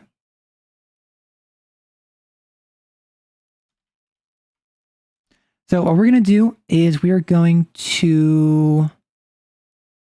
This is our raid message. We are raiding into Bo Barley. This is someone who I know who is absolutely just like the most chill person. Her whole community are the homies. She's playing Little Misadventures. So be sure to drop in an arrow raid pog, but don't spam her because that's just rude. But I stream every Tuesday at 1 p.m. EST and every Saturday at noon EST. Saturday, I'm probably going to play Armored Core again, and then I might do Tuesday Dwarf Fortress, Saturday Armored Core. I'm not sure. Check me out on YouTube. I make TTRPG content. I've been talking a whole bunch about Lancer recently. Expect a video on the Death's Head chassis tomorrow because someone paid for it, and I thought it was funny. It means staggering the enemy and shoving a tungsten pole through their chassis. I love that. This was so much fun. Make sure if you're not on the Discord already, join the Discord and drop me your decals because I want to see what I can add to the mech. Thank you so much